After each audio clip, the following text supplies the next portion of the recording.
The chair lays before the House a communication from the Speaker. The Speaker's Rooms, Washington, D.C., September 10th, 2024. I hereby appoint the Honorable Greg Pence to act as Speaker pro tempore on this day. Signed, Mike Johnson, Speaker of the House of Representatives.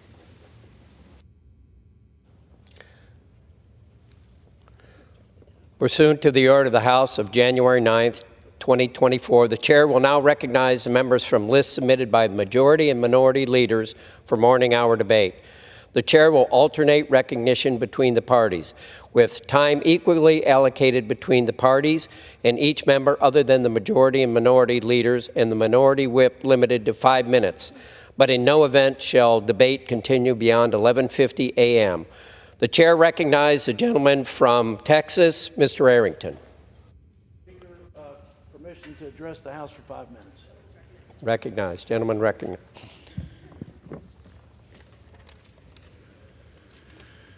Mr. Speaker, I rise today to commemorate the life of an extraordinary West Texan and legendary Red Raider, Mr. Roy Don Cash, who passed away recently on August the 25th.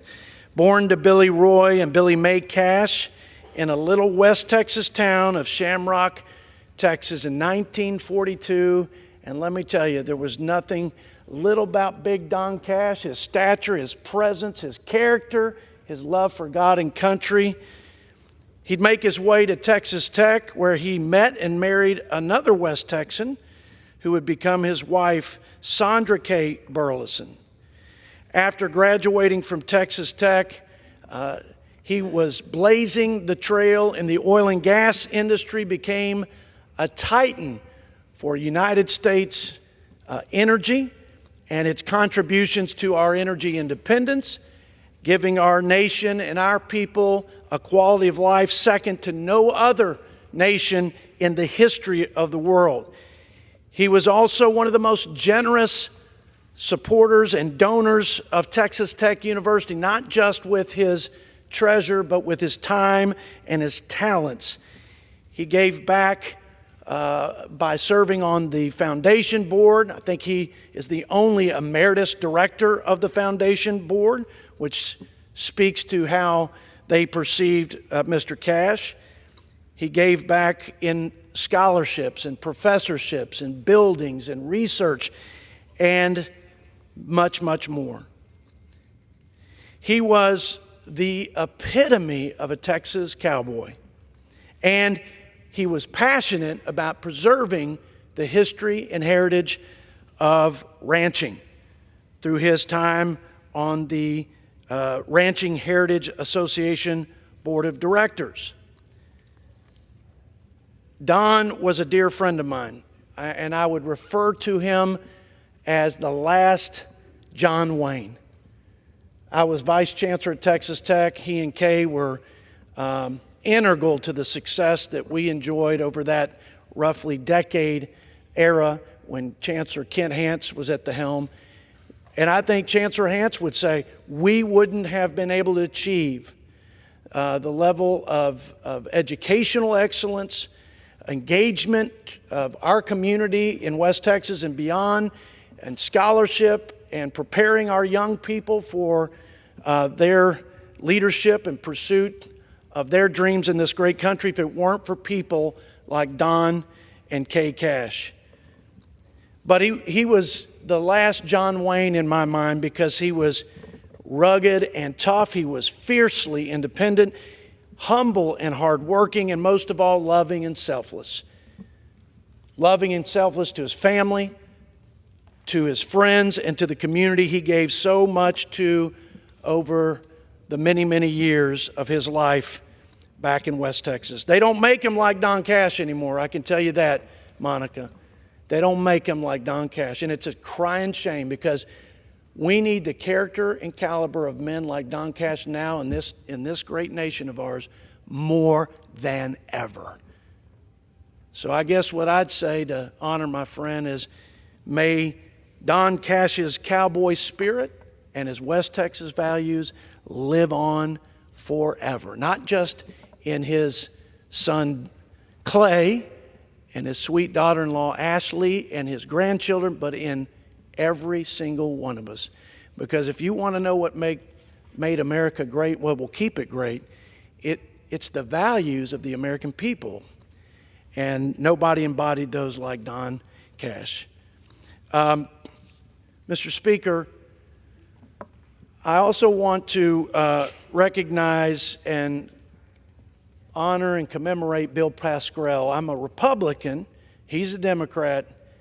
But I don't know anybody, Republican or Democrat, that loves their country more and fought for the people they represented like Billy Pascrell. Man, you talk about a tough guy from New Jersey that stood up for the working people in his district and was a loud and proud voice for his constituents. I just respect that. I respect that he was authentic. In this place full of so many plastic people, and I hate to say that, but it's just people regurgitating the party lines on both sides of the aisle. We hardly have any real debate. It's all sort of choreographed. Mr. Speaker, expired. God rest Billy Pascrell's soul and bless his family and comfort them. I pray we get more Billy Pascrell people who are real and love this country and will sacrifice for it. I'm glad and honored to have served with him. I yield back. The chair recognizes the gentleman from Massachusetts, Mr. Moulton, for 5 minutes. Mr. Chair, quick request permission to address the House for 5 minutes and advise the Gentleman's recognized without objection. Today is World Suicide Prevention Day and Firearms Suicide Prevention Day. In 2022, almost 50,000 Americans died by suicide. 1.6 million Americans attempted suicide. More than half of all gun deaths in the United States are by suicide. On average, we lose 74 people to a firearm suicide every single day. And the firearm suicide rate among children in the U.S. is growing. More younger Americans are struggling with their mental health than ever before. And we know that when there's a gun in the home, the risk of suicide death jumps by 300%. The result is tragedy. Each of us here in this chamber has an enormous responsibility to serve here in Washington and to help Americans. Yet Americans are dying, and we're doing little to stop it. Something is seriously broken. Gun deaths are not just a fact of life we should accept. Every gun death is preventable, including self-inflicted ones. 70% of those who survive a suicide attempt will never attempt it again. That's a remarkable statistic. 70% of those who survive a suicide attempt won't try it again. Reducing gun deaths in our country isn't a zero-sum proposition. We have to address gun safety and the mental health crisis. It's not getting too political or a cop-out to talk about both. First and foremost, reducing firearm-related suicides can be as simple as storing firearms safely and securely, which means locked, unloaded, and separated from ammunition. Simple, practical steps can reduce impulsive decisions and save lives.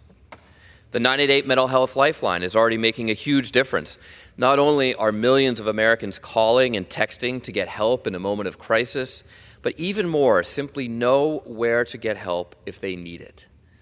We also have to get back to watching out for one another, to building strong, resilient communities where people aren't lonely and isolated behind their screens, and where friends and neighbors recognize the signs when someone is struggling and find the courage to speak out. We can stand together to create a future where no one feels like they have no other choice. Together, we can offer hope, and together, we can save lives. Mr. Speaker, I yield back. The chair recognizes the gentleman from Indiana, Mr. Pence, for 5 minutes. Thank you, Madam Speaker. Madam Speaker, it's with immense sadness that I rise today to mark the passing of one of my very best friends, a true community and family man, and a beloved member of my entire community, Dr. Robert W. Petrie.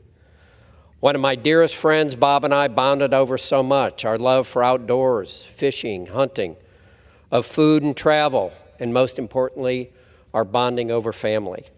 Bob was a loving husband to Rosie and father to Katie, Robbie, and Denise. Yet, for a man who lived such a full life in the nearly 73 years the good Lord provided him, Bob's greatest prize on this earth may have well been his grandchildren, who he spent a great deal of time with and took a great deal of pride in being with them. All those who knew and loved him will forever miss Bob Petrie.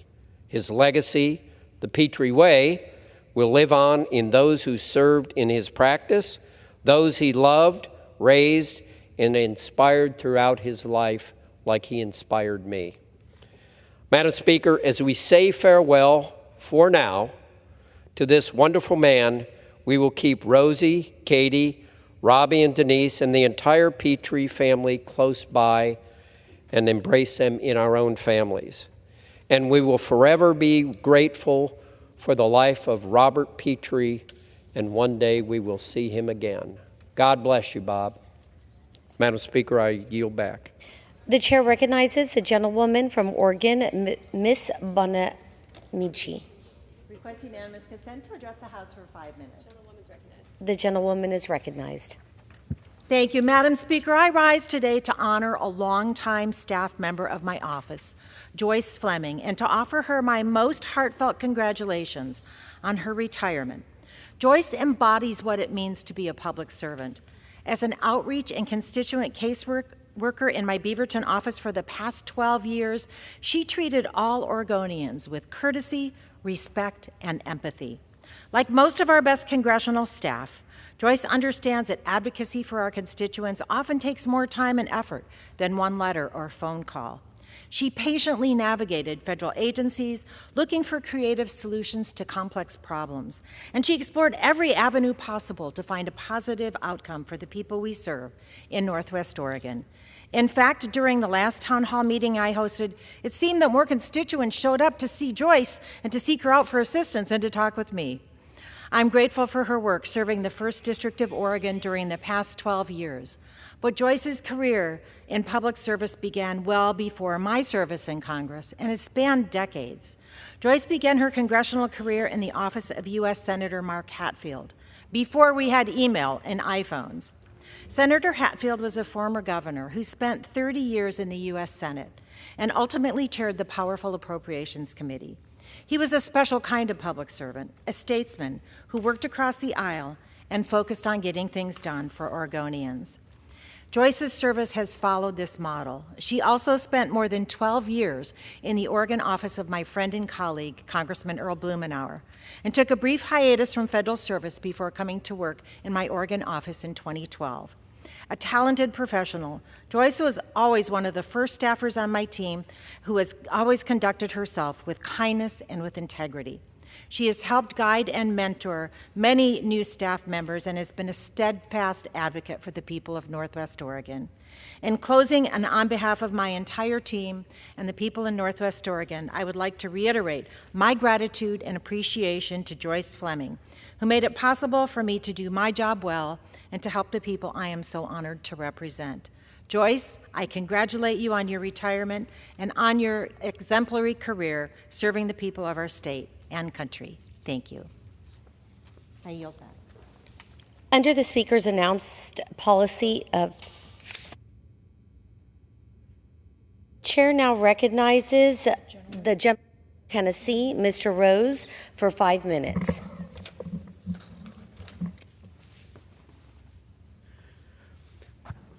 Madam Speaker, I rise today to bring attention to a recent report from the Department of Justice Office of the Inspector General putting the Biden-Harris two-tiered justice system on full display.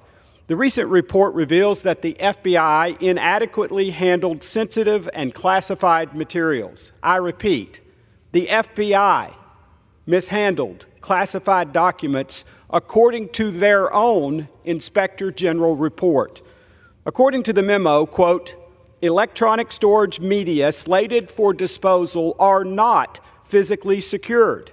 Non-accountable assets slated for destruction were stored on pallets without sufficient internal physical security for an extended period of time. For example, a pallet containing extracted external hard drives marked non-accountable had been stored for 21 months and had wrapping that was torn and left open, close quote. As you can see on the poster, the report continues, quote, the facility is shared with other FBI operations such as logistics, mail, and information technology equipment fulfillment, and had almost 400 persons with access as of May 2024, including 28 task force officers and 63 contractors from at least 17 companies. Both the FBI supervisor and contractor confirmed that they would not be aware if someone was to take hard drives from the pallets because these assets are not accounted for or tracked. Close quote. Madam Speaker, think about that last line. An FBI supervisor admitted that if someone took a hard drive containing classified information from the pallet pictured in the poster next to me that almost 400 people had access to, no one would ever know. Pictured is a pallet full of sensitive electronic storage media, which most likely includes hordes of classified information. It's hard to know because the FBI didn't bother to mark the media in this pallet with standard classified markings. If you look closely, the pallet is marked non-accountable, which is a perfect metaphor for the Biden-Harris FBI, unaccountable. Unfortunately, this is yet another example of the Biden-Harris two-tier justice system. The FBI was giddy to rush to prosecute the former president for allegedly mishandling classified information, yet when the FBI is caught red-handed mishandling classified information by their own Inspector General, there has yet to be a single charge filed, leaving Americans wondering if there will ever be any accountability. Will the FBI agents responsible for mishandling classified material be criminally prosecuted? Will anyone hold senior leadership at the FBI accountable for allowing for the widespread mishandling of classified information? Rules for thee, but not for me, seems to be the motto at the J. Edgar Hoover building these days. As a result of these troubling revelations, I have sent a letter to FBI Director Wray highlighting the hypocrisy of the FBI's swift action against the former president, while individuals at the FBI have mishandled classified information with no accountability at all. Madam Speaker, I request unanimous consent to enter the text of my letter to Director Wray into the congressional record. Without objection. Madam Speaker, it's time to end the two-tier justice system in America, exemplified by the FBI's prosecution of those considered political enemies by the Biden-Harris administration, while the FBI has now been caught mishandling classified information in hordes. I hope that the relevant congressional committees will hold hearings on this matter, and I call on FBI Director Wray to respond back to my letter as quickly as possible, addressing the issues that I have outlined. And I am sorry to the American people for this abhorrent two-tier justice system that we see on display from the Biden-Harris FBI and the Biden-Harris Justice Department. And with that, Madam Speaker, I yield back. The chair would remind members to refrain from engaging in personalities towards nominees for the office of president, including by making reference to other sources that would have been out of order if spoken in the member's own words. The chair from Nevada, Ms. Lee, for 5 minutes. Thank you, Madam Speaker. Today, I rise in honor of Hispanic Heritage Month to recognize the vibrant Hispanic community that makes Southern Nevada an incredible place to live, work, and raise a family. Hispanic Americans make up nearly a quarter of my district and over 30% of Nevada. They are a testament to the American dream that makes our nation so strong. From businesses of all sizes, Southern Nevada would not be the same without the entrepreneurship and dedication of our local Hispanic community. Folks who literally built Vegas from the ground up and continue to be an enormous part of our one-of-a-kind 24/7 economy. But of course, these proud Nevadans aren't just creating businesses, they are transforming our local economy, fostering inclusive growth, and bridging cultural gaps between our communities. I look forward to continuing to work alongside our families and strengthen our Hispanic voices and complement their hard work at home with the economic resources they need. I look forward to being back in Southern Nevada soon to celebrate this important month together.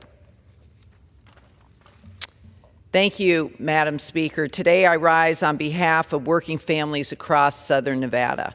I'm talking about casino workers who work weekends, healthcare workers who often have to work through the night, or entrepreneurs who take no breaks trying to launch their new businesses.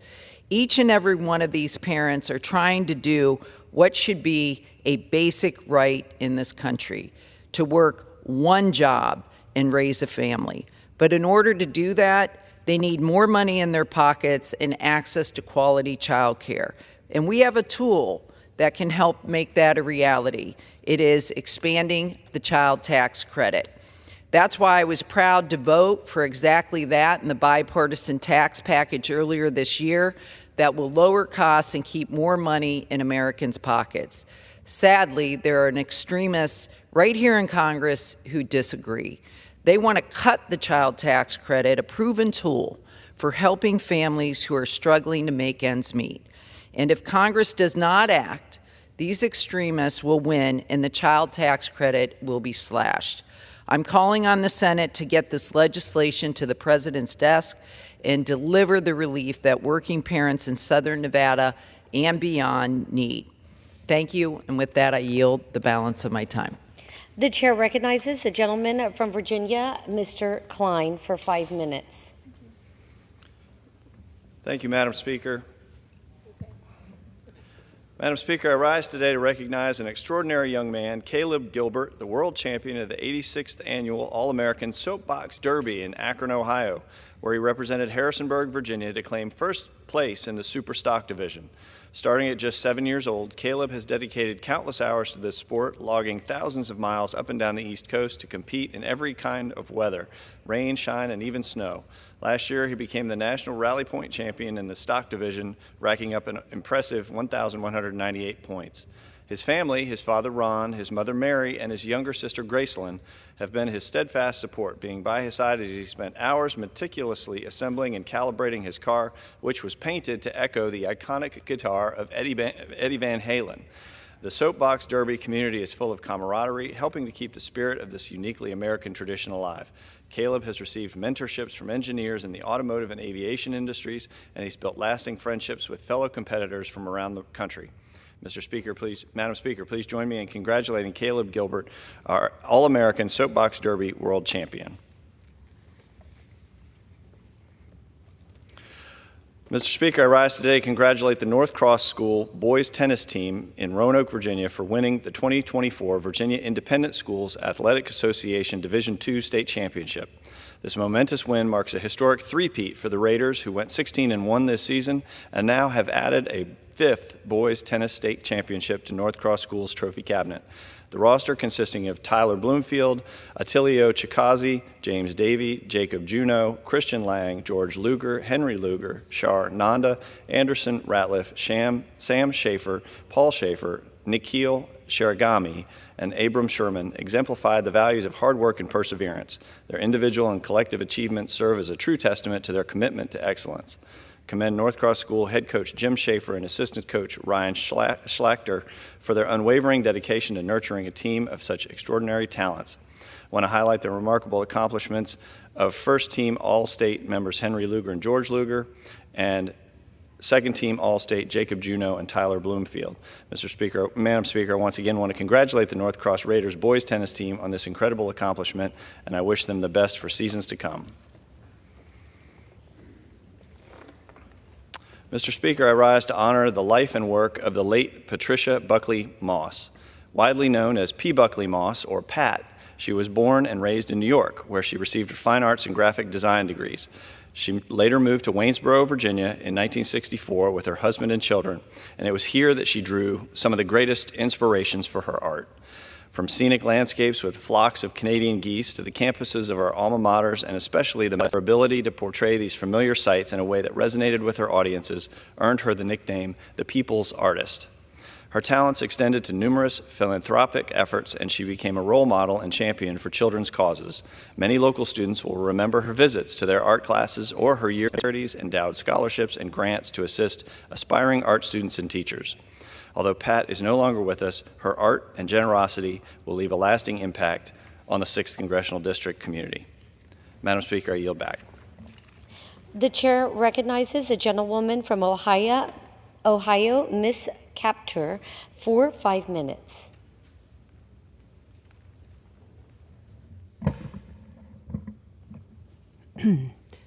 Madam Speaker, this year, the United States Mint began sales of the Greatest Generation commemorative coins to support the National World War II Memorial. This initiative was created through legislation I first introduced in 2019, and the President signed into law in 2022. There are 3 unique coin designs available, all emblematic of the service and sacrifice of brave American soldiers and civilians during World War II. These commemorative coins are sought out by World War II veterans, their families, by collectors, and by millions of our ordinary citizens. They serve as an important keepsake to honor those who fought valiantly and defended liberty against the forces of tyranny around the globe. They bequeathed liberty to us, if we can sustain it. Although the National World War II Memorial is only 20 years old, the passage of time has left its indelible marks. Lighting and water systems need to be replaced, discoloration along its fountains has appeared, and cracks have formed. The National Park Service, that oversees the maintenance of the memorial, does yeoman's work. The memorial is among the most visited sites in our nation's capital, however, approaching over 90 million visitors to date. Yet the Park Service has an over $20 billion backlog of other projects, too. The time is now to support this memorial for those still living today and for future generations to come. As authorized by Public Law 117-162, the sales price of each coin will include a surcharge payable to the Friends of the National World War II Memorial to support the National Park Service to maintain and repair the memorial and for important educational and commemorative programs. These commemorative coins are on sale now until the end of 2024. The 3 unique coins available all have methodically designed interpretations. The $5 gold coin features a section of the Wall of Stars with an olive branch. Each star on the wall represents 100 Americans who lost their lives in that war. The olive branch represents the peace that followed thanks to their noble sacrifice. The reverse tails design shows a folded American flag, such as one that would be presented at the funeral of a fallen service member. The dollar-silver coin features 6 figures working together to support the earth, illustrating the cooperation of each of our military branches as well as the Merchant Marine.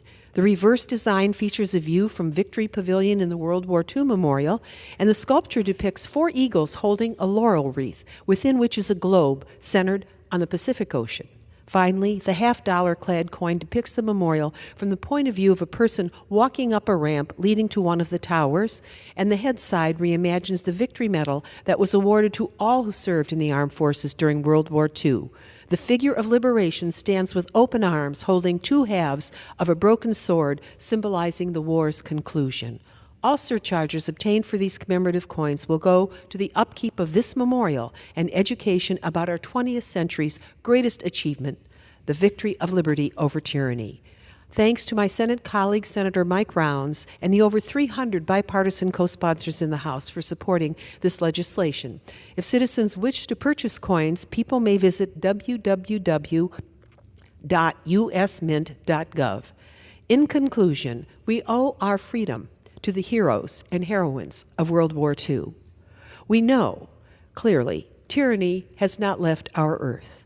The new generation of Americans must understand what life outside America's borders is like. People call the World War II generation the greatest generation. I call them the most unselfish generation. When they came home, they carried forward the spirit of freedom that drove them to victory over the worst tyrants the world has ever known or confronted. Those spirits triumphed because they understood what it took to preserve liberty. Thus far, our world has achieved the longest peacetime era among great powers in world history because of them. Madam Speaker, I yield back. The May chair their recognizes nobility- the gentleman from Minnesota, Mr. Stauber, for 5 minutes. Madam Speaker, I rise today to recognize the Minnesota National Guard's 1st Combined Arms Battalion, 194th Armor Regiment, as they were recently awarded the Meritorious Unit Commendation Award, the Superior Unit Award, and the Presidential Unit Citation Award. These awards are given to units for heroism and outstanding achievement under extraordinary circumstances. We all remember the harrowing images of the evacuation of Afghanistan, which took place just 3 years ago. 13 American heroes lost their lives, and countless allies were left behind for the Taliban.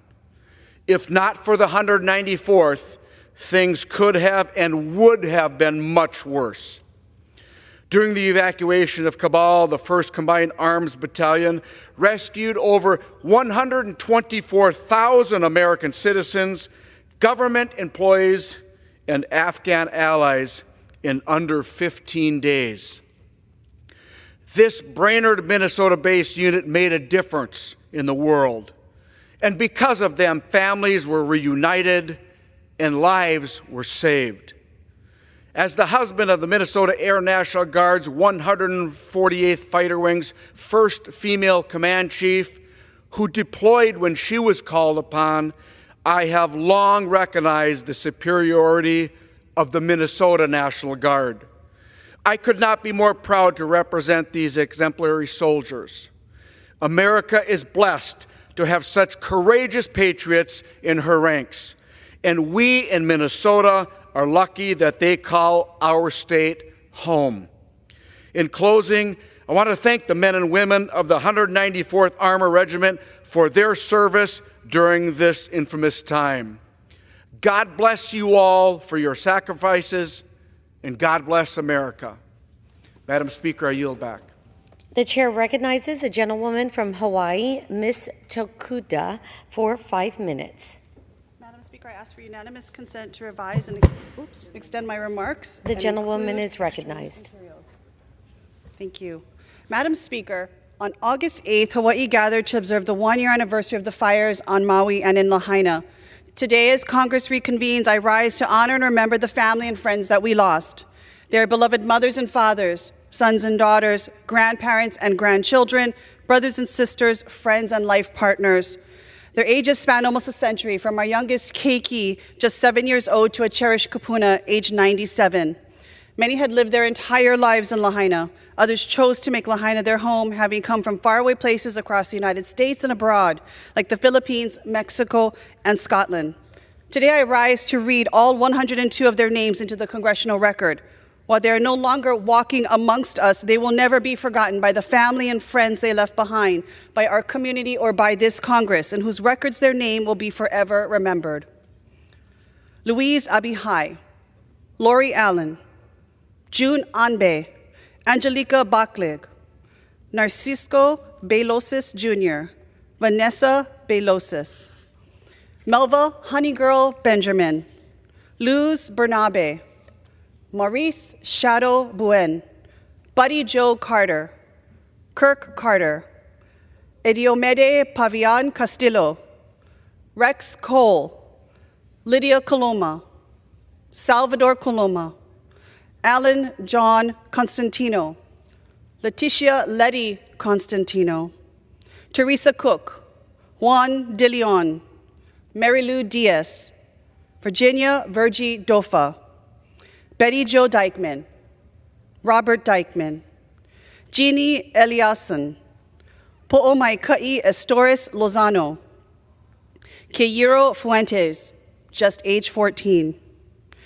Alfredo Galinato, Douglas Glegg, Donna Gomes, Michael Gordon, George Hall III, Carol Hartley, Claudette Hermans, Roxanne Ibarra Hinao, Rafael Imperial, Lorenzo Buddy Jontok II, Colleen Jones, Morris Kaita, Richard Cam, Mark Kaminsky, Paul Kaspersky, Valerie Kaufman, Albert Kitaguchi, Joseph Lara, Bibiana Bing Lutriana, Rogelio Mabalot Sr., Michael Mainen Smith, Lynn Manibog, Douglas Matsuda Bocher, John Thumper McCarthy, Mike Misaka, Antonio Tony Molina, Michael Moreno,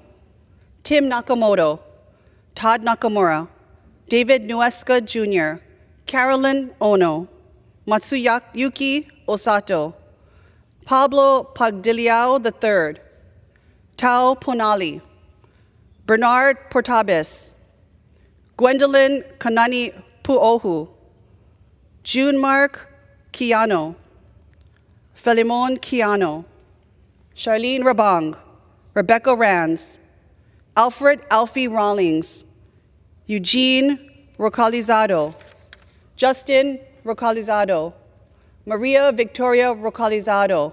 Justin, by the way, was just age 11. Dale Ann Richter, Rodolfo Rakutan, Lee Rogo, Conchita Sagudang, Danilo Sagudang, Edward Sato, Joseph Schilling, Anthony Tony Simpson, James Smith, Leslie Smith, Jonathan Somao Ung, Floyd Sinclair, Janet Sinclair, Freeman Tamlung, Terry Thomas, Carlo Tobias, Revelina Ribing Tombak, Fa'a Oso Tone, Malui Fonua Tone, Salote Tone, Tony Takafua. Tony was age 7. Franklin Frankie Trejos, Nicholas Nick Turbin III, Linda Vai Kelly, Angelita Angie Vasquez, Adela Valagas, Joel Valagas, Leroy Wagner, Clyde Wakita, Glenda Yabes, Todd Yamafuji, Glenn Yoshino. The My Police Department also maintains a list of the 2 people still accounted for as of February 13th, 2024. They are Robert H. Owens and Elmer Lee Stevens.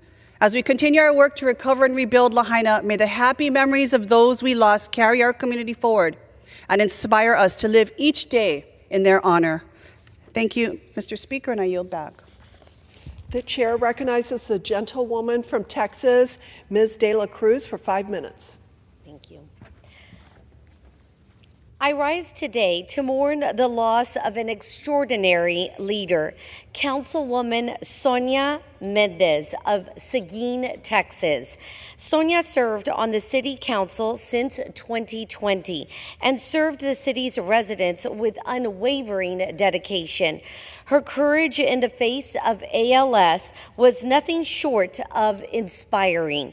Even as the disease took its toll, she refused to slow down or let it define her.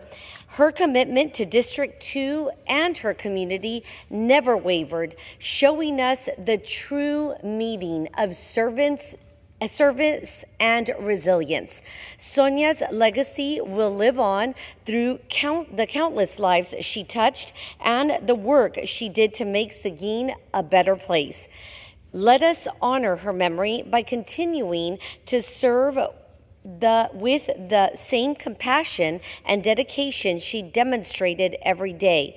My thoughts and prayers are with her family, friends, and all those in Seguin who feel this tremendous loss. May she rest in peace.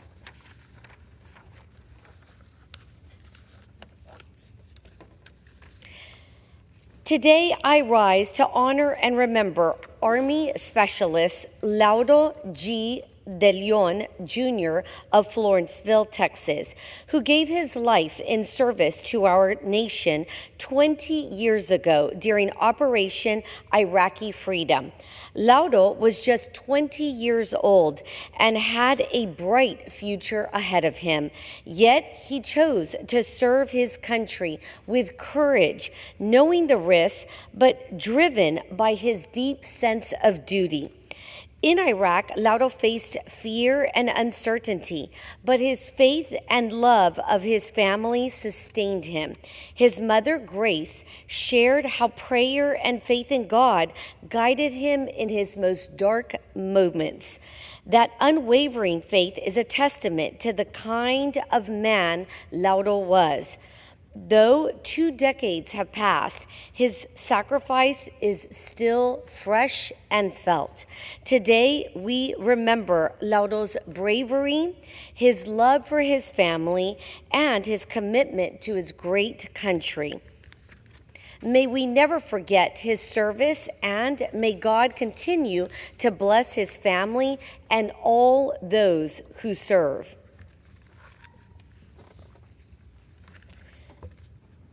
Madam Speaker, I rise today to recognize an incredible milestone, Mr. Verlin Pop Magulin's 102nd birthday. For over a century, Pop has been a pillar of the Live Oak community and living there for 100 years. His life is a testament to hard work, family values, and dedication to the land he loves. Pop's farming legacy, from raising cattle to growing crops like peanuts and the famous Magulin's Slim's okra, has left a lasting mark on this county. We are also eternally grateful for his service to our nation during World War II. As we celebrate his 102nd birthday, we honor his dedication to family spanning 5 generations and his unwavering commitment to living life with joy and purpose. Pop's life has enriched others, and I wish him continued health and happiness.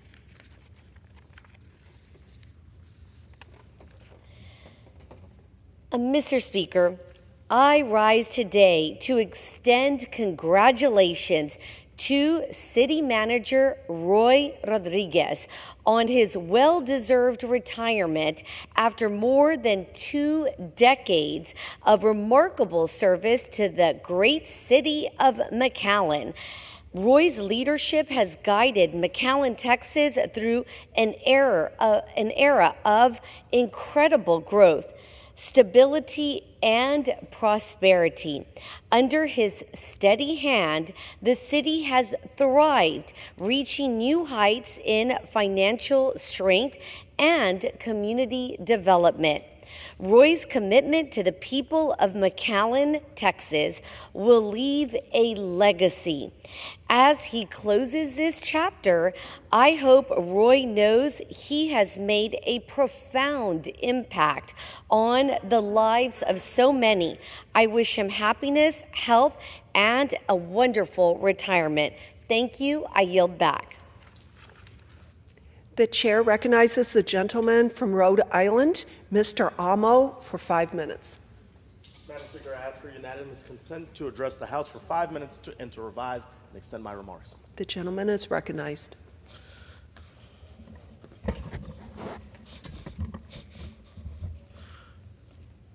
Madam Speaker, I rise today to recognize a dedicated champion for Rhode Island's working families, Mr. George Nee. Last week, George publicly announced his retirement as president of the Rhode Island AFL-CIO. On October 11th, he will leave behind a towering legacy of over 50 years fighting for workers. George has often said that there can be no democracy without a vibrant union movement. It's why he has dedicated his entire career to securing economic opportunity and advancing social justice. As George prepares to hand over the reins, I'd like to honor his incredible story, rising from humble beginnings to become the face of organized labor in Rhode Island. George Nee found his calling at Boston College in the 1960s. After meeting farm workers from California, he was inspired to make their cause his own. So inspired, in fact, that he dropped out of school as a 21-year-old to advocate for the cause full-time. George's early jobs involved coordinating Boston's successful grape boycott and later a lettuce boycott in Rhode Island. Thanks to his efforts, farm workers who spoke little to no English were able to secure better conditions and union contracts. He slept in church parishes, on office floors, and even in an abandoned building on Brown University's campus. It wasn't glamorous work, but George got the job done. His successful efforts introduced him to key players in the labor movement, including a soft-spoken man from Delano, Mr. Cesar Chavez. George was his driver and a bodyguard whenever he was in the area, and in the mid-1970s, George joined Cesar and 8 others in a pilgrimage across Southern California. Their courageous campaign to organize farm workers led to a tense standoff with growers armed with shotguns. But that's textbook George Nee. Never one to shy away from what's right. Never one to back down from a fight. So after returning to Rhode Island, George helped to organize an independent union for jewelry, clerical, and healthcare workers. This organization became the Service Employees International Union, or SEIU, Local 1199. George served as its founding president from 1976 to 1983. Madam Speaker, I have a personal connection to Local 1199. It's the same union my mom proudly joined when she worked as a nurse in Rhode Island's nursing homes. In 1983, George was hired by our statewide AFL-CIO. From staff representative to executive director to secretary-treasurer to his 15-year run as president, George has become synonymous with the union. And thanks to his leadership, Rhode Island AFL-CIO and its affiliates are now more than 80,000 strong. Our state consistently ranks as having one of the highest rates of union membership. And despite changes in the economy and a varying degree of appeal to organized labor, though it's at its most popular right now, George has kept the faith. He's been tireless, relentless, devoted, and a champion for workers and their families. Above all, he has never lost sight of the ultimate goal, to make sure that working people have a seat at the table whenever decisions are being made. I saw this firsthand when I worked as an advisor in the governor's office in Rhode Island several years ago. I'll never forget the quintessential image of George at the Rhode Island State House. It was roaming the halls and making the case to legislators about the need for critical protections, critical investments. George's accomplishments are too many to name with the time that I have remaining, but suffice to say that his dedication to our state will stand the test of time. Madam Speaker, I'd like to conclude by quoting a portion of George's retirement letter, and I seek unanimous consent to insert it into the congressional record. Without objection. According to George, labor is the strongest countervailing force that stands up to the power of the business community with the goal of having a level playing field. We truly are the people's lobby. Truly, the people's lobby. Never a bad cause to be fighting for. For decades, George Nee has been a mentor and a friend, a colleague and an advocate, and a fighter for the working people of Rhode Island. The he will no gentleman's doubt time has be expired. missed. On behalf of the hardworking men and women of the state of Rhode Island, I say thank you, George. I yield back. The chair recognizes the gentleman from California, Mr. LaMalfa, for 5 minutes.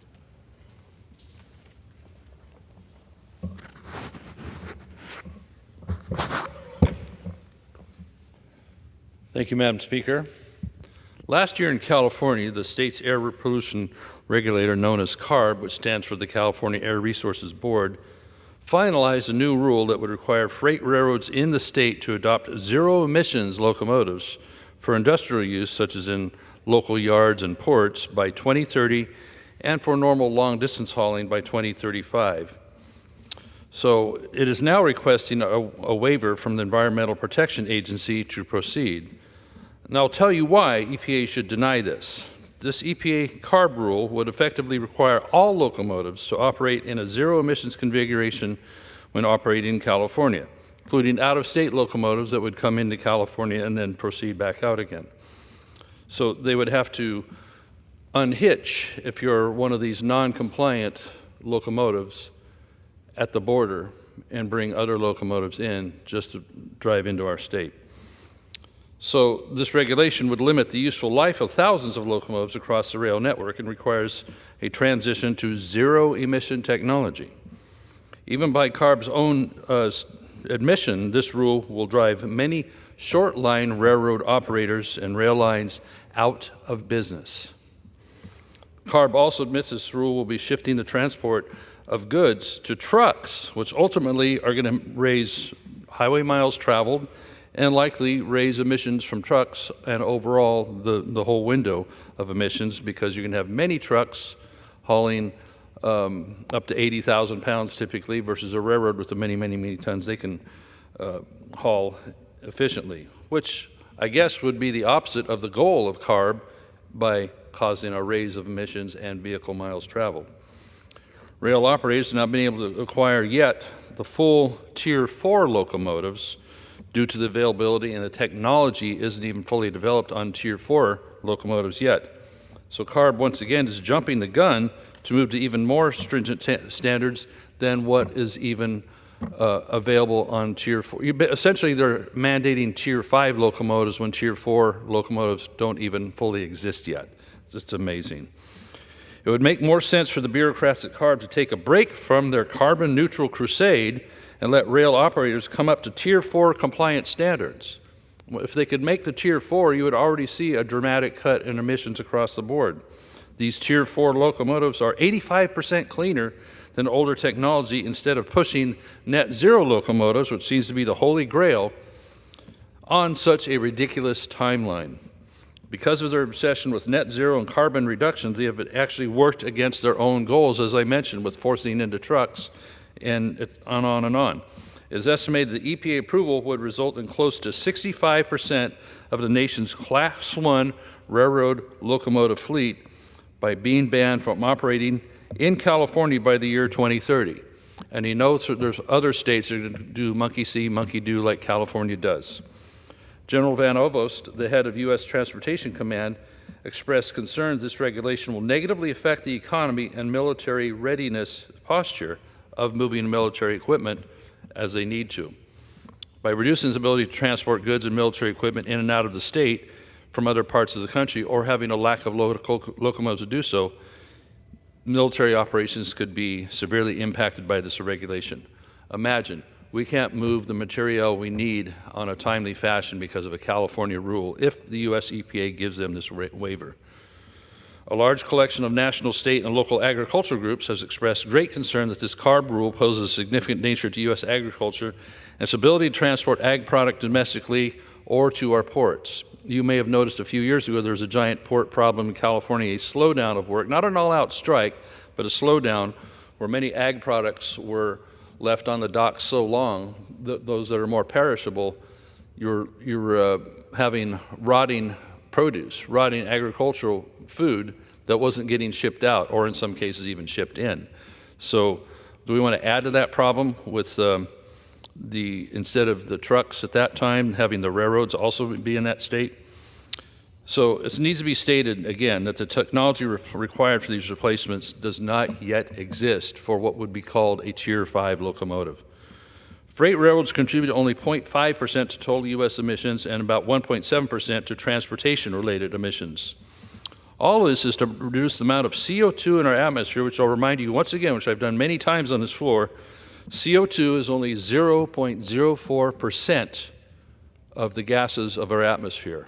When you look at the pie chart, it's that tiny little wedge in there that is typically listed as trace gases or other, along with krypton and water vapor. This rule will slow the food our farmers grow getting to our tables and ports for trade, and indeed, as I mentioned, rotting while sitting at the ports. It will delay and raise in price the materials used to build and heat our homes. And every stage, of course, of automobile The gentleman's production, time has expired. including EVs, will be slowed down as well by not being able to move these materials. Lots of problems. EPA denied this rule. I yield back. To Clause 12A of Rule 1, the chair declares the House in recess until noon today.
The House will be in order. The prayer will be offered by the guest chaplain, Reverend Lisa Wink Schultz, Office of the Senate Chaplain, Washington, D.C.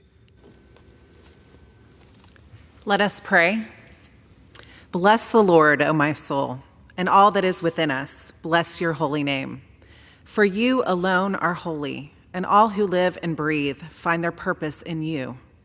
Let the light of your glory illuminate the paths we take today, that our feet will not go astray from your purpose. Send your light into the shadows of our lives, that we would turn from the darkness of our ill intent and choose the righteousness of your grace plan. Let the depth of your mercy seep into our souls, that we would be transformed by your love. In your compassion, may we discover who you have called us to be, and be inspired to want to live the lives in response to your steadfast loving kindness. Let the peace found only in you rule in our hearts and dwell in us richly, that with gratitude we would strive to live in harmony with one another, giving thanks to you in the living of this day, doing so in your most holy name. For it is in the strength of your name we pray. Amen. The House examined the journal of the last day's proceedings and announces to the House the approval thereof. Pursuant to Clause 1 of Rule 1, the journal stands approved. The Pledge of Allegiance will be led by the fine gentleman from New York, Mr. Longworthy. I pledge allegiance to the flag of the United States of America and to the republic for which it stands, one nation, under God, indivisible, with liberty and justice for all. The chair will entertain up to 15 requests for 1-minute speeches on each side of the purposes. Does the gentleman from Tennessee seek recognition? Consent to address the House for 1 minute to revise and extend my remarks. Without objection, the gentleman from Tennessee is recognized for 1 minute.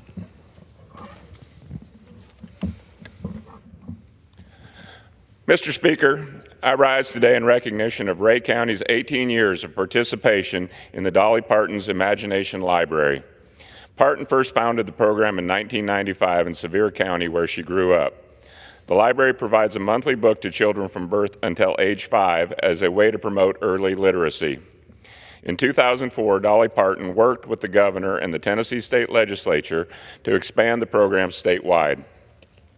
Tennessee is celebrating 20 years of public-private partnership between the Governor's Early Literacy Foundation and Dolly Parton's Imagination Library to help children across our great state develop a solid foundation for literacy and love of reading from an early age. On September 11, 2006, the program was brought to Ray County, and in that time has graduated over 4,500 children. I congratulate the Ray County Library on this wonderful accomplishment and thank them for all they do to help the children of their community learn necessary foundational literary skills that will set them up for future success. I yield back. For what purposes does the gentleman from the great state of Washington seek recognition? Without objection, the gentleman from Washington is recognized for 1 minute. Thank you, Mr. Speaker. I rise today to honor the extraordinary service of Bruce Kendall, a man who has served as the president and CEO of the Economic Development Board for Tacoma Pierce County. There's so many things I could say to recognize Bruce. I could speak to the phenomenal way in which he developed partnerships both within Pierce County and with neighbors in our region. I could praise the leadership he showed to shepherd our community through the pandemic and to ensure small businesses had the information and resources that they needed. I could express my gratitude personally for the role he played for me as a mentor when I worked with him at the EDB for 10 years before coming to Congress. But the main thing I want to convey today is that Bruce Kendall has changed lives. There are people in our region who have jobs today because of Bruce. There are families able to put food on their tables because of Bruce. Our community is stronger and more prosperous because of Bruce. Bruce Kendall has been a real difference maker, and for that, today on the House floor, I thank him. Thank you, Mr. Speaker, and I yield back. For what purpose does the gentleman from the great state of Ohio seek recognition? Mr. Speaker, I ask unanimous consent to address the House for 1 minute and to revise and extend my remarks. Without objection, the gentleman from the great state of Ohio is recognized for 1 minute. Thank you, Mr. Speaker. I rise today to highlight something President Biden and I agree on for once. U.S. Steel must remain an American company. Steel is the backbone of our economy and is crucial to America's national and economic security. American bridges, railways, highways, and buildings are all built with, you guessed it, steel. U.S. Steel is American steel at its core, and it was once the largest steel producer in the world, a symbol of our global competitiveness.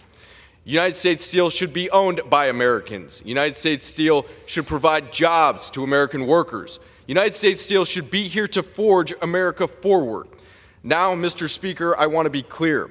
This is not about being anti-Japan or any other nation for that matter. Instead, this is about being pro-America and protecting our economic future and our national security. A strong steel industry means a strong middle class with good-paying jobs and that support American families. We shouldn't sell out our workers or our future to foreign corporations. Thank you, Mr. Speaker, and I yield back. For what purpose does the gentleman from the great state of New York seek recognition? Mr. Speaker, I ask unanimous consent to address the House for 1 minute to extend and expand my remarks. Without objection, the gentleman from the great state of New York is recognized for 1 minute. Mr. Speaker, I rise to honor the life of Dr. Segundo Armando González Tamayo. He played a vital role in shaping the history of the Dominican Republic. Dr. Tamayo was a distinguished cardiologist, a committed patriot during a pivotal moment of that country and its fight for democracy. He was elected vice president in the first national elections after the fall of the Trujillo dictatorship. His service alongside President Bush from 1962 to 63 symbolized a time of great hope and transformation for the Dominican people. Through their tenure, though their tenure was cut short through a coup, the legacy remains. Dr. Tamayo's life was defined by service to his country, to medicine, and to democracy. We must remember his contributions. Mr. Speaker, his life's work continues to inspire all of us. I want to thank his family, Dr. Patria Gonzalez, his daughter, my good friend Fernando Oliver, and their children, for sharing this story with all of us. I yield back. What purposes does the gentleman from the great state of South Carolina seek recognition? Mr. Speaker, honorable person of Montana, I ask unanimous consent to address the House 1 minute and revise to extend my remarks. Without objection, the gentleman from the great state of South Carolina is recognized for 1 minute. Thank you, Mr. Speaker. On January 28th of this year, 3 patriotic Americans, Specialist Kennedy Layden Sanders, Sergeant William Jerome Rivers, and Specialist Breonna Alexandria Moffett, Georgia Army reservists, were murdered by Iranian drone attack in Jordan by Iranian puppet Hezbollah. Sadly, on June 27th, Biden denied their deaths. On March 13th, I sent a letter requesting the level of severity and number of injured in that attack. On July 19th, nearly 4 months later, by delay, the response was that with these 3 courageous American reservists from Georgia, an additional 74 service members were injured, including 68 diagnosed with traumatic brain injuries. These deaths must not be forgotten. We must achieve peace through strength, not wars through weakness. In conclusion, God bless our troops who successfully protected America for 20 years in the global war on terrorism as it moves from the Afghanistan safe haven to America. We don't need new border laws. We need to enforce the existing border laws. Harris shamefully opened the borders for dictators as more 9/11 attacks across America are imminent, as repeatedly warned by the FBI. Our sympathy to the family of Dr. Barbara Nielsen, the late State Superintendent of Education of South Carolina. I yield back. For what purpose does the gentleman from the Commonwealth of Rhode Island seek recognition? State, sorry. Without objection, the gentleman from Rhode Island is recognized for 1 minute. Thank you.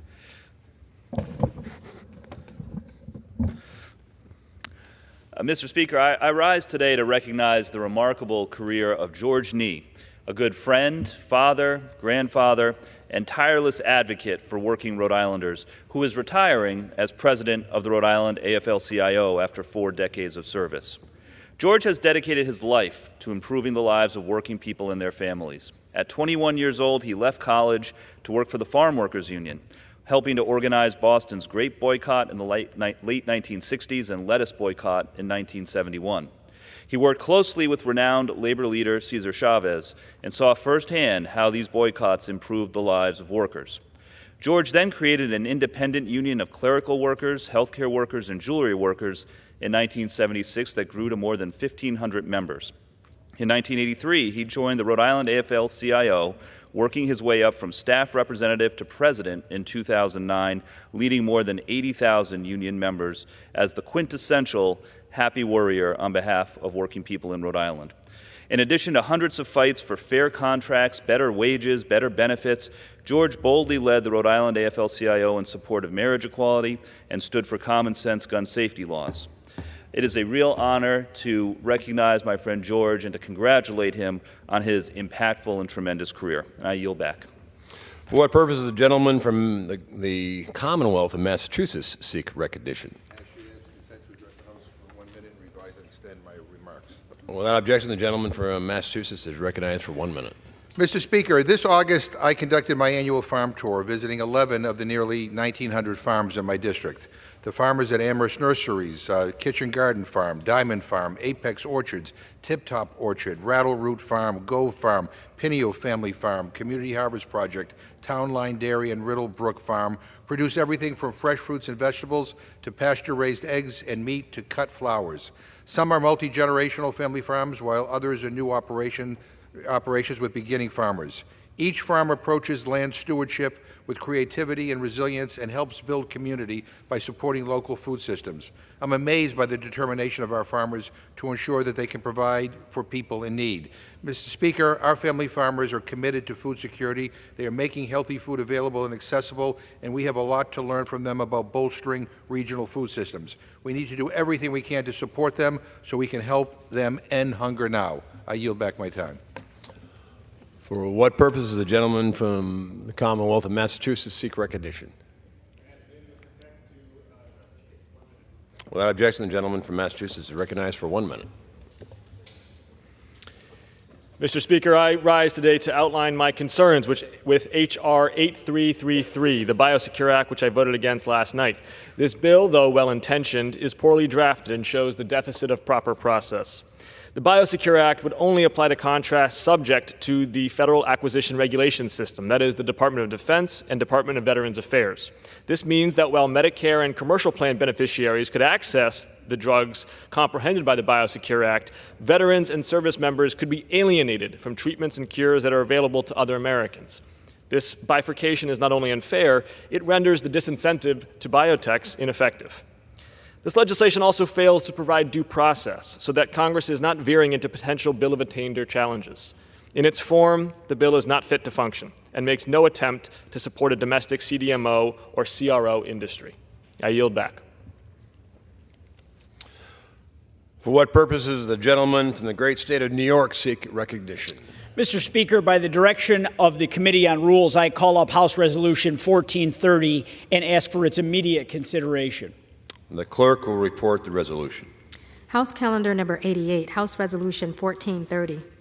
Resolved that at any time after adoption of this resolution, the Speaker may, pursuant to Clause 2B of Rule 18, declare the House resolved into the Committee of the Whole House on the State of the Union for consideration of the bill H.R. 1398 to establish the CCP Initiative Program and for other purposes.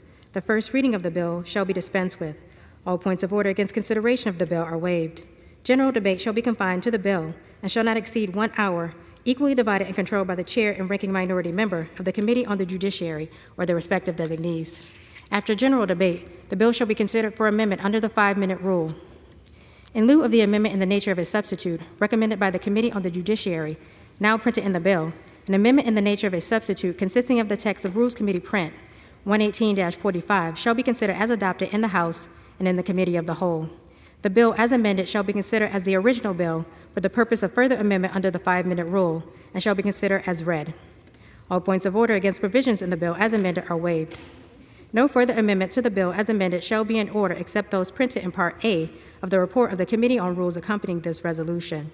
Each such further amendment may be offered only in the order printed in the report, may be offered only by a member designated in the report, shall be considered as read, shall be debatable for the time specified in the report, equally divided and controlled by the proponent and an opponent, shall not be subject to amendment, and shall not be subject to a demand for division of the question in the House or in the Committee of the Whole. All points of order against such further amendments are waived.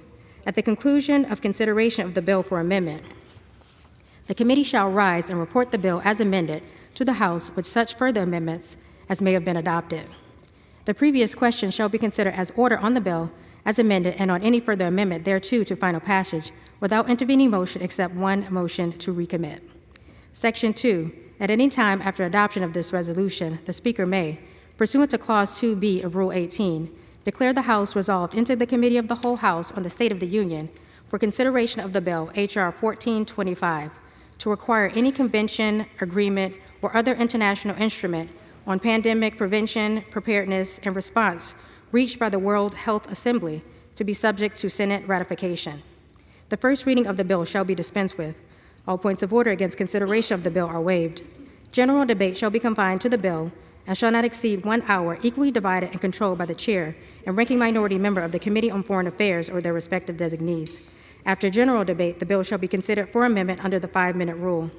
An amendment in the nature of a substitute consisting of the text of Rules Committee Print 118-44 shall be considered as adopted in the House and the Committee of the Whole. The bill as amended shall be considered as the original bill for the purpose of further amendment under the 5-minute rule and shall be considered as read. All points of order against provisions in the bill as amended are waived. No further amendment to the bill as amended shall be in order except those printed in Part B of the report of the Committee on Rules accompanying this resolution. Each such further amendment may be offered only in the order printed in the report, may be offered only by a member designated in the report, shall be considered as read, shall be debatable for the time specified in the report, equally divided and controlled by the proponent and an opponent, shall not be subject to amendment, and shall not be subject to a demand for division of the question in the House or in the Committee of the Whole. All points of order against such further amendments are waived. At the conclusion of consideration of the bill for amendment, the committee shall rise and report the bill as amended to the House with such further amendments as may have been adopted. The previous question shall be considered as order on the bill as amended and on any further amendment thereto to final passage without intervening motion except one motion to recommit. Section 3. At any time after adoption of this resolution, the Speaker may, pursuant to Clause 2B of Rule 18, declare the House resolved into the Committee of the Whole House on the State of the Union for consideration of the bill, H.R. 1516, to establish Department of Homeland Security funding, restrictions on institutions of higher education that have a relationship with the Confucius Institutes, and for other purposes. The first reading of the bill shall be dispensed with. All points of order against consideration of the bill are waived. General debate shall be confined to the bill and shall not exceed 1 hour, equally divided and controlled by the chair and ranking minority member of the Committee on Homeland Security or their respective designees. After general debate, the bill shall be considered for amendment under the 5-minute rule. In lieu of the amendment in the nature of a substitute, recommended by the Committee on Homeland Security now printed in the bill, pursuant to Part 2 of House Report 118-319, an amendment in the nature of a substitute, consisting of the text of Rules Committee Print 118-46, shall be considered as adopted in the House and in the Committee of the Whole. The bill as amended shall be considered as the original bill for the purpose of further amendment under the 5-minute rule, and shall be considered as read. All points of order against provisions in the bill as amended are waived. No further amendment to the bill as amended shall be in order except those printed in Part C of the report of the Committee on Rules accompanying this resolution. Each such further amendment may be offered only in the order printed in the report, may be offered only by a member designated in the report, shall be considered as read, shall be debatable for the time specified in the report, equally divided and controlled by the proponent and an opponent, shall not be subject to amendment, and shall not be subject to a demand for division of the question in the House or in the Committee of the Whole. All points of order against such further amendments are waived. At the conclusion of consideration of the bill for amendment, the committee shall rise and report the bill as amended to the House with such further amendments as may have been adopted. The previous question shall be considered as order on the bill as amended and on any further amendment thereto to final passage without intervening motion except one motion to recommit. Section 4. Upon adoption of this resolution, it shall be in order to consider in the House the bill, H.R. 7980, to amend the Internal Revenue Code of 1986 to exclude vehicles the batteries of which contain materials sourced from prohibited foreign entities from the Clean Vehicle Credit. All points of order against consideration of the bill are waived. The amendment in the nature of a substitute recommended by the Committee on Ways and Means, now printed in the bill, shall be considered as adopted. The bill as amended shall be considered as read. All points of order against provisions in the bill as amended are waived. The previous question shall be considered as order on the bill as amended and on any further amendment thereto to final passage without intervening motion except one. 1 hour of debate, equally divided and controlled by the chair and ranking minority member of the Committee on Ways and Means or the respective designees, and 2, 1 motion to recommit. Section 5. Upon adoption of this resolution, it shall be in order to consider in the House the bill, H.R. 9456, to amend the Defense Production Act of 1950 with respect to foreign investments in United States agriculture and for other purposes. All points of order against consideration of the bill are waived. The bill shall be considered as read. All points of order against provisions in the bill are waived. The previous question shall be considered as order on the bill and on any amendment thereto to final passage without intervening motion except one. 1 hour of debate, equally divided and controlled by the chair and ranking minority member of the Committee on Financial Services or the respective designees, and 2, 1 motion to recommit. Section 6. Upon adoption of this resolution, it shall be in order to consider in the House the bill, H.R. 9494, making continuing appropriations for fiscal year 2025 and for other purposes. All points of order against consideration of the bill are waived. The amendment printed in Part D of the report of the Committee on Rules accompanying this resolution shall be considered as adopted. The bill as amended shall be considered as read. All points of order against provisions of the bill as amended are waived. The previous question shall be considered as order on the bill as amended and on any further amendment thereto to final passage without intervening motion except one. 1 hour of debate, equally divided and controlled by the chair and ranking minority member of the Committee on Appropriations or their respective designees, and 2, 1 motion to recommit.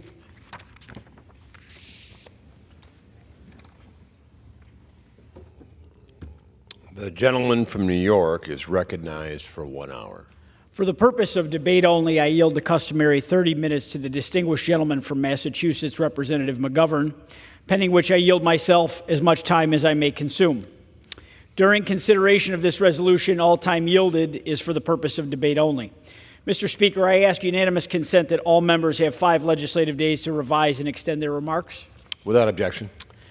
House Resolution 1430 provides for consideration of 6 measures: H.R. 1398, H.R. 1425, H.R. 1516, H.R. 7980, H.R. 9546, and H.R. 9494.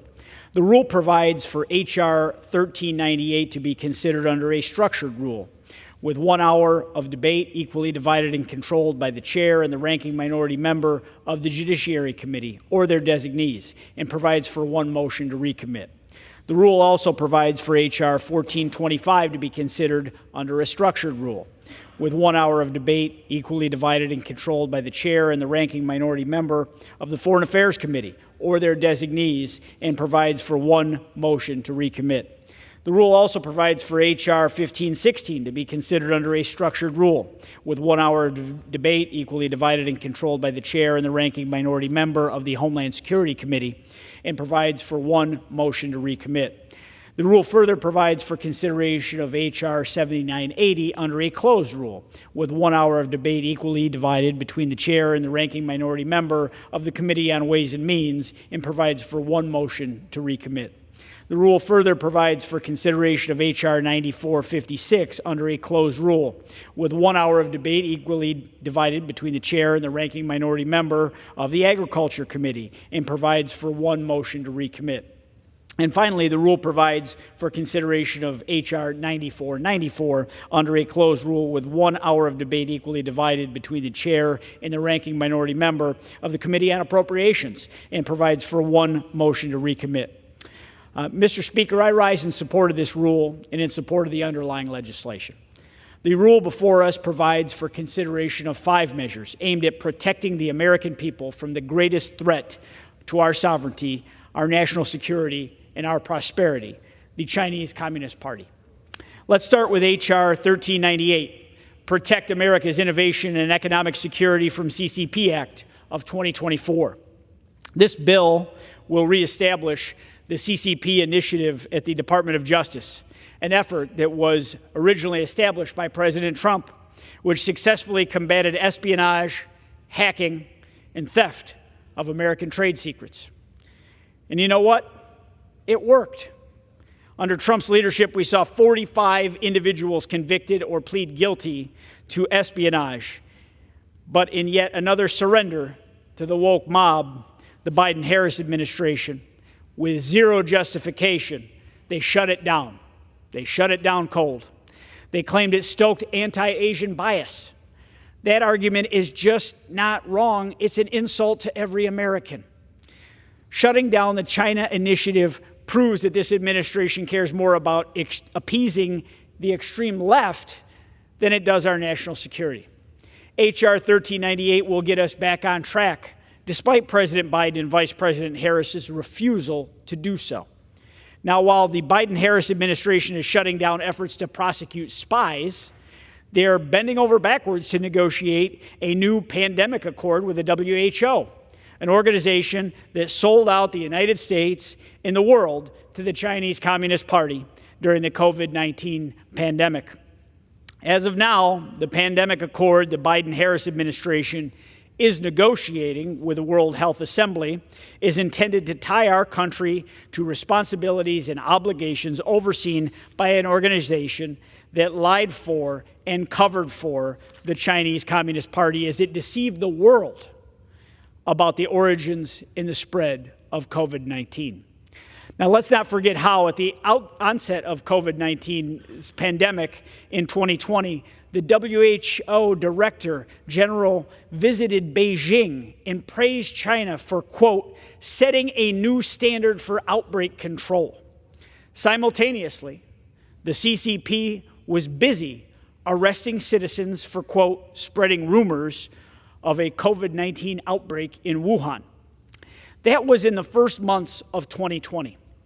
The WHO went along with the CCP's propaganda, and millions died from a pandemic whose spread could have been contained far earlier. H.R. 1425, the WHO Pandemic Preparedness Treaty without Senate Approval Act, would require that any pandemic-related convention of the WHO that purports to bind the United States must be considered and ratified by the Senate as a treaty subject to the requirements of Article 2 of the U.S. Constitution. Mr. Speaker, hardworking American taxpayers should not be subjected to sweeping new international agreements that could tie them to organizations like the WHO and policies that run contrary to their own interests without any real say in the matter. Additionally, under the rule, House Republicans have brought forward H.R. 1516, the DHS Restrictions on Confucius Institutes and Chinese Entities of Concern Act. Since 2005, the Chinese government has sponsored Confucius Institutes at American universities, ostensibly to teach Chinese language and facilitate cultural exchanges.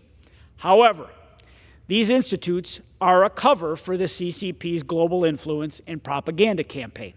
I've seen it in my own district.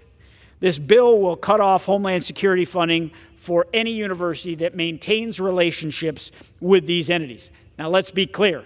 The Chinese Communist Party's ultimate goal is to build the most advanced military in the world by 2049. And they're stealing our intellectual property to do so.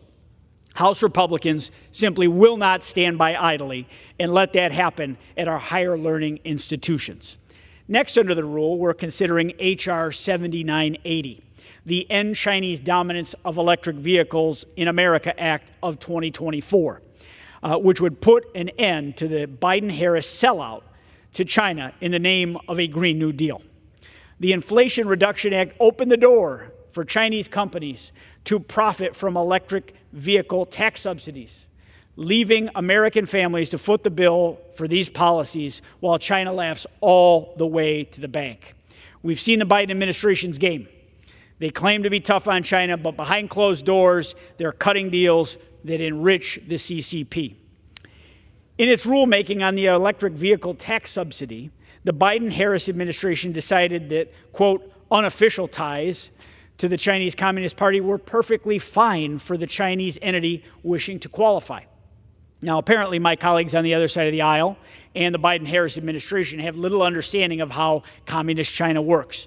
Unofficial or official, for a company to operate and be successful, you must be subservient to the interests of the Chinese Communist Party.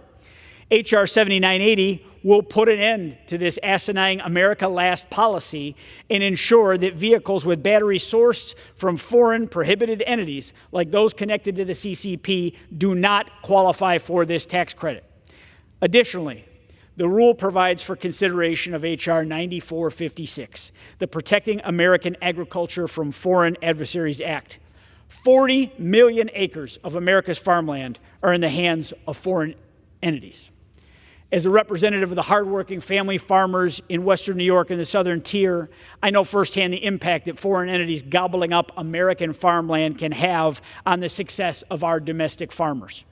It's driving the entry costs of potential new farmers to be higher with each passing year. The land where American farmers grow our food, our fuel, and fiber is precious and should be treated as such.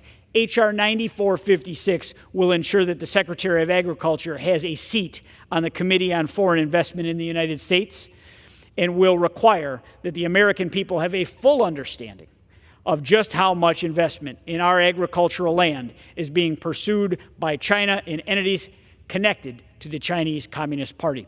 This legislation, of which I am a proud co-sponsor, is an important first step in ensuring that the CCP, through its loyal entities, is not able to buy up our most precious commodity, our land, threatening our national security, our sovereignty, and our ability to feed ourselves.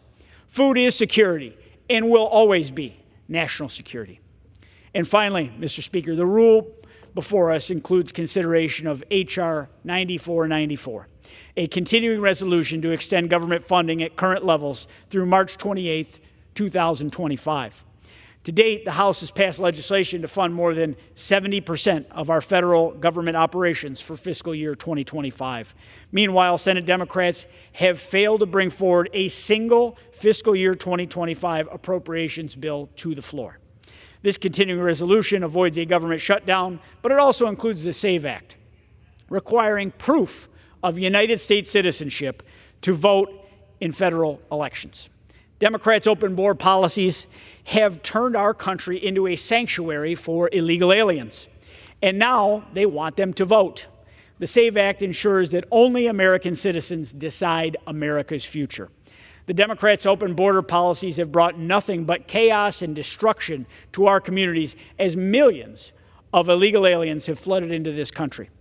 The left's refusal to secure our borders is deliberate and a direct threat to our democratic institutions, as a growing number of non-citizens are registered to vote and have been found to vote in our local, state, and federal elections.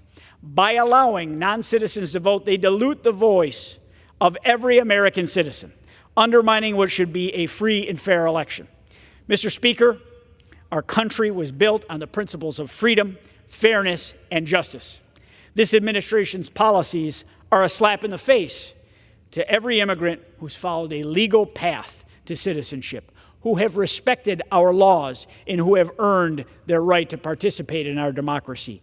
That is something we should all agree on, we should all support, and we should all fight for. It's simple common sense. I urge my colleagues to support this rule, and I reserve the balance of my time. The gentleman reserves. The gentleman from Massachusetts is recognized. Well, thank you, Mr. Speaker, and I want to thank the gentleman from New York for yielding me the customary 30 minutes, and I yield myself such time as I may consume. The gentleman is recognized. Mr. Speaker, this entire Republican majority has been one gigantic, complete, total failure. A complete mess from day one with these people in charge. It's an embarrassment. We've got 8 weeks left in the 118th Congress to do our legislative work. 8 weeks. And instead of doing something to make life better for anyone, or hell, even the bare minimum by stopping a government shutdown, we are considering a no-good stopgap resolution that extends funding into 2025. And you got to love this. You got to love this. The gentleman from New York is on the floor today trying to convince everyone to vote for the bill, when Republicans cannot even convince their own members to vote for it. I mean, seriously, every minute I look at my phone, I see another Republican defecting. Mr. Speaker, the Republican manager is wasting his time debating me. He needs to be debating his Republican friends who are coming out against the bill in droves. Clearly, they don't have the votes for this awful plan, so why are we wasting time here in this House on a bill that has no chance whatsoever of ever becoming law? Mr. Speaker, this is embarrassing for your side of the aisle. It's mid-September. Republicans said they would get all 12 separate appropriation bills done before we left for the August break. Yet another broken promise among a long list from Speaker Johnson to add on to all the broken promises from Speaker McCarthy before him. And House Republicans are once again showing their deep disrespect for the veterans community by proposing a 6-month CR that shortchanges the VA Cost of War Toxic Exposures Fund by $12 billion. $12 billion. That is morally reprehensible and just plain cruel. These are our veterans who we're talking about. How the hell can they turn their backs on our veterans? But to be clear, this is the Republican playbook. A big promise, and it gets broken. A promise like we will have a robust, effective appropriations process, and it gets broken. A promise to continue supporting our veterans, and it gets broken. And now we are headed into another potential shutdown, all because they want to play political games. And to make matters worse, Mr. Speaker, Republicans have jammed the SAVE Act onto the CR. Because why not mix up government funding with more ridiculous conspiracy theories about voter fraud? I know why they want to bring this bill to the floor. They are worried they won't win in November without pushing conspiracy theories. Mr. Speaker, let's set something straight. Non-citizens cannot vote in federal elections. Let me repeat that. Non-citizens cannot vote in federal elections. And if they vote, it is illegal. It is a crime. And guess what? They've done studies. Even conservative institutes say there is no evidence that non-citizens voted illegally in large enough numbers to shift the outcome of any election. We all know what this is about. It's not about voter fraud. This is part of their Project 2025 plan to undermine the vote count and take total control of the government. You see, Mr. Speaker, they want power whether they win or lose at the ballot box. And so they will claim voter fraud whatever happens. The facts be damned. I mean, do Republicans really want to talk about the threat of voter fraud? Well, let me remind the American people, the only ones committing voter fraud in an attempt to overthrow an election are Republicans. We've seen this movie before. Following Trump's loss in the 2020 election, he and his cronies allegedly conspired to overturn the will of the American people by submitting fake electors to falsely certify that Trump won the election. He didn't win the election. He lost the election. And what did those efforts get them? Well, let me tell you. Dozens of people across 4 states have been indicted over this election fraud scheme. So, Republicans want to talk about the threat of voter fraud? Give me a break. They are the threat. This horrible CR will never become law the way it is structured. We really are just here wasting more time after House Republicans failed to do what they should have done months ago.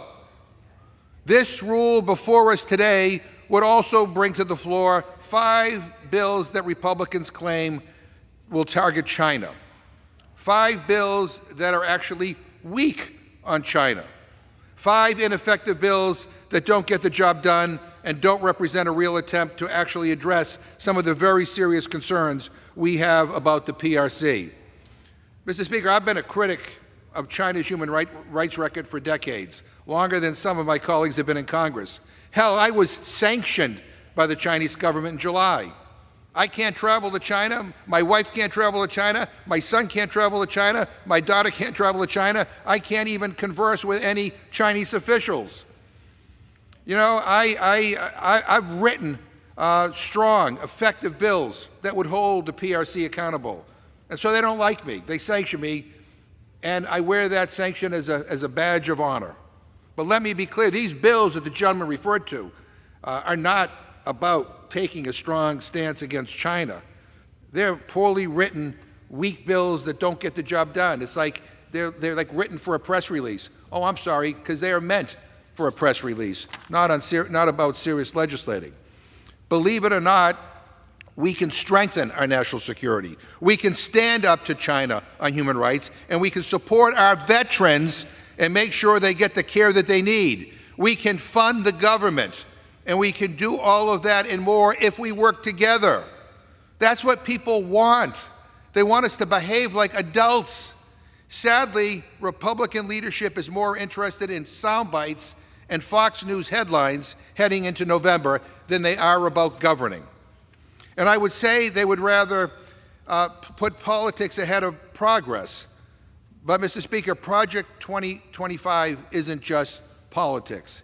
It's weird, it's shameful, and it's deeply dystopian. It's dangerous stuff. Americans are tired of this garbage, and I think they are about to make some very different choices starting November. And with that, I reserve my time.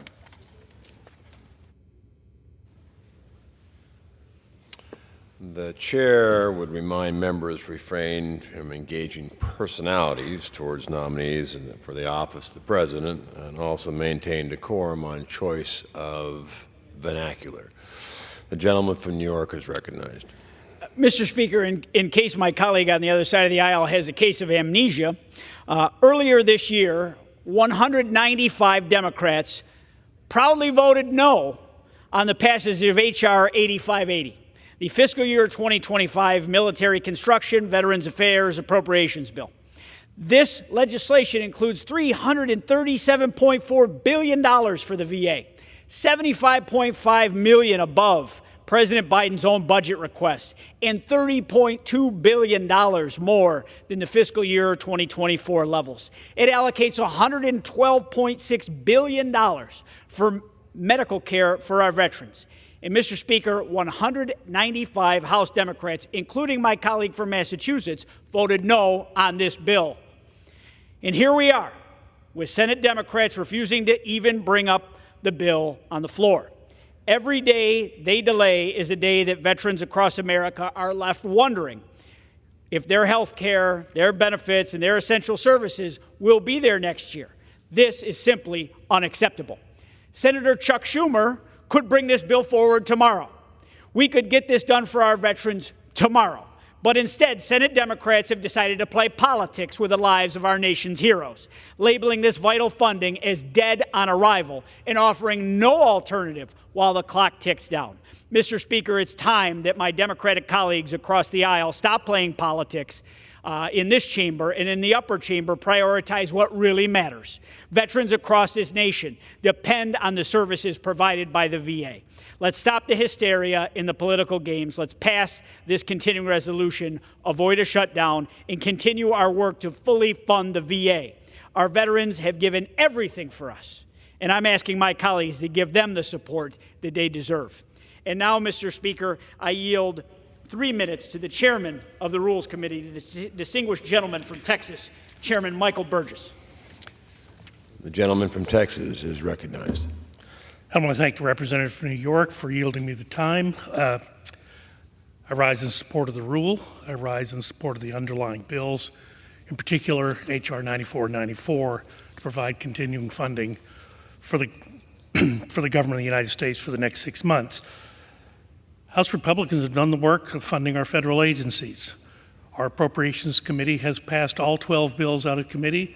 5 of those have passed on the floor. Over 70% of the funding for the federal government has already been passed by the House. Unfortunately, the Senate continues to stall. To be clear, the Senate has not passed a single appropriations bill.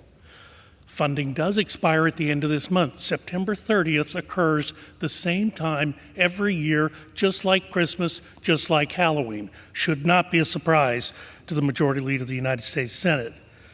With funding expiring at the end of this month, it's unfortunate but necessary to pass a continuing resolution so that the government continues to operate while the other body continues to stall. And here's another thing. I frankly do not understand why the President of the United States would even consider vetoing this legislative measure while members of his own party refuse to come to the table to negotiate with Republicans. House Republicans will not be responsible if there is an appropriations lapse. If there is an appropriations lapse, that falls squarely on the shoulders of the other body and the Democrats in charge. This is why I will be supporting the passage of the continuing resolution. We have to put personal politics aside and do what is right for everyday Americans. We also have the opportunity in this legislation to pass the SAVE Act, which will ensure that only American citizens have a voice in our elections. Look, it's against the law for teenagers to buy alcohol, but sometimes they do, or try to, and that's stopped because they have to show an ID at the counter. We understand that it is illegal for people who are not citizens to vote in federal elections, and yet sometimes people try. Sometimes they're not even aware that they're not supposed to do that. But this will ensure that only American citizens vote in American elections. And unfortunately, in the Rules Committee yesterday, they kind of said the quiet part out loud. Why would the border czar allow 12 million undocumented individuals into this country over the last 3.5 years? Well, the answer is they want them to become voters. The SAVE Act prevents that from happening. American citizens only voting in American elections. 86% of Americans support that concept. Thanks to the Biden-Harris administration, illegal immigrants not only have a free pass across our border, but soon to our ballot boxes. Election security is national security. The choice is simple. Vote for election integrity or vote for foreign influence and rising crime. For my part, I believe we need to pass this common sense legislation. Pass it today, pass it this week.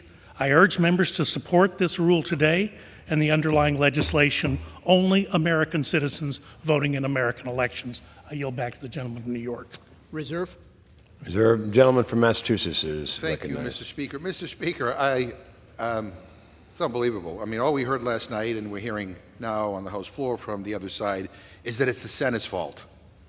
That's the reason why House Republicans aren't doing their job, and that's why they're pushing this misguided CR. It's because of Senate Democrats. We just heard that again today.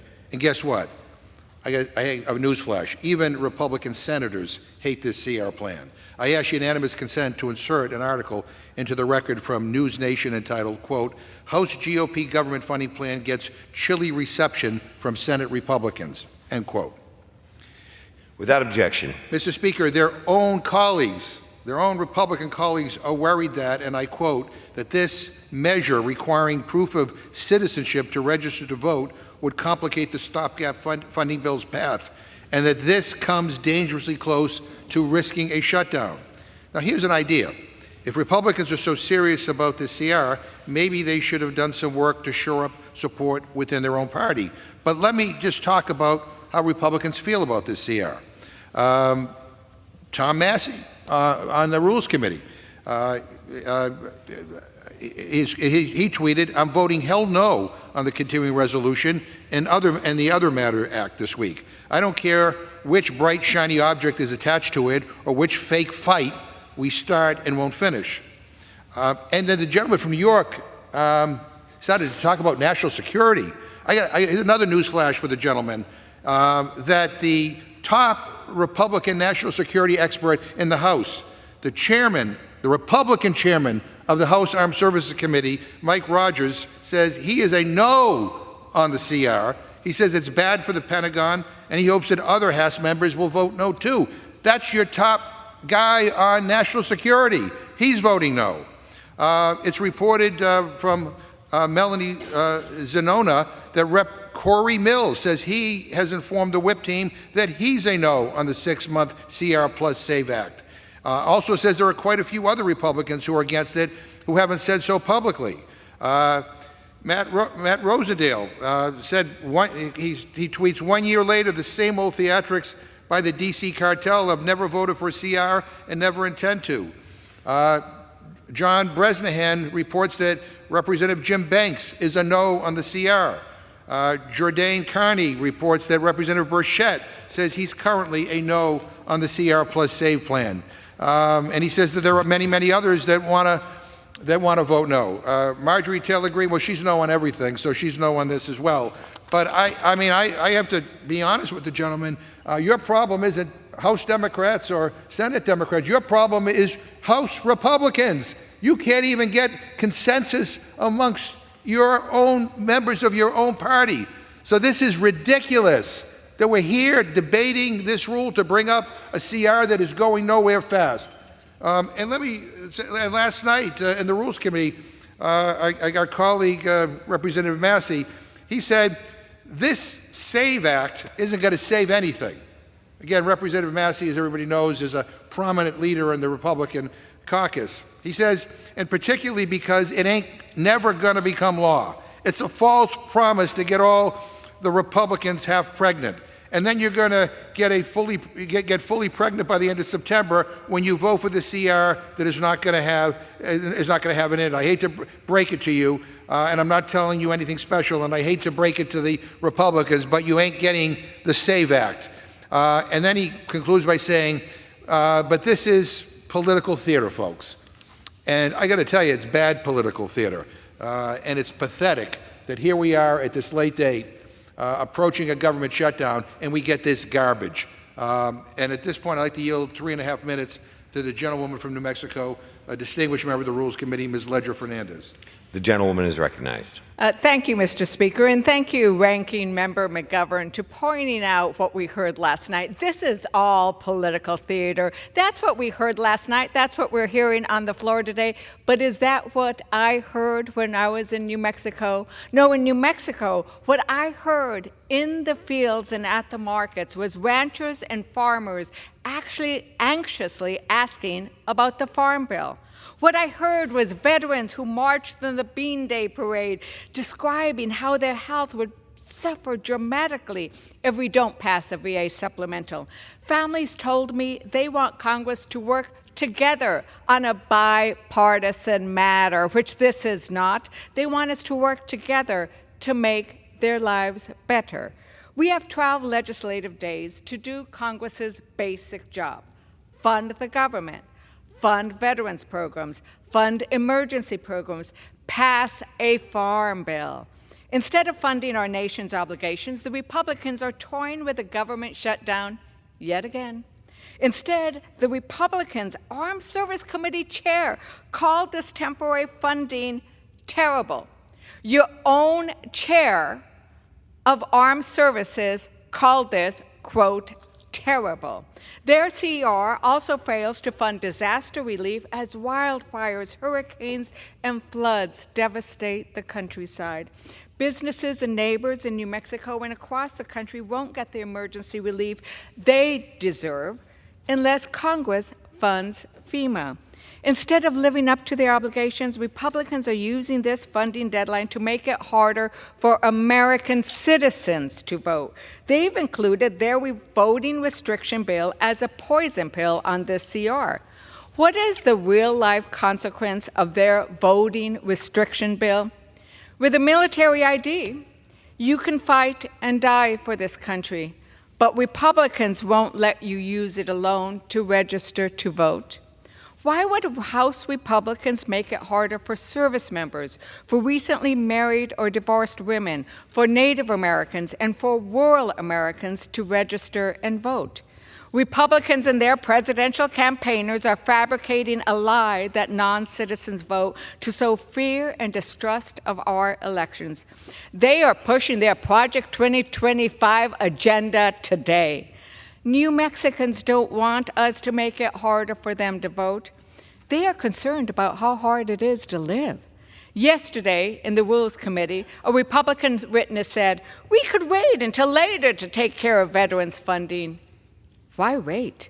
Instead of do-nothing messaging bills and a politicized CR that's going nowhere, we should prioritize our veterans now. We should prioritize disaster relief funding now. We should pass a farm bill that helps our rural communities now. This rule fails our military. It fails our veterans, families, and neighbors. I urge a no vote now on this rule, and I yield back. The gentleman from Massachusetts reserves. The gentleman from New York is recognized. Mr. Speaker, we heard a lot of fiction there. We've heard false and frankly ridiculous claims about how the SAVE Act makes it harder for certain Americans, including our service members, to vote. If my Democratic colleagues took the time to actually read the bill, they would see that under the SAVE Act, service members can show their passport, birth certificate, military ID, record of service, or any combination of these other options as proof of citizenship. There's absolutely nothing in this legislation that restricts or complicates voting for our servicemen and women. To suggest otherwise is just patently false, but it's also insulting. It implies that those who serve our country, those who risk their lives to defend our freedoms, are somehow less capable of meeting these simple and straightforward requirements. Mr. Speaker, our servicemen and women, they deserve better. They sacrifice for our nation, and we owe it to them and to all Americans to uphold the integrity of our elections by enforcing the laws of our land. But instead, Democrats across the country, they're unwilling to do so. Take my own state, New York. A non-citizen can register to vote without a Social Security number, without an ID. Before coming to Congress, I fought against New York City's outrageous attempts to allow non-citizens, including illegal aliens, to vote in local elections. In the face of what states like New York are doing, what District of Columbia has tried to do, and with millions of illegal aliens flooding into our country under the Biden-Harris administration, we need these safeguards in place today. Just last month, the state of Texas announced that it had removed 6,500 non-citizens from their voter rolls, with nearly 2,000 of those non-citizens recorded of having a voter history. Look at Texas. Just last month, they removed 6,500 non-citizens from their voting rolls. Virginia also removed 6,000 non-citizens from their voter rolls.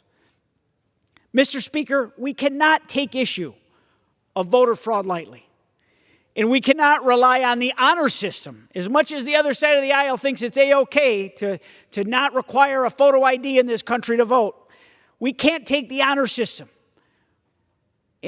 for our federal elections, especially when we have millions and millions of illegal immigrants residing in this country and thousands of non-citizens registered to vote across this country. I mean, make no mistake, the flood at our southern border, the 10 million encounters at our southern border, this isn't by accident. It was at the stroke of 94 separate executive actions with Joe Biden's pen, with Kamala Harris cackling in the background, that this has happened. And you bet your bottom dollar that if somehow, by some miraculous effort, they have the White House, the Senate, and the House next year, they're going to get to work lickety-split on the biggest amnesty plan this country's ever had, and they'll all be voters. Mark my words, and I reserve. Gentleman reserves. Gentleman from Massachusetts is recognized. Mr. Speaker, my God, the Republicans must be really afraid of losing the November election if the conspiracy theories are already starting up this early. I'd like to ask unanimous request. I'd like to request unanimous consent to insert into the record an article from the Cato Institute entitled "Non-Citizens Don't Illegally Vote in Detectable Numbers." Without objection. At a press conference on the SAVE Act, the Speaker of the House said, and I quote, "We all know intuitively that a lot of illegals are voting in federal elections, but it's not something that is easily provable. We don't have that number," end quote. Well, Mr. Speaker, this body legislates based on facts, not on intuition or conspiracy theories. And maybe it's time for the House Republicans to get serious about their jobs and stop making laws based off their absurd conspiracy theories. And again, I would just say to the gentleman after that little rant that, maybe he needs to be talking to his Republican members who all have basically said that the inclusion of the SAVE Act on this horrific CR is basically a gimmick. It's a gimmick to get people to look someplace else and not look at the fact that Republicans are not doing their job. And if you want to talk about an insult to our men and women in uniform, then I hope that you will join with me in defeating the previous question. Because if we defeat the previous question, I will offer an amendment to the rule to include $12 billion that our nation's veterans need for their health care. $12 billion that the House Republicans decided intentionally to leave out of their partisan continuing resolution. Mr. Speaker, with this unserious and unacceptable continuing resolution, Republicans are not only risking disaster assistance and domestic investments, they are also shortchanging veterans and jeopardizing their care. An additional $12 billion is needed before the new year to maintain medical care for veterans. That is just a fact. The House Republican bill does not include a single dollar of the $12 billion needed, shortchanging veterans and jeopardizing the medical services they need and have earned. Mr. Speaker, our veterans deserve our support. It is our responsibility to provide the care that they have earned. This inadequate continuing resolution does not meet the moment, which is why I'm giving my Republican colleagues the chance now to do the right thing and include the funding for our veterans in this continuing resolution. Mr. Speaker, I ask unanimous consent to insert the text of my amendment into the record along with any extraneous material immediately prior to the vote on the previous question. Without objection. And Mr. Speaker, there were lots of things that were left out of this CR, and the Republicans came up with the manager's amendment to try to address that, but they left out the $12 billion for our veterans. They left out $12 billion for our veterans. I don't understand that. There's no explanation for that. It is so wrong. And to discuss our proposal, I yield 3 minutes to the distinguished gentleman from California, Dr. Ruiz. The gentleman from California is recognized. I rise today in opposition of the Republican-led 6-month continuing resolution that will devastate veterans and jeopardize their care. In 2022, when I helped lead the passage of the Honoring Our PACT Act through Congress, we promised veterans with exposures to toxic burn pits and other toxins that they would be taken care of. And just in fact, last week I hosted my annual Veterans University, and I heard from veterans directly about the life-changing impact PACT Act benefits have had on their lives. An additional $12 billion is needed before the new year to maintain this medical care for veterans. But this CR bill provides $0 for veterans' medical services for veterans and restricts access to the medical care they earned and deserve. According to the Office of Management and Budget, without the $12 billion, the VA would have insufficient funding to maintain medical care operations for veterans through fiscal year 2025. The additional funds requested for the Toxic Exposure Fund is largely due to the overwhelming increase in PACT Act enrollment. Our veterans need the medical care. The success of the PACT Act has been evident in my district alone, where over 5,200 veterans have filed a claim. Without this funding, the VA needs to begin addressing any potential shortfall as early as the first quarter of fiscal year 2025. This continuing resolution pulls the rug from under the feet of veterans who are finally receiving access to care and benefits that they have fought for almost a decade. The extreme House Republican majority seem uninterested in those commitments to veterans, and they are shortchanging veterans $12 billion. So I urge my colleagues to defeat the previous question. Thank you, and I yield back to the chair. Chair is recognized. I reserve. The gentleman from Massachusetts reserved. The gentleman from New York is recognized. Well, I'm going to reiterate the fact. It's very simple. The House Republicans have passed their Veterans Appropriations Bill. We passed it above the request of President Biden or whoever is drafting the president's requests at this hour. And the people that have had a lot to say in this chamber today, they all decided to vote no. They voted no for our veterans' health care. They voted no for opportunities to expand veterans' benefits. They did it for politics. They did it because it wasn't their idea. But this House Republican majority has funded the VA above and beyond President Biden's requests for the last 2 fiscal years, and we're very proud of that fact, and we will continue to do so. Mr. Speaker, my colleagues across the aisle, they've expressed outrage over the inclusion of the SAVE Act in today's continuing resolution. But let's be clear. The American people overwhelmingly disagree with their position. According to 2022 YouGov poll. Nearly 2/3 of Americans support requiring proof of citizenship to vote in elections. And even more telling, 48% of Democrats, yes, Democrats, agree that proof of U.S. citizenship should be required. In 2022, a Gallup poll further underscores this. 79% of Americans favor photo identification requirements to vote, and that includes 53% of Democrat voters.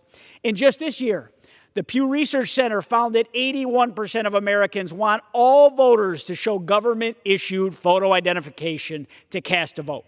69% of Democrats back this common sense safeguard.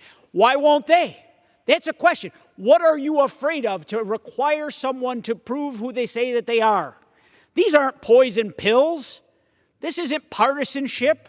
They are overwhelmingly bipartisan views shared by a vast majority of common sense Americans. Yet my colleagues would rather cater to a fringe element in this country within their party than listen to the clear will of the American people. Instead of supporting reasonable safeguards to protect our elections and prevent foreign interference, they continue to block widely supported measures. They claim to be defenders against foreign interference in our election, yet today they turn their back on protecting the sanctity of the vote. The numbers don't lie, though. Under the Biden-Harris administration, at least 4.6 million illegal aliens have been released into our country, with 1.8 million gotaways. We don't know where they are. We don't know who they are. We don't know why they're here. And those are just the ones that we're aware of. With millions of illegal immigrants, including violent criminals, now residing in the United States, we cannot afford to ignore the critical need to ensure that only American citizens decide the future of our nation. This isn't just about policy. It's a moral imperative to protect the foundational rights of American citizens. It's time for our Democratic colleagues to put aside their partisanship, to listen to 81% of the American people who support this, and stop threatening a shutdown over common sense election safeguards. And I reserve the balance of my time. Gentleman reserves. Gentleman from Massachusetts. Oh, my God, Mr. Speaker, I don't even know where to begin. I mean, to be honest with you, there's just so much there. First of all, let me just say, let me read from a letter that the Secretary of Defense sent to all of us here in Congress. He said, a 6-month CR would set us significantly behind in meeting our pacing challenge highlighted in our national defense strategy, the People's Republic of China. The PRC is the only global competitor with both the intent and capability to change the international order. The PRC does not operate under CRs. Our ability to execute our strategy is contingent upon our ability to innovate and modernize to meet this challenge, which cannot happen under a CR. Asking the Defense Department to compete with the PRC, let alone manage conflicts in Europe and the Middle East, while under a lengthy CR, ties our hands behind our back while expecting us to be agile and to accelerate progress. So that's what the Secretary of Defense sent to Congress. So Republicans are here with a bunch of fake anti-China bills that will never become law. But what they are actually doing is hurting our national security. This approach, your CR, is hurting our national security. And that's not just, the Secretary of Defense saying that.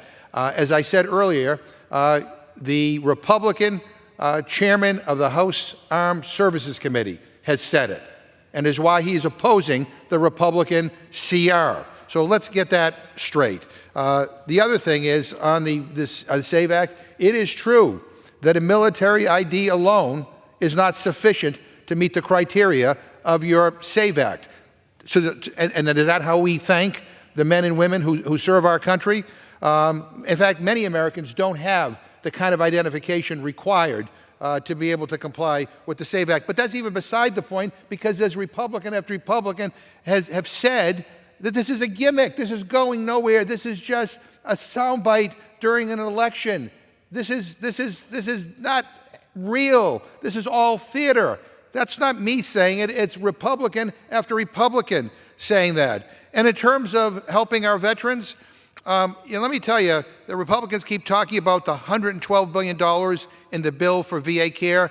But guess what? These dollars were already provided in last year's bill. Both VA and OMB say that these dollars are insufficient and that they need an additional $12 billion or our veterans' care will be affected. That is what has been said to Republicans and Democrats over and over again. This bill provides zero additional dedicated funding for vets with toxic exposures. Zero. And I don't understand why, when you were trying to fix some of the omissions in the manager's amendment that was put in the Rules Committee, why this could not have been added. These are our veterans. These are people who have served our country. These are people who have been exposed to toxic chemicals, who are battling with all kinds of illnesses and diseases. The least we can do is make sure the funding is there so they can get adequate health care. This bill provides none of that $12 billion. I don't understand what my Republican friends are thinking. I reserve my time. Gentleman reserves. Gentleman from New York is recognized. Mr. Speaker, I'd like to inquire if the gentleman from Massachusetts has any additional speakers. I'm the final speaker. I am prepared to close. And I reserve. The gentleman from New York reserves. The gentleman from Massachusetts is recognized. May I inquire how much time I have remaining, Mr. Speaker? You have 6 minutes. Okay. Mr. Speaker, we have 3 weeks left to ensure that our government doesn't shut down. 3 weeks. And instead of working with Democrats to keep the government open, what we have here is an awful, cynical, partisan, continuing resolution that has exactly zero chance of becoming law. Hell, as I said earlier, it may not even pass the Republican-controlled Congress. It's like Republicans won't even try to get the job done. They passed 4 appropriations bills out of 12. I mean, that's it. And they want a trophy for that. I mean, it is pathetic how little work has been done in this House. Again, they have sent a grand total of 4 appropriation bills to the Senate. Though listening to them last night at the Rules Committee, you would think that they had completed all their work and everything is wonderful.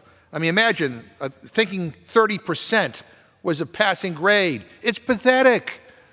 At the end of the day, the Republican majority has failed the American people. And the Republican majority has failed the American people miserably. They want to condition keeping our government open on a Project 2025 pipe dream to disenfranchise millions of Americans at the ballot box. Let me be clear. The SAVE Act is not about targeting undocumented immigrants. It's about suppressing the vote of millions of American citizens. And again, I point out to what happened in the last election. The person who shall not be named by name lost, but didn't want to accept the loss, and instructed people to go out there and to submit fraudulent electors, and to try to fix stoke all these conspiracy theories. And multiple people are now under indictment for trying to overturn the legitimate results of the last election. The threat to our democracy, the threat to our election integrity is the Republicans. My friends are willing to rip $12 billion away from our sick veterans, all to play political games. What is wrong with them, Mr. Speaker? They're pursuing poorly written bad bills that are soft on China when we could be doing the real work, teaming up across the aisle to strengthen our national security. It is a joke. It is a joke. It's embarrassing. All they bring to the table is destruction, disruption, dysfunction, and the dystopian Project 2025. Every measure before us today is a bad deal. And I urge my colleagues to defeat the previous question so we can help our veterans. And I urge my colleagues to vote no on the rule and on the underlying bills. Mr. Speaker, we have to do better. If the government shuts down because of their dysfunction, real people in this country get hurt. So we need to come together and get our work done. Enough of this partisan garbage. With that, I yield back my time. The chair would remind members to refrain from engaging in personalities towards nominees for the office of president. The gentleman yields. The gentleman from New York is recognized. Thank you, Mr. Speaker. I am prepared to close. The gentleman is recognized. These accusations, Mr. Speaker, they're not just dishonest, they're a pathetic act of desperation. In their scramble to smear Republicans, they've dug up some obscure policy document that was never endorsed by President Trump or any House Republican for that matter. And now they've thrown everything they can against the wall, hoping to scare the American people with their usual tactics of lies, deception, and paranoia. This, Mr. Speaker, is the Democratic playbook for 2024. When you're failing, manufacture some more fear. The reality is stark. Democrats are in complete disarray. They're heading into November on a runaway train. Mr. Speaker, it would be laughable if their policies didn't have such dire impact on the American people. So now, in a desperate, flailing attempt to distract from their catastrophic record of the last 3.5 years, they're trying to shift the focus away from the wreckage they've left in their wake. Their policies have bankrupted this country, emboldened our enemies, thrown our borders wide open, and crushed the American people under the weight of skyrocketing costs and economic insecurity. But here's the thing, Mr. Speaker, Americans are just smarter than that. No matter how much they try to spread their undiagnosed cases of Trump derangement syndrome, no matter how many obscure documents they try to pin on House Republicans, they can't run for their abject record of failure. The American people see it. They feel it every day at the gas pump, at the grocery store, when they're paying their insurance bill, when they're trying to buy a new car, when a young family's trying to get into their first home, in their wallets, in their communities, in the safety of their communities. They feel it. Democrats can't hide from the disaster they've created, and no amount of finger pointing is going to change that. Mr. Speaker, my colleagues on the other side of the aisle have made it clear that they would rather play political games as we work to fund the government and avoid a shutdown.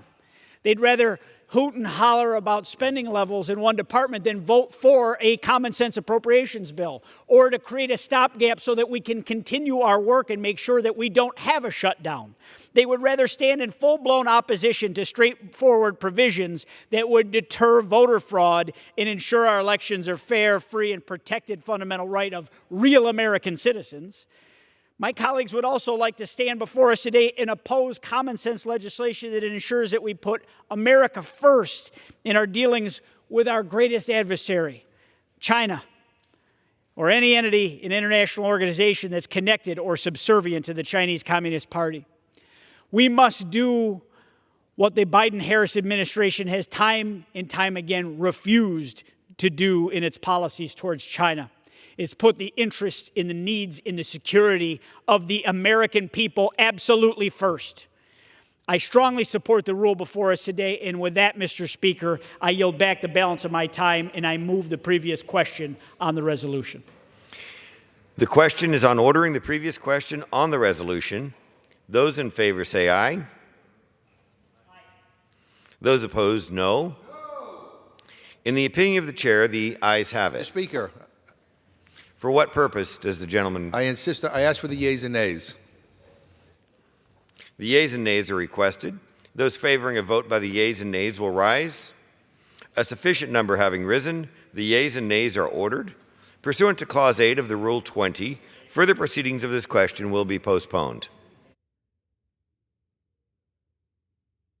Pursuant to Clause 12 of Rule 1, the chair declares the House in recess for a period of less than 15 minutes.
The House will be in order.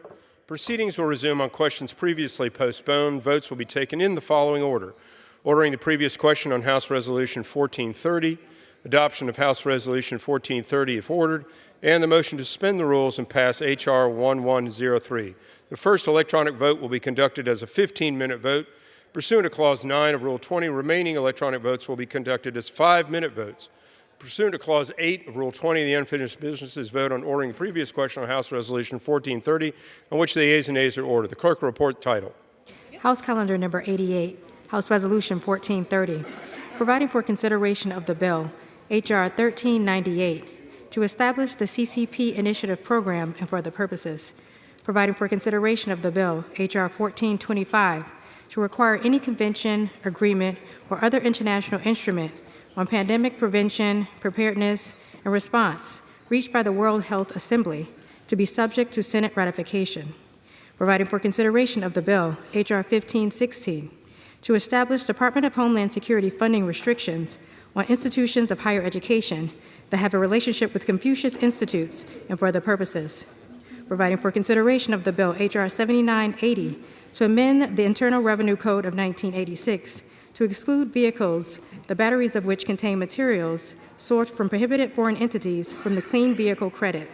Providing for consideration of the bill H.R. 9456 to amend the Defense Production Act of 1950 with respect to foreign investments in United States agriculture and for other purposes, and providing for consideration of the bill H.R. 9494, making continual appropriations for fiscal year 2025 and for other purposes.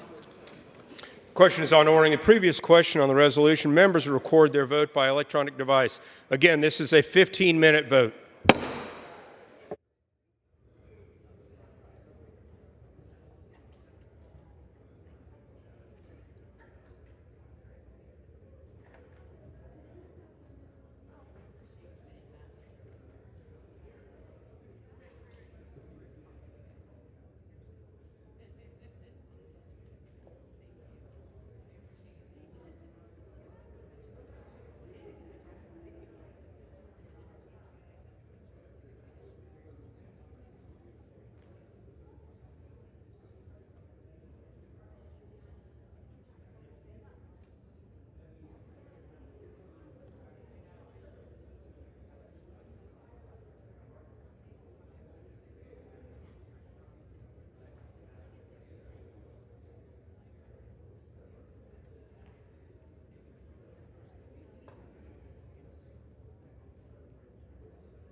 On this vote, the yeas are 193, the nays are 189. Previous question is not ordered. Is ordered.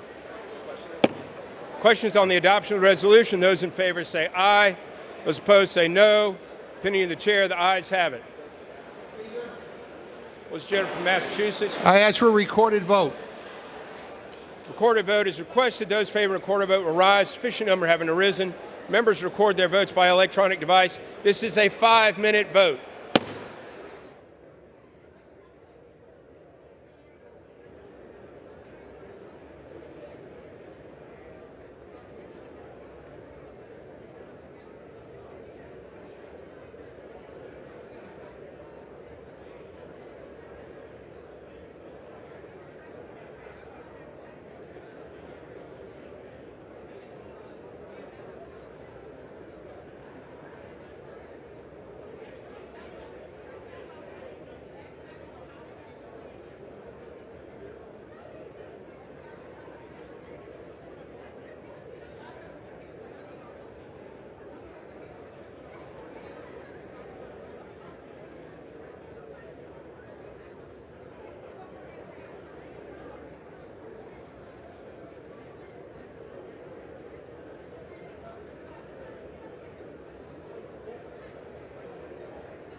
All members voted. Any member wishing to change their vote?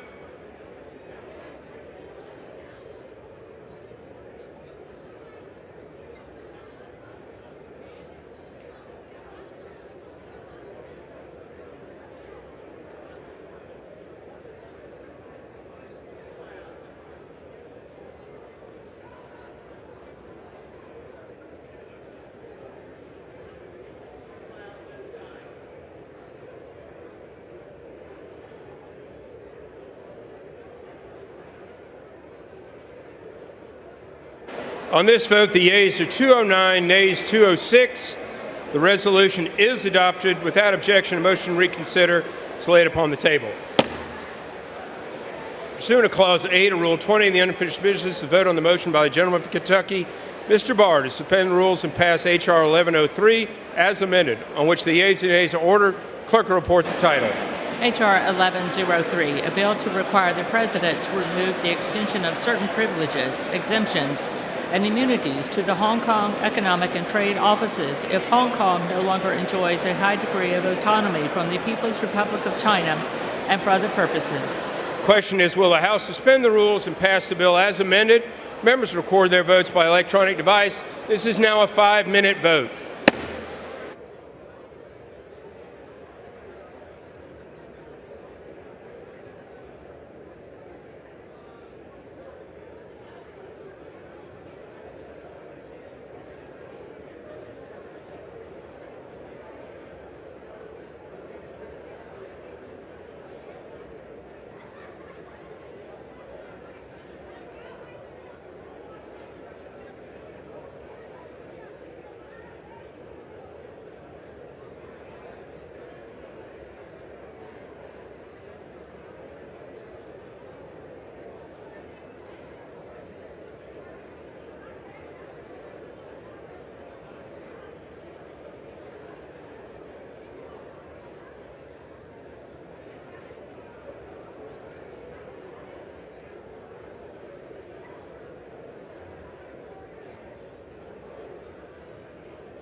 changed their vote? Have all members voted?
On this vote, the yeas are 413, the nays are 3, 2/3 being in the affirmative. The rules are suspended. The bill is passed, and without objection, the motion reconsider is laid upon the table.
The House will be in order.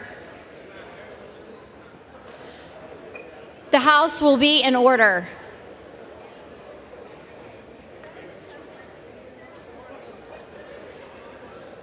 For what purpose does the gentleman from California seek recognition? Madam Speaker, by direction of the Democratic Caucus, I offer a privileged resolution and ask for its immediate consideration. The clerk will report the resolution. House Resolution 1431, resolved that the following named members be and are hereby elected. Without objection, the resolution is agreed to and the motion to reconsider is laid on the table.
Purpose does the gentleman from Mississippi seek recognition?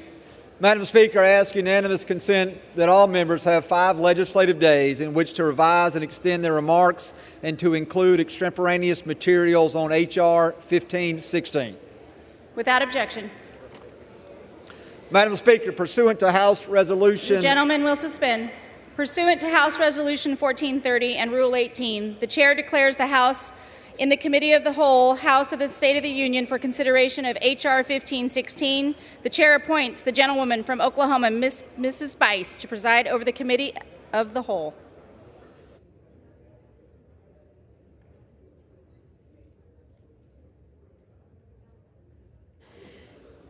The House is in the Committee of the Whole on the State of the Union for the consideration of H.R. 1516, which the clerk will report by title. A bill to establish Department of Homeland Security funding restrictions on institutions of higher education that have a relationship with the Confucius Institutes and for other purposes.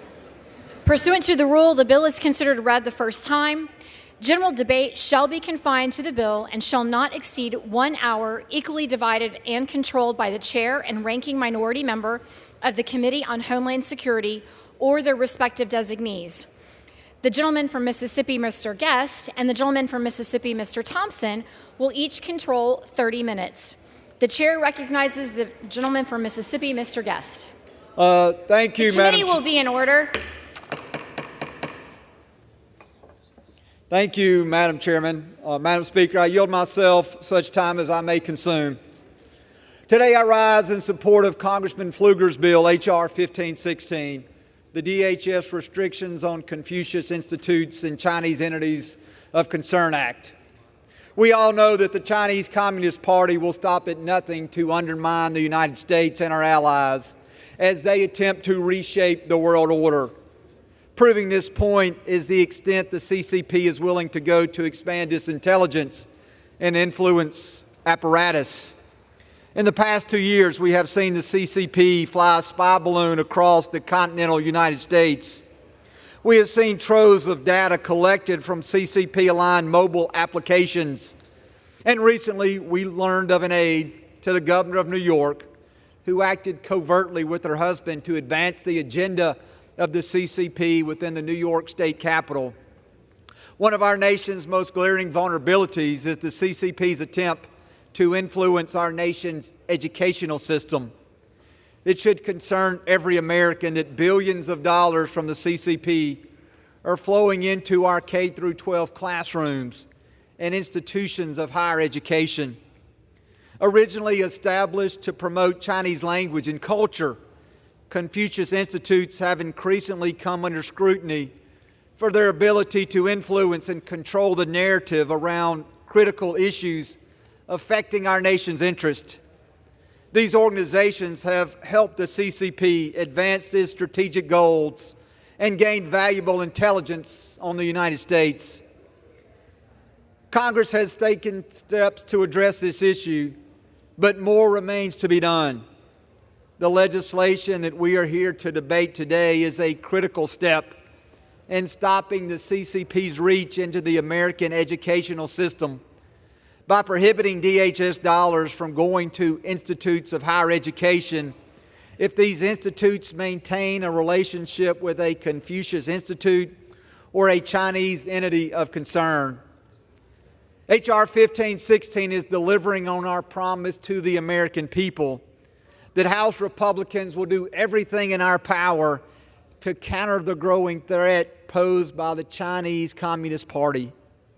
This bill protects American values by safeguarding our institutions, promoting transparency, and ensuring our academic environment remains a space for free and independent thought. I would also like to thank Congressman Pfluger for his work on this legislation, and I look forward to today's debate and encourage all my colleagues to vote in favor of this bill. With that, Madam Speaker, I reserve. Gentleman reserves. The gentleman from Mississippi, Mr. Thompson, is recognized. Thank you very much, Madam Chair. Madam Chair, I yield myself such time as I may consume. Without objection. Thank you very much. I rise in opposition to H.R. 1516. While I support the spirit of Mr. Pfluger's bill, which seeks to help address the threat posed by the People's Republic of China and the Chinese Communist Party, I cannot support this bill as it is presently written. H.R. 1516 is fatally flawed. This bill denies critical Homeland Security funding to U.S. universities, puts American students at risk, and harms our national security. H.R. 1516 would prohibit any DHS funding from going to any U.S. university that has any relationship with virtually any Chinese university. That means no FEMA funding, no disaster preparedness funding, and no terrorism prevention funding. In fact, this bill is so totally divorced from the very real concerns we all have when it comes to Chinese espionage and national security. In all likelihood, universities across this country will have to shut down student exchange programs, deny students studies abroad opportunities, and stop hosting guest lectures, panel events, or sporting events with Chinese universities if this poorly written, overbroad bill becomes law. For example, under this bill, Colgate University and Mr. Williams of New York District would be prohibited from receiving FEMA grants simply because Colgate has a program that gives students an opportunity to get firsthand experience abroad while being hosted by a university in Shanghai. That same goes for Cal State Fullerton and my colleague Michelle Steele's district. Cal State Fullerton pioneered international partnerships with Chinese universities back in 1984 so that students could collaborate on educational and cultural exchanges. Because of these bilateral agreements with partner institutions in China, this bill would prohibit DHS from helping students or CHS Fullerton if an earthquake strikes Orange County. What about Niagara University, where Ms. Langworthy went to college? Niagara signed an exchange agreement for MBA students from the university in China, which is the world's second largest economy. Would Niagara University be prohibited from receiving FEMA grants if a major blizzard or flood sweeps through Niagara County? Under H.R. 1516, the answer is yes. SUNY Binghamton in Congressman Molinaro's district has an exchange program with a Chinese university so that SUNY Binghamton students can learn the Chinese language, a critical foreign language for the military and for business leaders. Because of that exchange program, SUNY Binghamton would be denied funding and contracts for something as basic as DHS renting a room to host a hiring event, or as serious as DHS preventing help responding to a flood.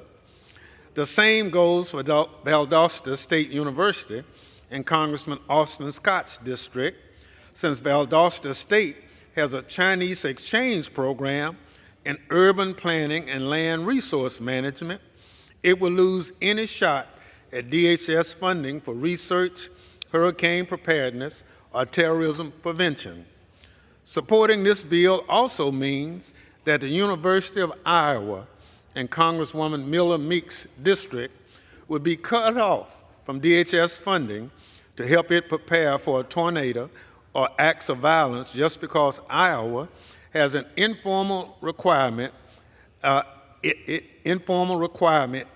Chinese majors study abroad in China, and because Iowa has programs housed at the university in China.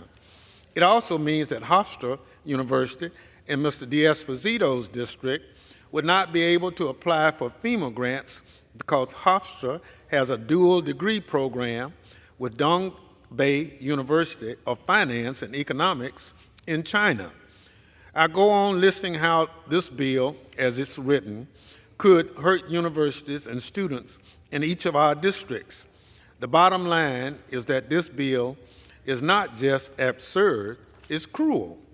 H.R. 1516 is so poorly written that neither its author, Mr. Pfluger, nor Committee on Homeland Security's chairman, Mark Green, were able to answer even the most basic questions about the bill during our committee markup.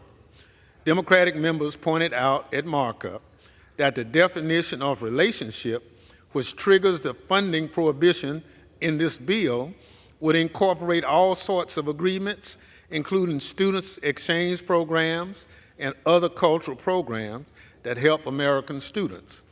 Mr. Pfluger, the bill's author, told members of our committee, quote, "The type of relationship is very important. You have rightly pointed that out. It is a monetary relationship," end quote. Well, that is not what the bill says. It says that any institution of higher education that, quote, "has a relationship with a Confucius Institute or Chinese entity of concern is ineligible to receive any funds from the Department of Homeland Security," end quote. If the bill's sponsor meant monetary relationship, the word monetary would be in the definition. Then there's this overbroad term, Chinese entity of concern. During the markup, the bill's sponsor said something about, quote, "DHS works with the university to deem an entity of concern," end quote. Well, DHS does not deem entities of concern, so I don't know where that idea came from. Chairman Green tried to clean up the definition by saying, quote, "As I understand it, by the definition, it would only be those with ties to the military," end quote. But once again, that is not what the bill says. Madam Chair, I cannot support a bill drafted so poorly that even its author and committee chairman do not know what it bans and do not know what it allows. I especially cannot support a bill that does all the damage I just described. And look, it's not just that this bill was poorly drafted. This bill has been mismanaged from the start.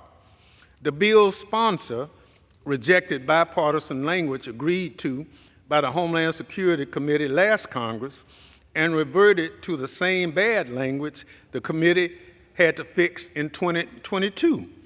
Then the committee chairman reported the wrong text out of the committee, and not a single Republican noticed for 9 months.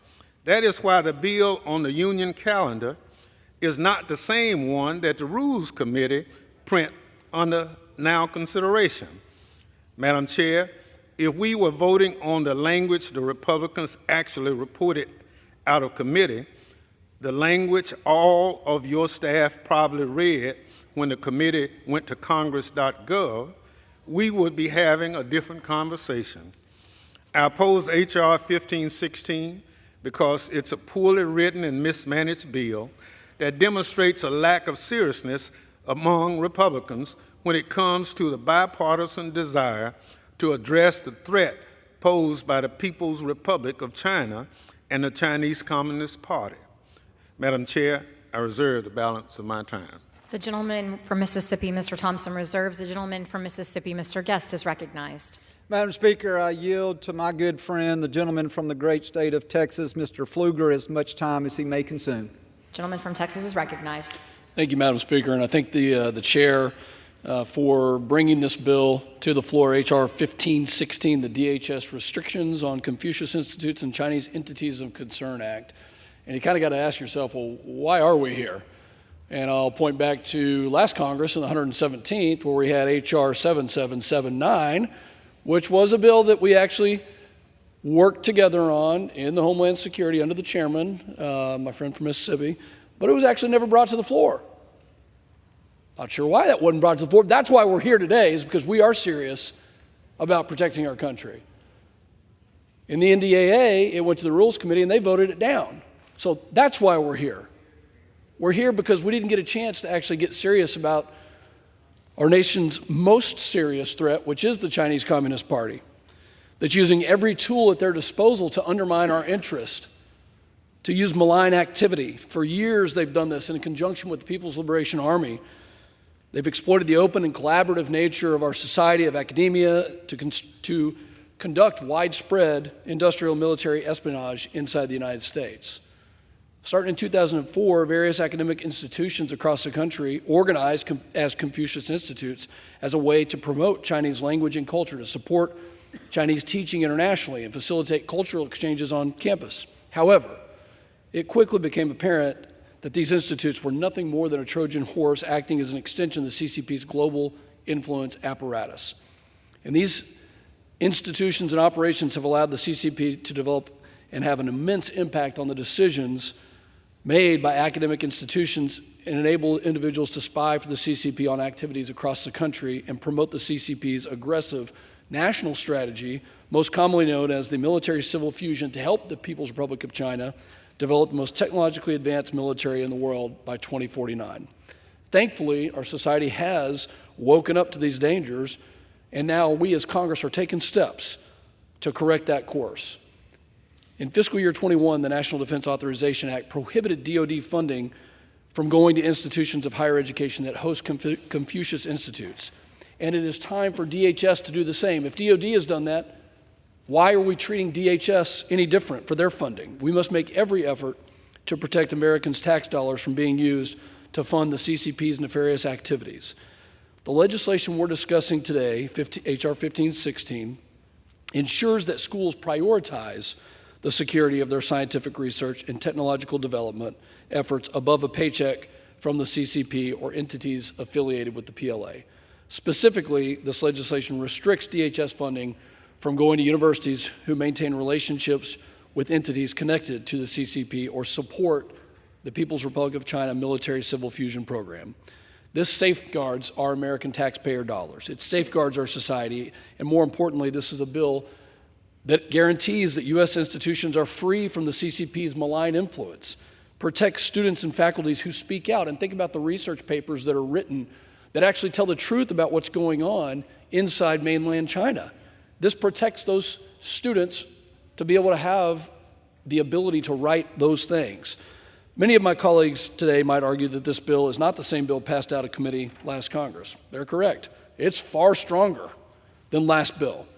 And since the beginning of Congress, we've seen multiple instances of the dangers the CCP poses to the United States. In fact, we have a China Select Committee to just investigate those differences. The threat landscape has changed. Instead of a strategy of appeasement that's been offered by this administration, let's have a strategy of strength that deters action that would undermine our national security.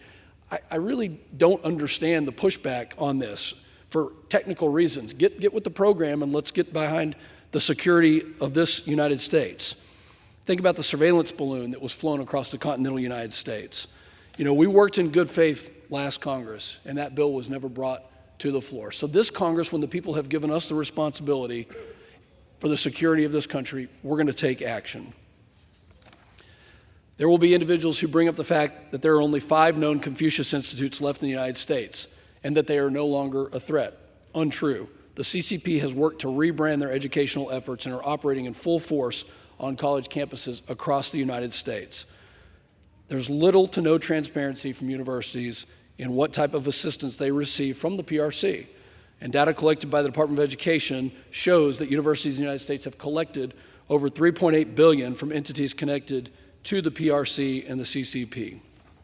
Some will argue that this bill is too restrictive. Well, according to GAO, the Secretary of Defense has never issued a waiver. It's never been necessary to issue a waiver. That's why we're taking a strong stance at this time with regards to DHS funding. We cannot allow any of these malign activities or actions to continue to undermine the United States.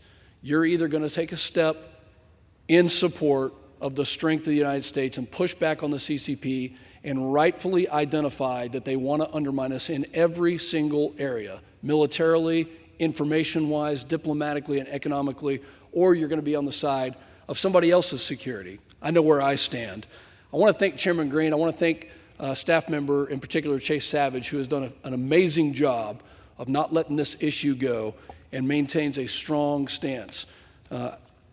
Madam Speaker, thank you, and I yield back. Gentleman reserves. Madam Speaker, I reserve the balance of my time. Gentleman from Mississippi, Mr. Thompson, is recognized. Thank you very much, Madam Chair. This bill does not provide the Secretary of Homeland Security authority to issue a waiver from funding restrictions if it is in the interest of America's national security. Without this waiver, we just cannot get behind this bill. We need to allow the experts, those at DHS, to determine what is in the best interest of our national security. This waiver was part of this bill when it was reported out of committee last Congress and supported by Democrats. In its absence in this bill today is a fatal flaw. I now yield 3 minutes to the gentleman from Rhode Island to discuss better versions of this bill. The gentleman from Rhode Island is recognized for 3 minutes. Thank you, Madam Chair, and thank you to the ranking member.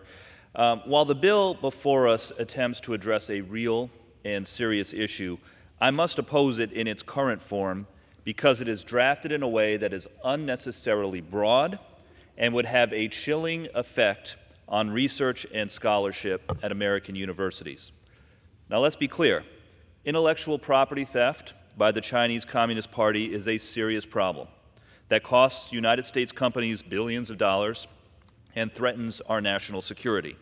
And we should be working together on a bipartisan basis to address this matter, as was done in the Homeland Security Committee in the 117th Congress under then-Chairman Thompson's leadership.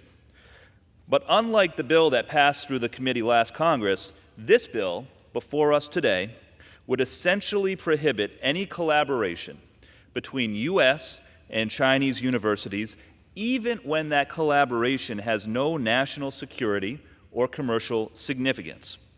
Think creative writing programs, history, anthropology, or life-saving cures for diseases, researching life-saving cures for diseases. Now, I know that is not the intent of this bill, and that is why the bill needs more work. Let me clarify. This bill uses a definition of Chinese entity of concern that is so broad that it would include any Chinese university or college that has a relationship with the Chinese government, which is basically all of them. So by definition, Chinese entity of concern in this bill is defined as virtually any university in China, and U.S. universities that collaborate with these Chinese universities, including on cultural exchange programs or engagements on subjects like history or creative writing, not related to national security, not related to U.S. commercial interests, would still be punished under this bill. Now, my colleagues on the other side might point out that the definition of Chinese entities of concern in this bill is the same as the bipartisan bill in the last Congress, and this is true. But, importantly, the version in the last Congress had a waiver provision to allow the Department of Homeland Security to provide exceptions to allow collaborations between American and Chinese universities that bear no risk to our country's security or commercial interests.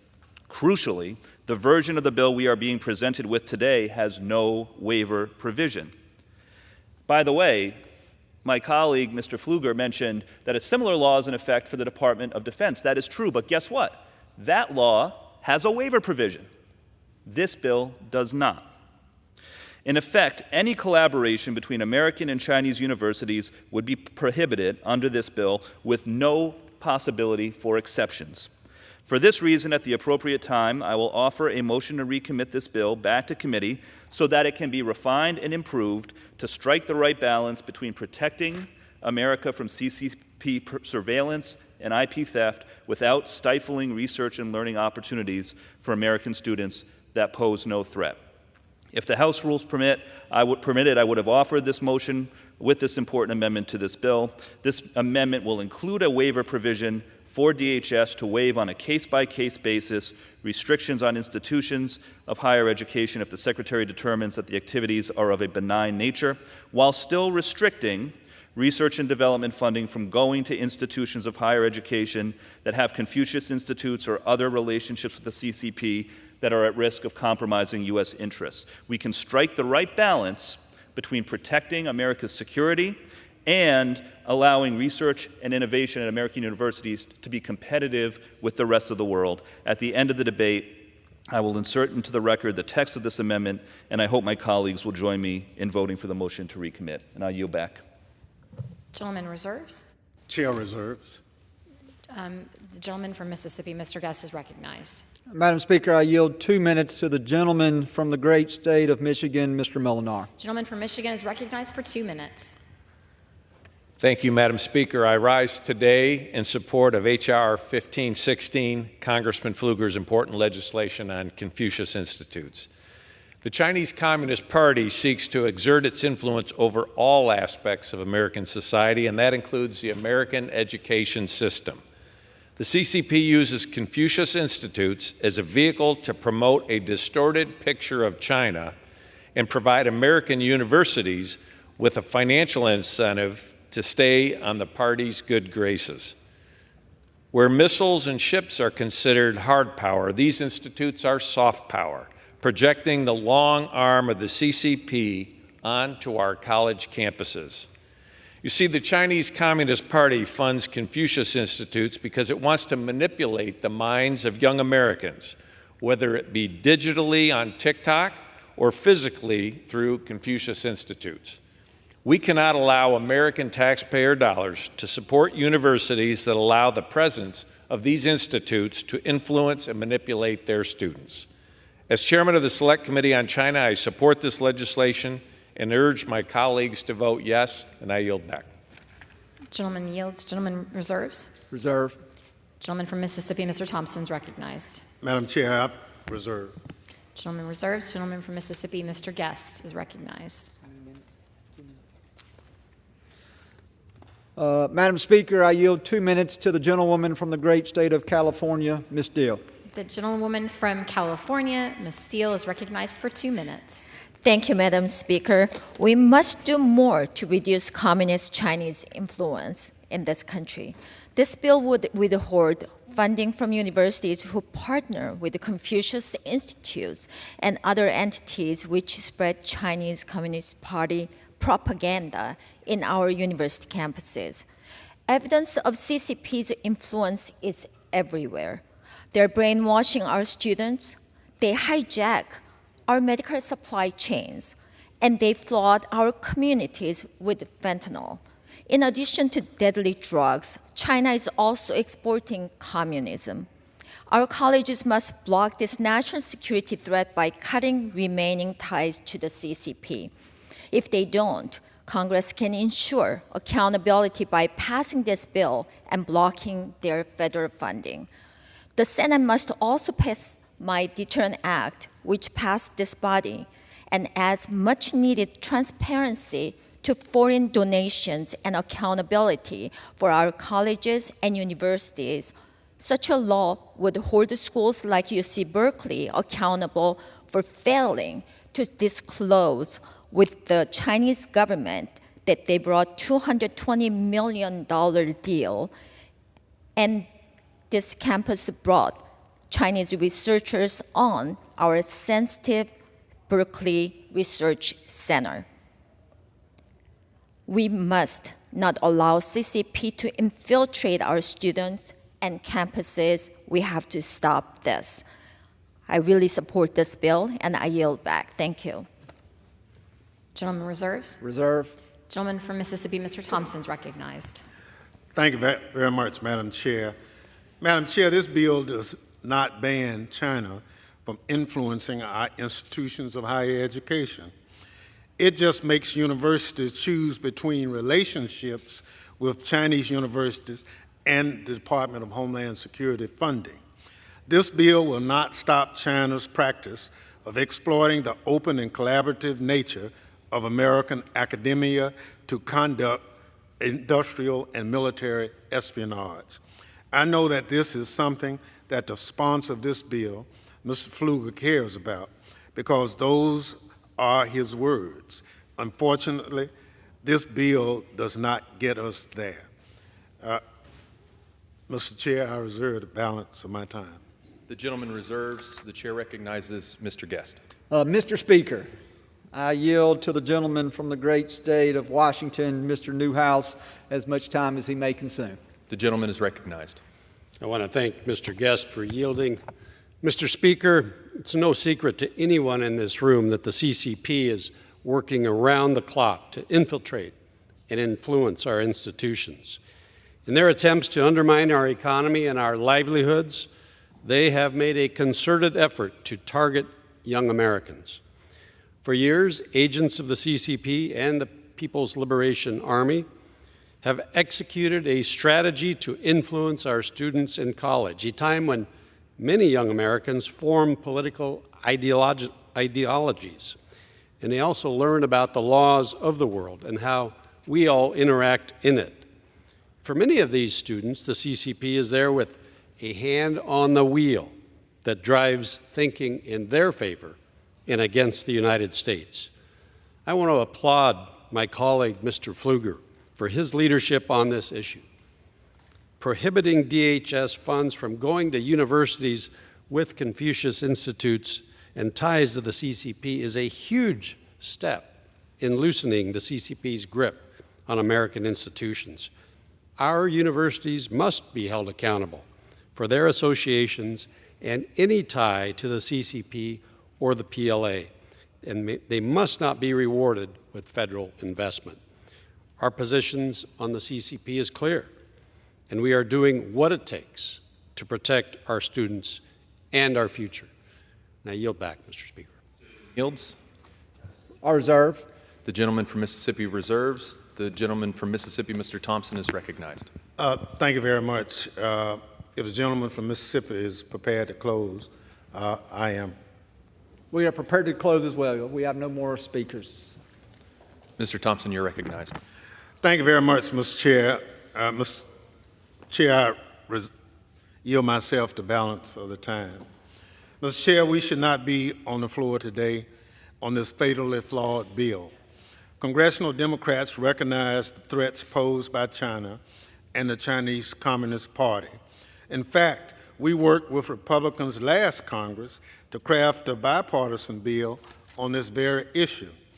But instead, today, House Republicans have decided to reject their own past work and try to make up for their do-nothing Congress with this absurd and extreme measure rammed through just ahead of an election despite multiple procedural and policy errors. Governing by theme without any thought to very real negative outcomes in no way makes policy. This bill would deny all Department of Homeland Security funds to all U.S. colleges and universities with any relationship whatsoever to practically any Chinese university. This bill's author and my Homeland Security Republican colleagues did no fact-finding. They could not answer questions about the bill during markup, and they repeatedly said the bill does not do things that the bill says it does. If this bill's author doesn't know what the bill does, then how can he expect it to become law? The whole thing is a cruel disservice to American universities, academics, and students. It puts them in DHS in horrible positions. In addition to forcing American colleges and universities with any relationship with any Chinese university to choose between that relationship and DH funds for disaster relief or terrorism prevention, this bill does not provide the Secretary of Homeland Security with any strategic flexibility to waive the funding prohibition when it's in the national security interests of the United States. This House previously granted the Secretary of Defense a similar waiver on a bipartisan basis, but congressional Republicans do not think the Homeland Security Secretary should be given the same authority. Mr. Chair, the Committee on Homeland Security has not produced a single law this Congress. In contrast to a proud record of bipartisan cooperation and legislating over the last 20 years, House Republicans has turned our committee, which I have served from its beginning, into a partisan press release factory and done nothing to make the homeland more secure. I repeat, we've not passed or produced a single law this Congress. H.R. 1516 is another sad example of the extreme MAGA Republican failure to deliver for the American people. I urge my colleagues to reject this flawed, extreme, partisan messaging bill and vote no on H.R. 1516. Mr. Chair, I reserve the balance of my time. I yield. The gentleman yields the balance of his time. The chair recognizes the gentleman from Mississippi, Mr. Guest, to close. Mr. Speaker, I yield myself the balance of my time. Gentleman is recognized. Today we heard varying opinions on what our nation must do to secure our universities from the CCP's malign influence. H.R. 1516 is one of the strongest bills the House has considered to counter the threats posed by the CCP on our educational system. This legislation safeguards taxpayers' hard-earned dollars from going to our nation's top adversary. It undermines the CCP's influence apparatus that has been used to sway public opinion and protects the critical research and development taking place at our universities across the country. To those that claim that this bill will do more harm than good, or that this bill is overly broad, I disagree with those assertions and argue that this bill will instead send a clear message to the CCP that their interference will not be tolerated on our college campuses. I hope that we have a strong bipartisan vote today to demonstrate that we can work together in addressing threats from America's greatest adversary. I would like to again thank Congressman Pfluger for offering this bill. With that, I yield back the balance of my time. The gentleman yields back the balance of his time. All time for general debate has expired. Pursuant to the rule, the bill should be considered for amendment under the 5-minute rule. In lieu of the amendment in the nature of a substitute recommended by the Committee on Homeland Security, printed in the bill pursuant to Part 2 of House Report 118-319, an amendment in the nature of a substitute consisting of the text of Rules Committee Print 118-46 shall be considered as adopted. The bill, as amended, shall be considered as an original bill for purpose of further amendment under the 5-minute rule and shall be considered as read. No further amendments to the bill as amended shall be in order except those printed in Part C of House Report 118-656. Each such further amendment may be offered only in the order printed in the report by a member designated in the report, shall be considered read, shall be debatable for the time specified in the report, equally divided and controlled by the proponent and an opponent, shall not be subject to amendment, and shall not be subject to a demand for division of the question.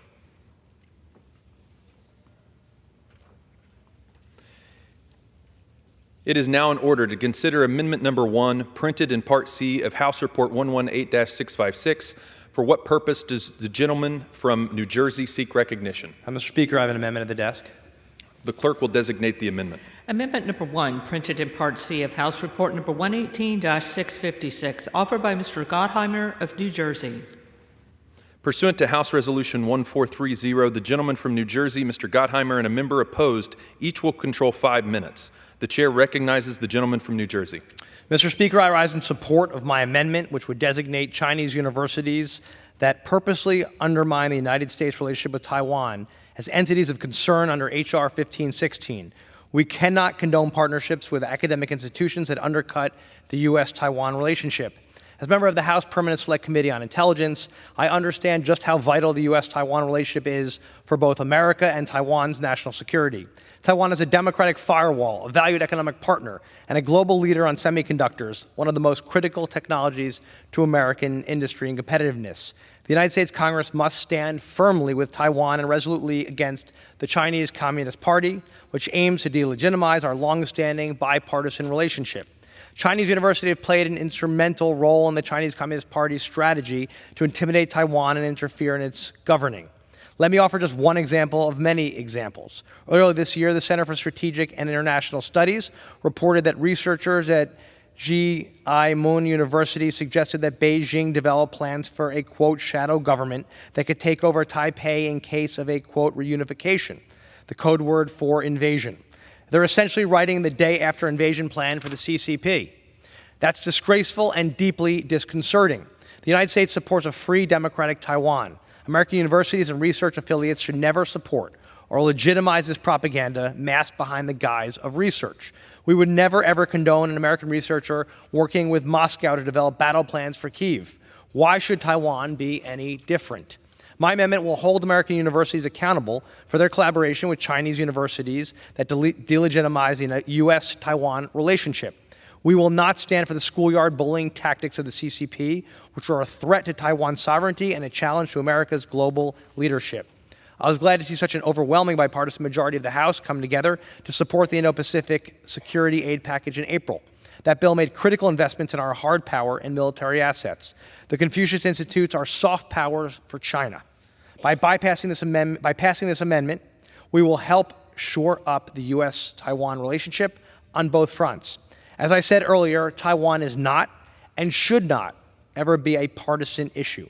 I urge my colleagues on both sides of the aisle to prioritize our national security and support this amendment. I reserve the balance of my time. The gentleman reserves the balance of his time.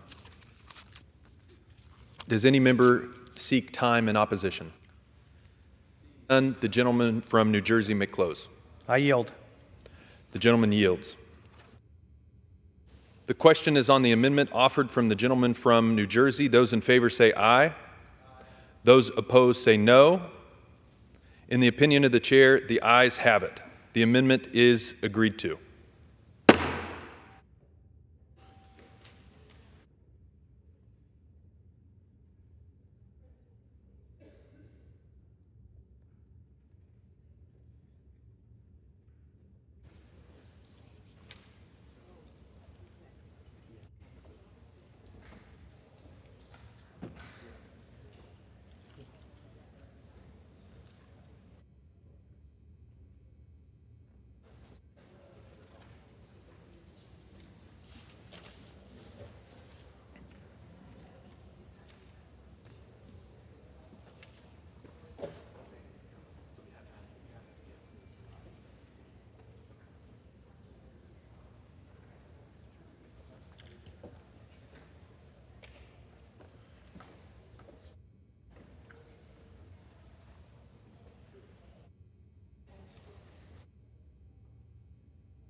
It is now in order to consider Amendment Number 2, printed in Part C of House Report 118-656. For what purpose does the gentleman from Minnesota seek recognition?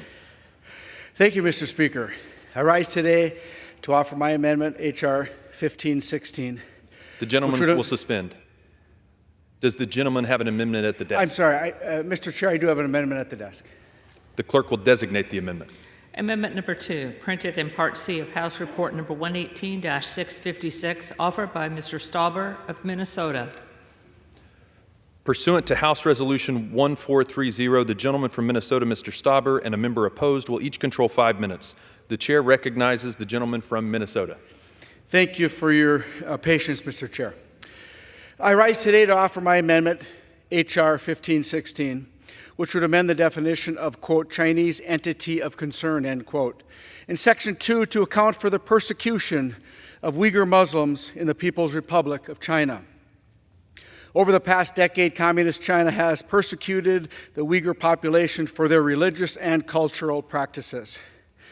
Xinjiang authorities have detained Uyghurs in internment camps without formal charges, forced them into slave labor, and have committed numerous other human rights abuses against the Uyghur people. It is estimated that over 1 million Uyghur and other ethnic minorities have been imprisoned in internment camps in China. Academics in China have aided in the persecution of Uyghurs as well. Wu Hinggan and Hu Lianghe are considered to be advocates for forced assimilation of minorities to create a state race. Hu Hinggan heads the Institute for Contemporary China Studies at Tsinghua University. Hu Lianghe, another university researcher, is already on the global global section of the Human Rights Sanctions List. Yet, Yale University boasts a strong relationship with Tsinghua University on their website. Harvard University signed a memorandum of understanding with Tsinghua University in 2021. And the University of Pennsylvania has Tsinghua University listed on their website as a partner. There's no reason why our university should be complicit in religious persecution. We may hear arguments today that the definition is already too broad and that the underlying legislation will inadvertently hinder our research apparatus. However, this amendment and the underlying legislation are necessary to stop the soft power influence China is exerting on our universities. Throughout the past year, we have seen firsthand how Iran's influence on higher education has turned college campuses into breeding grounds for anti-Semitism. We must prevent our most malicious foreign adversaries from continuing to undermine academia. The underlying legislation does well to address Communist China's influence and espionage in our higher institutions of learning. But we can go to a step further to address Communist China's crime against the Uyghur people. We should all agree that higher education's willingness to look the other way is unacceptable. We must act, and I encourage all of my colleagues to vote for my amendment and the underlying legislation. Thank you, Mr. Chair, and I yield back. The gentleman reserve or yield? Reserve. The gentleman reserves. Does anyone in opposition to the amendment seek recognition? Seeing none, the gentleman from Minnesota is recognized.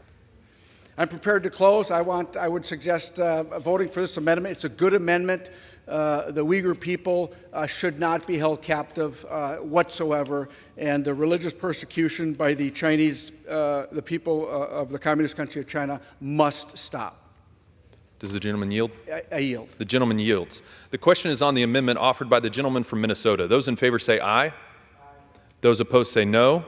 In the opinion of the chairs, the ayes have it. The amendment is agreed to. It is now in order to consider Amendment Number 3, printed in Part C of House Report 118656. For what purpose does the gentlewoman from Texas seek recognition? Mr. Chair, I have an amendment at the desk. The clerk will designate the amendment.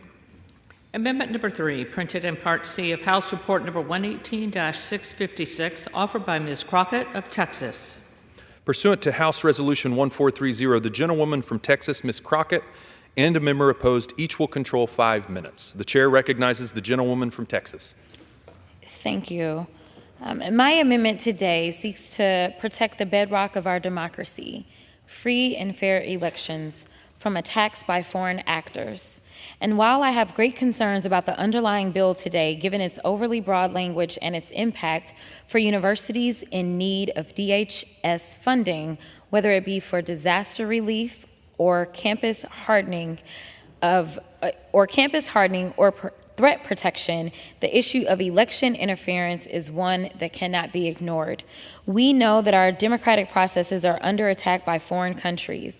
Last week, the Department of Justice issued indictments outlining efforts from the Russian government to influence the 2024 presidential election by funding and promoting divisive, inflammatory rhetoric and disinformation campaigns in the media and on online platforms. These efforts have been surprisingly effective in infiltrating the platforms of far-right influencers, conservative media, and even some of my fellow lawmakers who have repeated some of this Russian propaganda right here on the House floor. But the concerns about the PRC doing the same are not anew.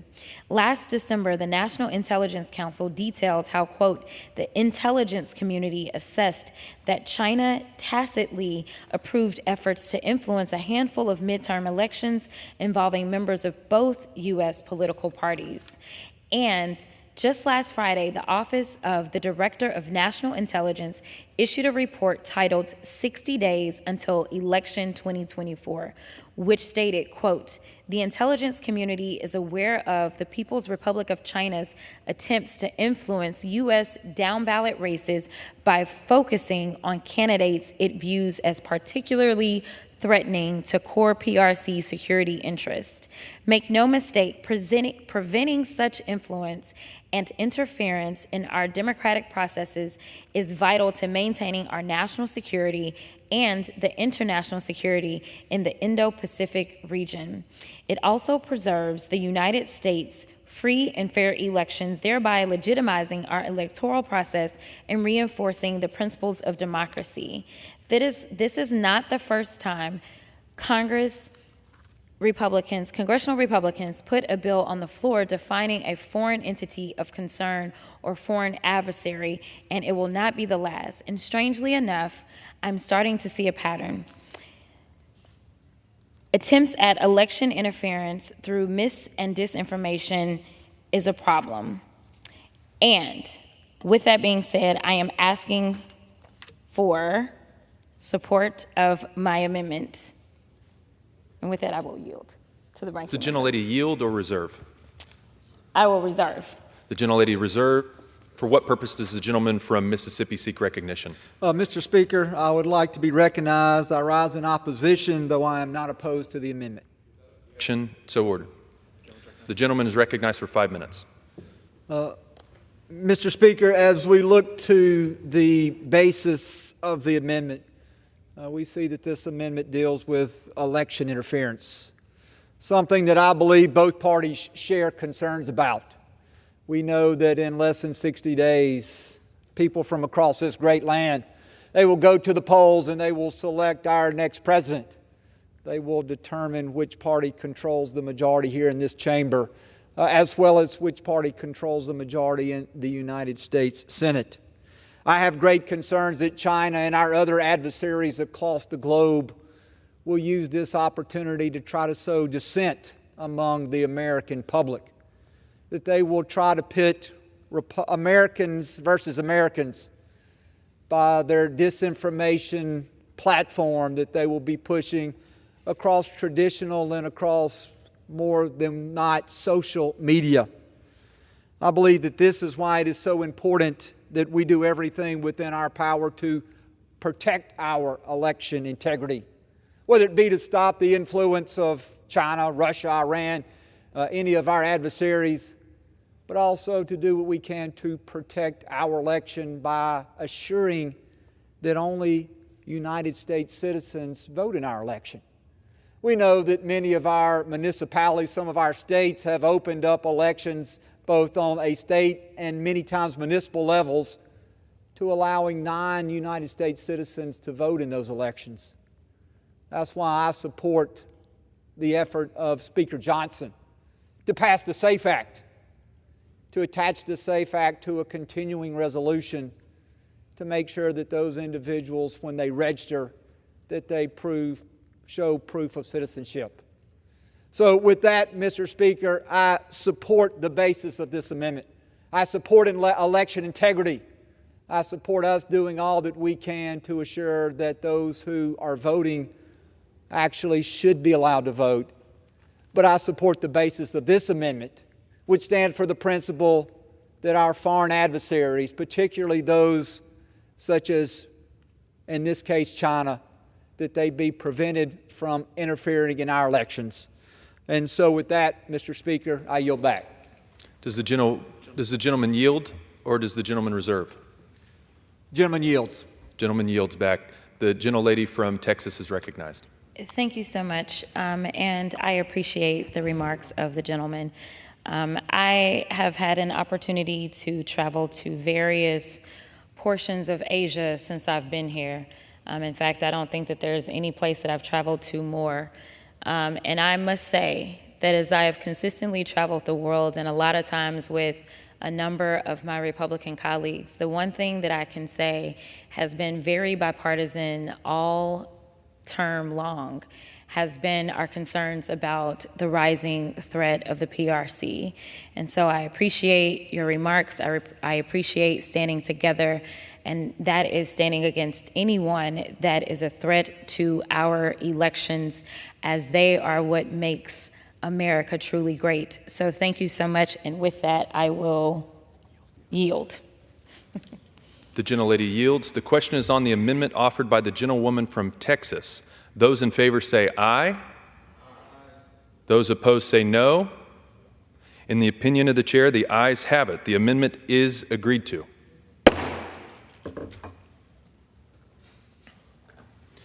It is now in order to consider Amendment Number 4, printed in Part C of House Report 118-656. For what purpose does the gentleman from Virginia seek recognition?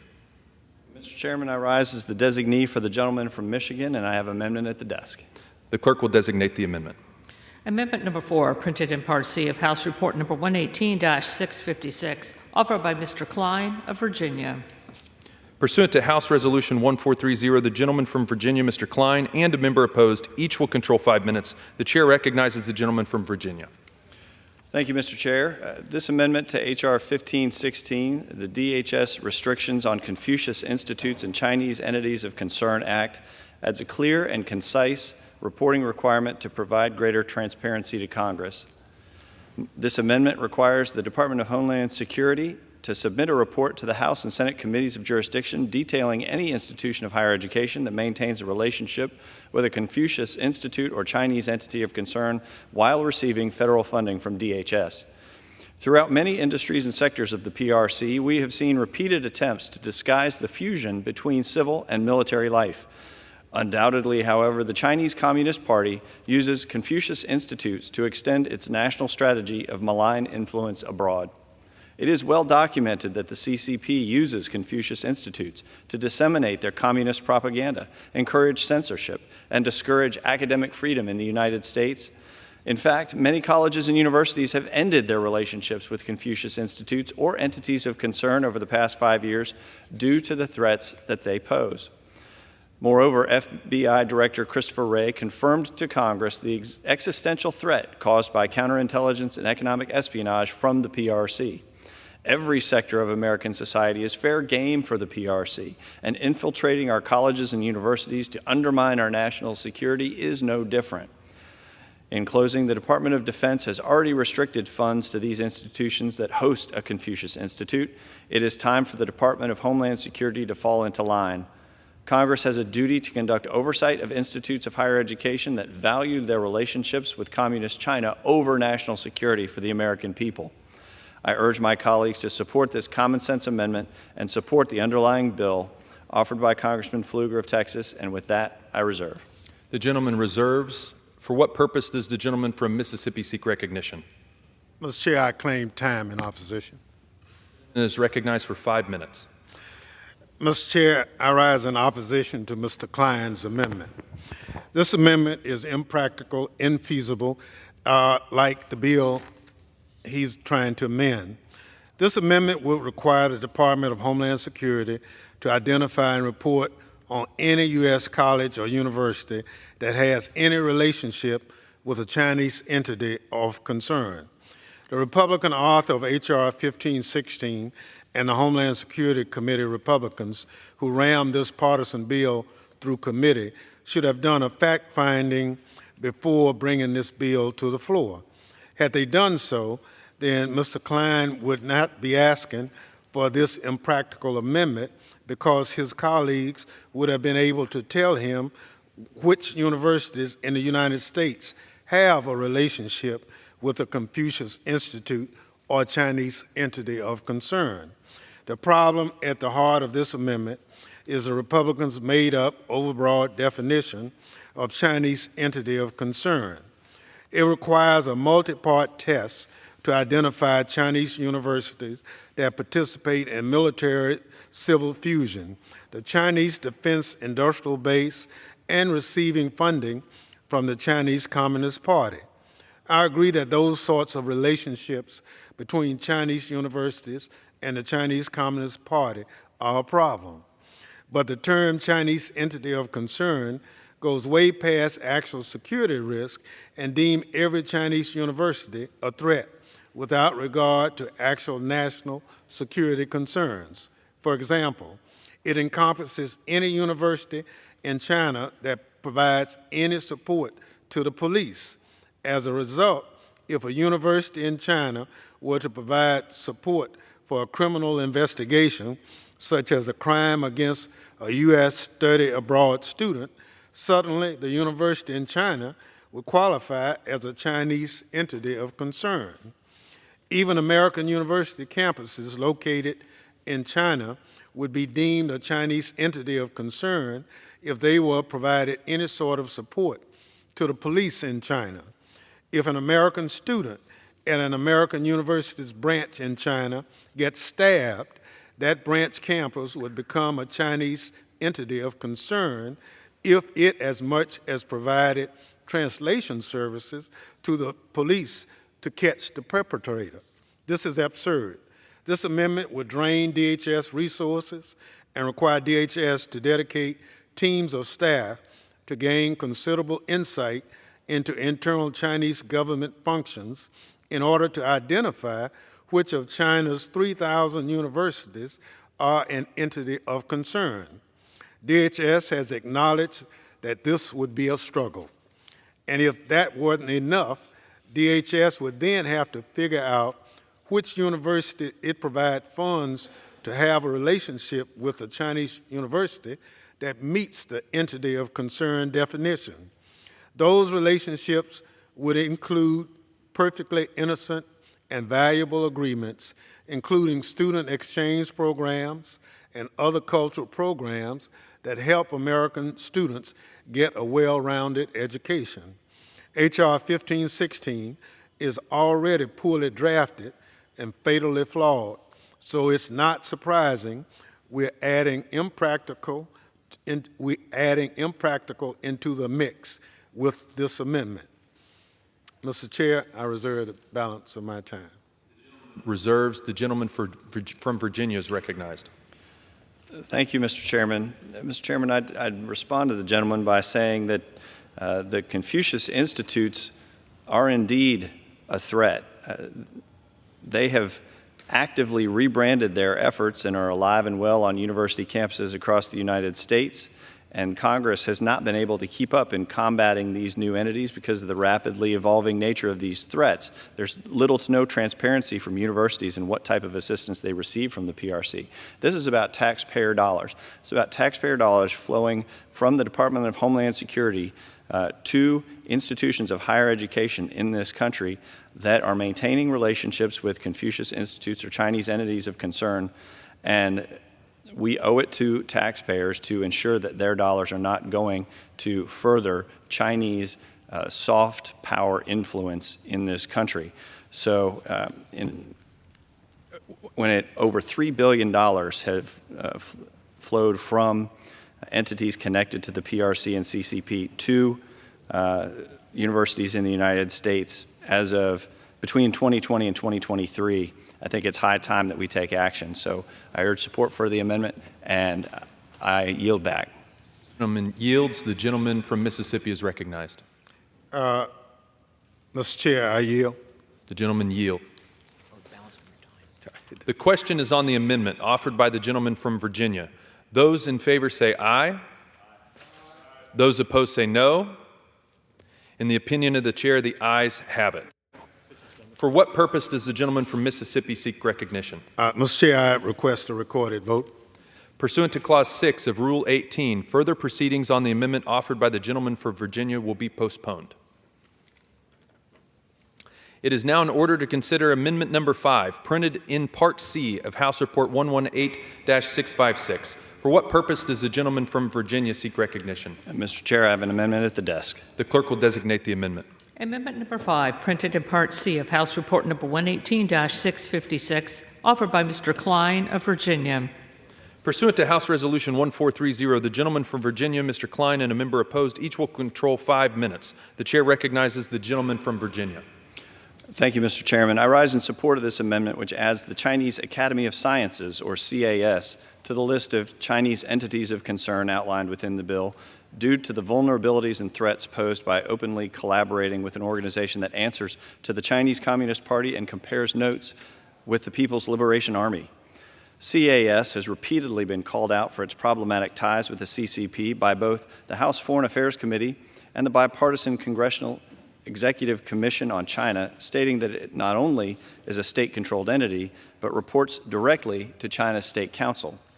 Further, the U.S.-China Economic and Security Review Commission reports that CAS has connections to Chinese military, nuclear, and cyber espionage programs.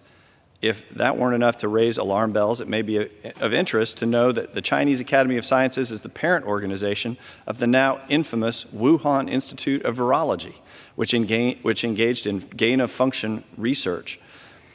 The amendment is essential because even as I speak here today, there are American institutions of higher learning engaging with the Chinese Academy of Sciences to study the highly infectious avian bird flu, and they're being paid taxpayer dollars in the form of USDA grants to do it. So long as colleges and universities are comparing notes with Chinese entities of concern like CAS, they should not be receiving DHS grants to conduct research on sensitive topics related to Homeland Security. The Chinese Academy of Sciences should be included within this bill and treated in the same manner as a CCP-controlled Confucius Institute would be. I urge my colleagues to adopt the amendment and pass this important bill, and with that, I reserve. The gentleman reserves. Does anyone seek recognition in opposition? Seeing none, the gentleman from Virginia is recognized. Thank you, Mr. Chairman. Mr. Chairman, I yield back the balance of my time. The question is on the amendment offered by the gentleman from Virginia. Those in favor say aye. Aye. Those opposed, no. In the opinion of the chair, the ayes have it. The amendment is agreed to.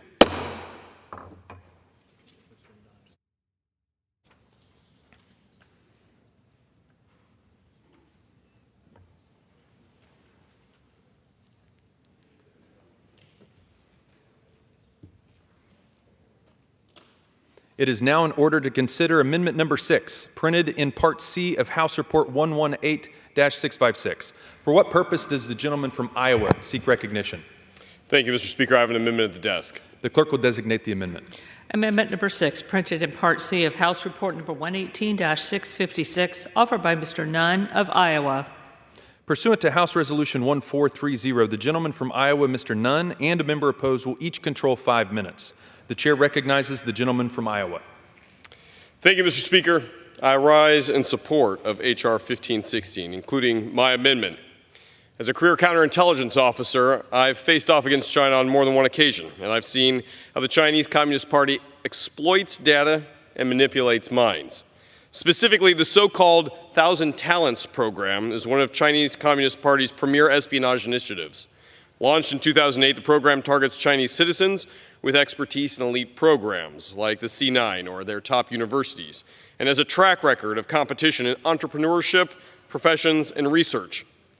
These experts often specialize in fields vital to China's global standing, including engineering, mathematics, and next-generation technology. And while a compliment to China, it's not a compliment when they begin targeting the United States.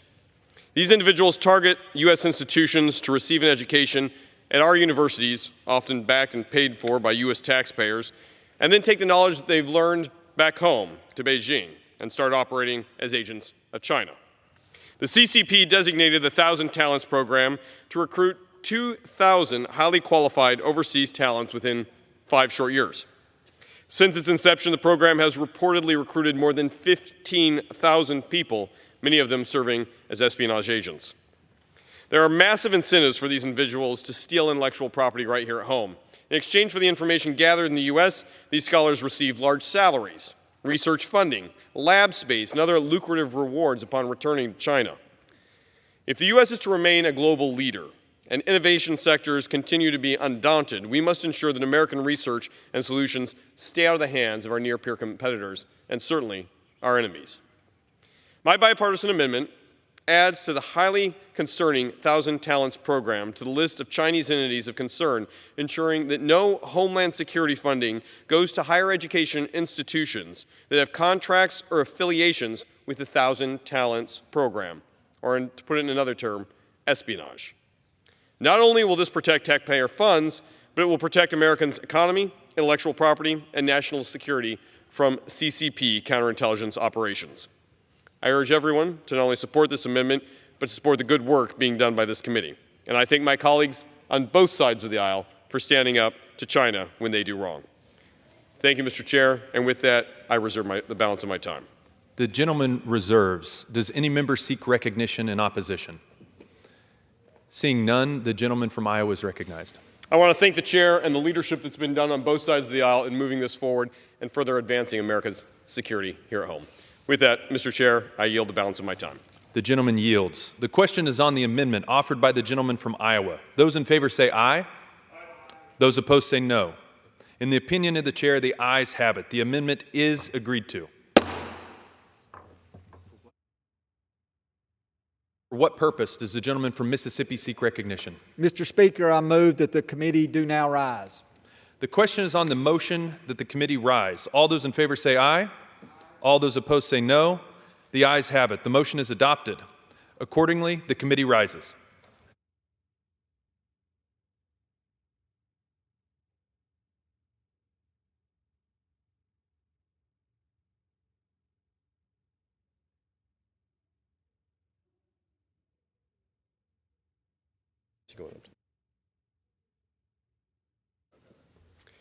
Mr. Chair, the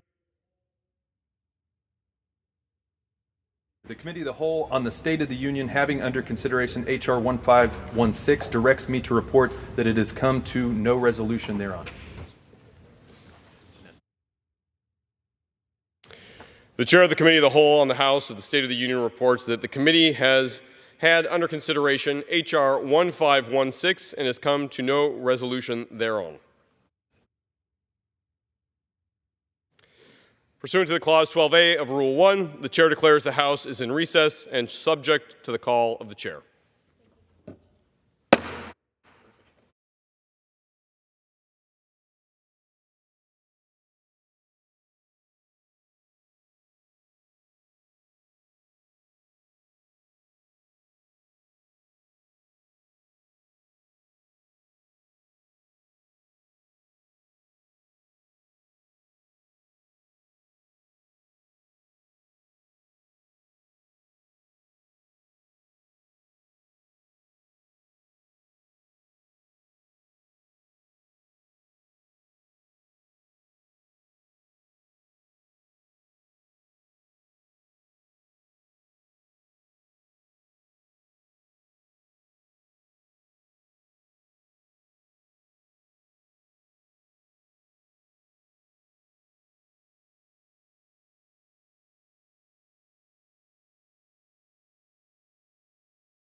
The House will be in order.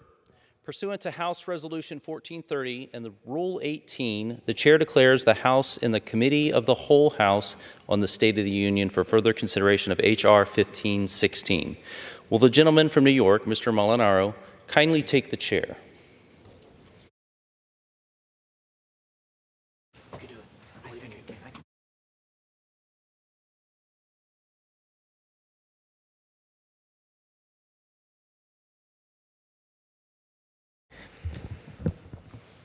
The House is in the Committee of the Whole House on the State of the Union for further consideration of the bill H.R. 1516, which the clerk will report by title.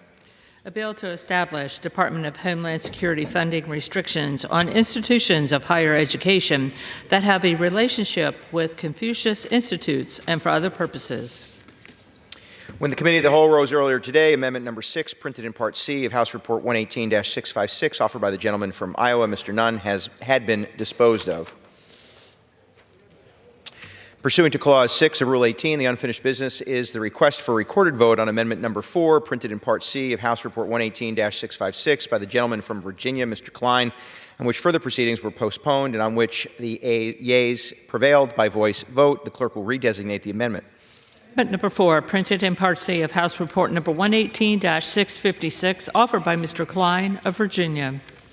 A recorded vote has been requested. Those in support of the request for a recorded vote will rise and be counted. Sufficient number having risen, a recorded vote is ordered. Members will record their votes by electronic device. This is a 15-minute vote.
On this vote, the yeas are 253, the nays are 151. The amendment is adopted. There being no further amendments under the rule, the committee rises.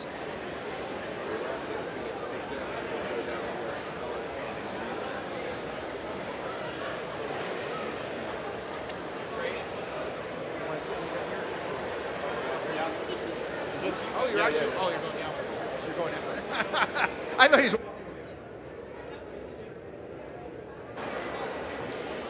Mr. Chairman.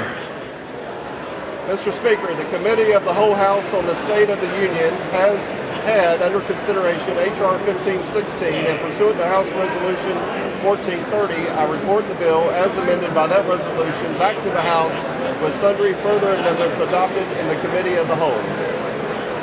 The Chair of the Committee of the Whole House on the State of the Union reports that the committee has had under consideration the bill H.R. 1516, and pursuant to House Resolution 1430, reports the bill as amended by that resolution back to the House with sundry further amendments adopted in the Committee of the Whole. Under the rule, the previous question is ordered. Is a separate vote demanded on any further amendment reported from the Committee of the Whole? If not, the Chair will put them en gross. The question is on the adoption of the amendments. Those in favor, please say aye. Those opposed, please say no. The ayes have it. The amendments are adopted. The question on the engrossment and third reading of the bill. Those in favor, please say aye. Those opposed, please say no. The ayes have it. Third reading. A bill to establish Department of Homeland Security funding restrictions on institutions of higher education that have a relationship with Confucius Institutes and for other purposes. The House will be in order.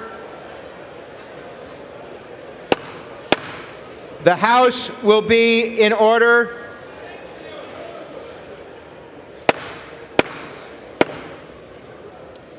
The House will be in order. Where am I going? For what purpose does the gentleman from Rhode Island seek recognition? Mr. Speaker, I have a motion to recommit at the desk. And the clerk will report the motion. Mr. Wagner Sr. of Rhode Island moves to recommit the bill H.R. 1516 to the Committee on Homeland Security. Pursuant to Clause 2B of Rule 19, the previous question is ordered on the motion to recommit. The question is on the motion to recommit. Those in favor, say aye. Those opposed, please say no.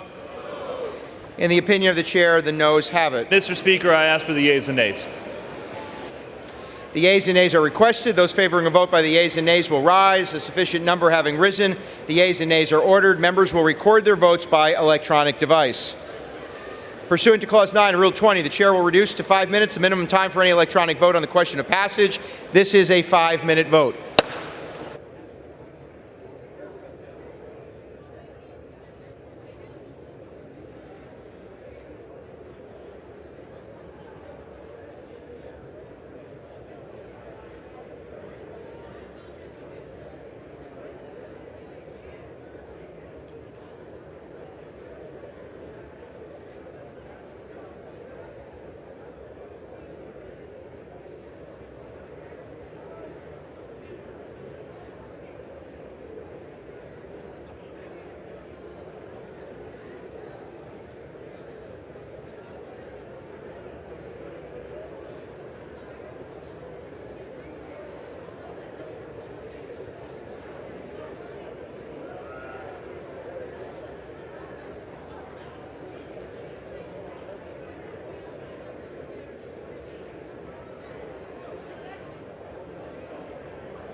who wish to change a vote?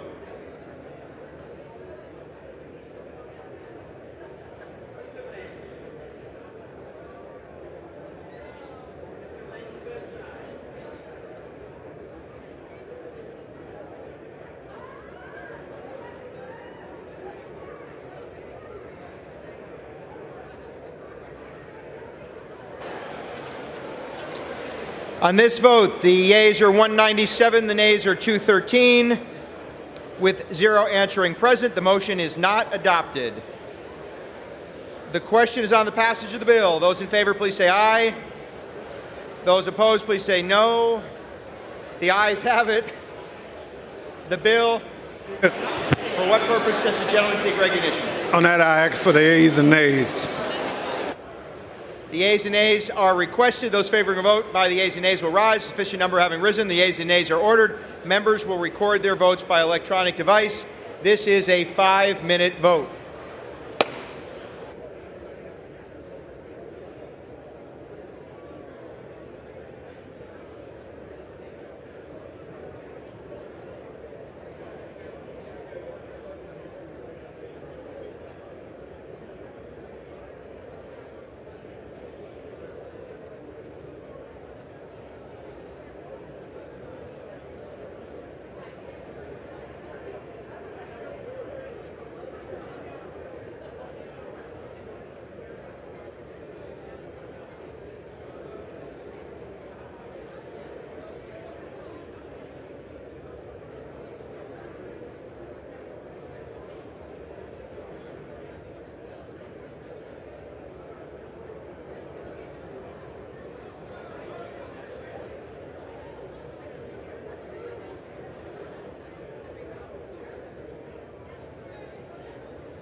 all members voted?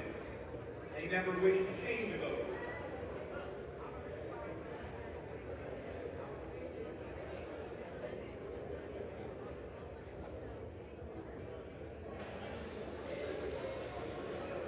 On this vote, the yeas are 249, the nays are 161.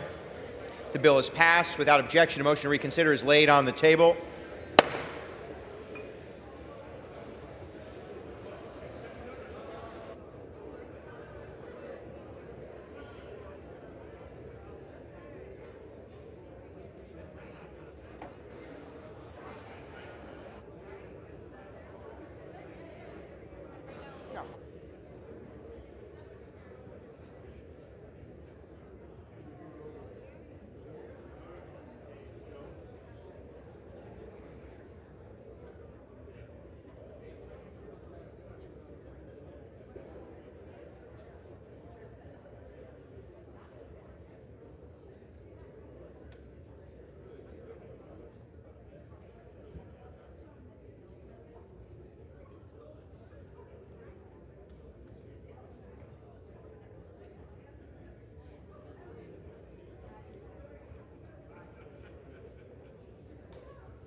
The House will be in order. Members are reminded to take their conversations off the floor. The House will be in order. For what purpose is the gentleman from Texas seek recognition? Mr. Speaker, I ask unanimous consent that all members may have 5 legislative days in which to revise and extend their remarks and to insert extraneous material on H.R. 1398. Without objection. Pursuant to House Resolution 1430 and Rule 18, the Chair declares the House and the Committee of the Whole House on the State of the Union for the consideration of H.R. 1398. The Chair appoints the gentleman from Colorado, Mr. Lopez, to preside over the Committee of the Whole.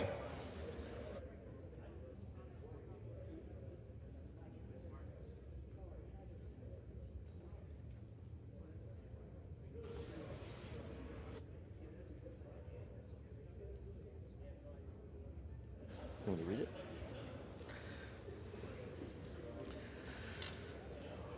The House is in the Committee of the Whole House of the State of the Union for the consideration of H.R. 1398, with a clerk, which the clerk will report by title.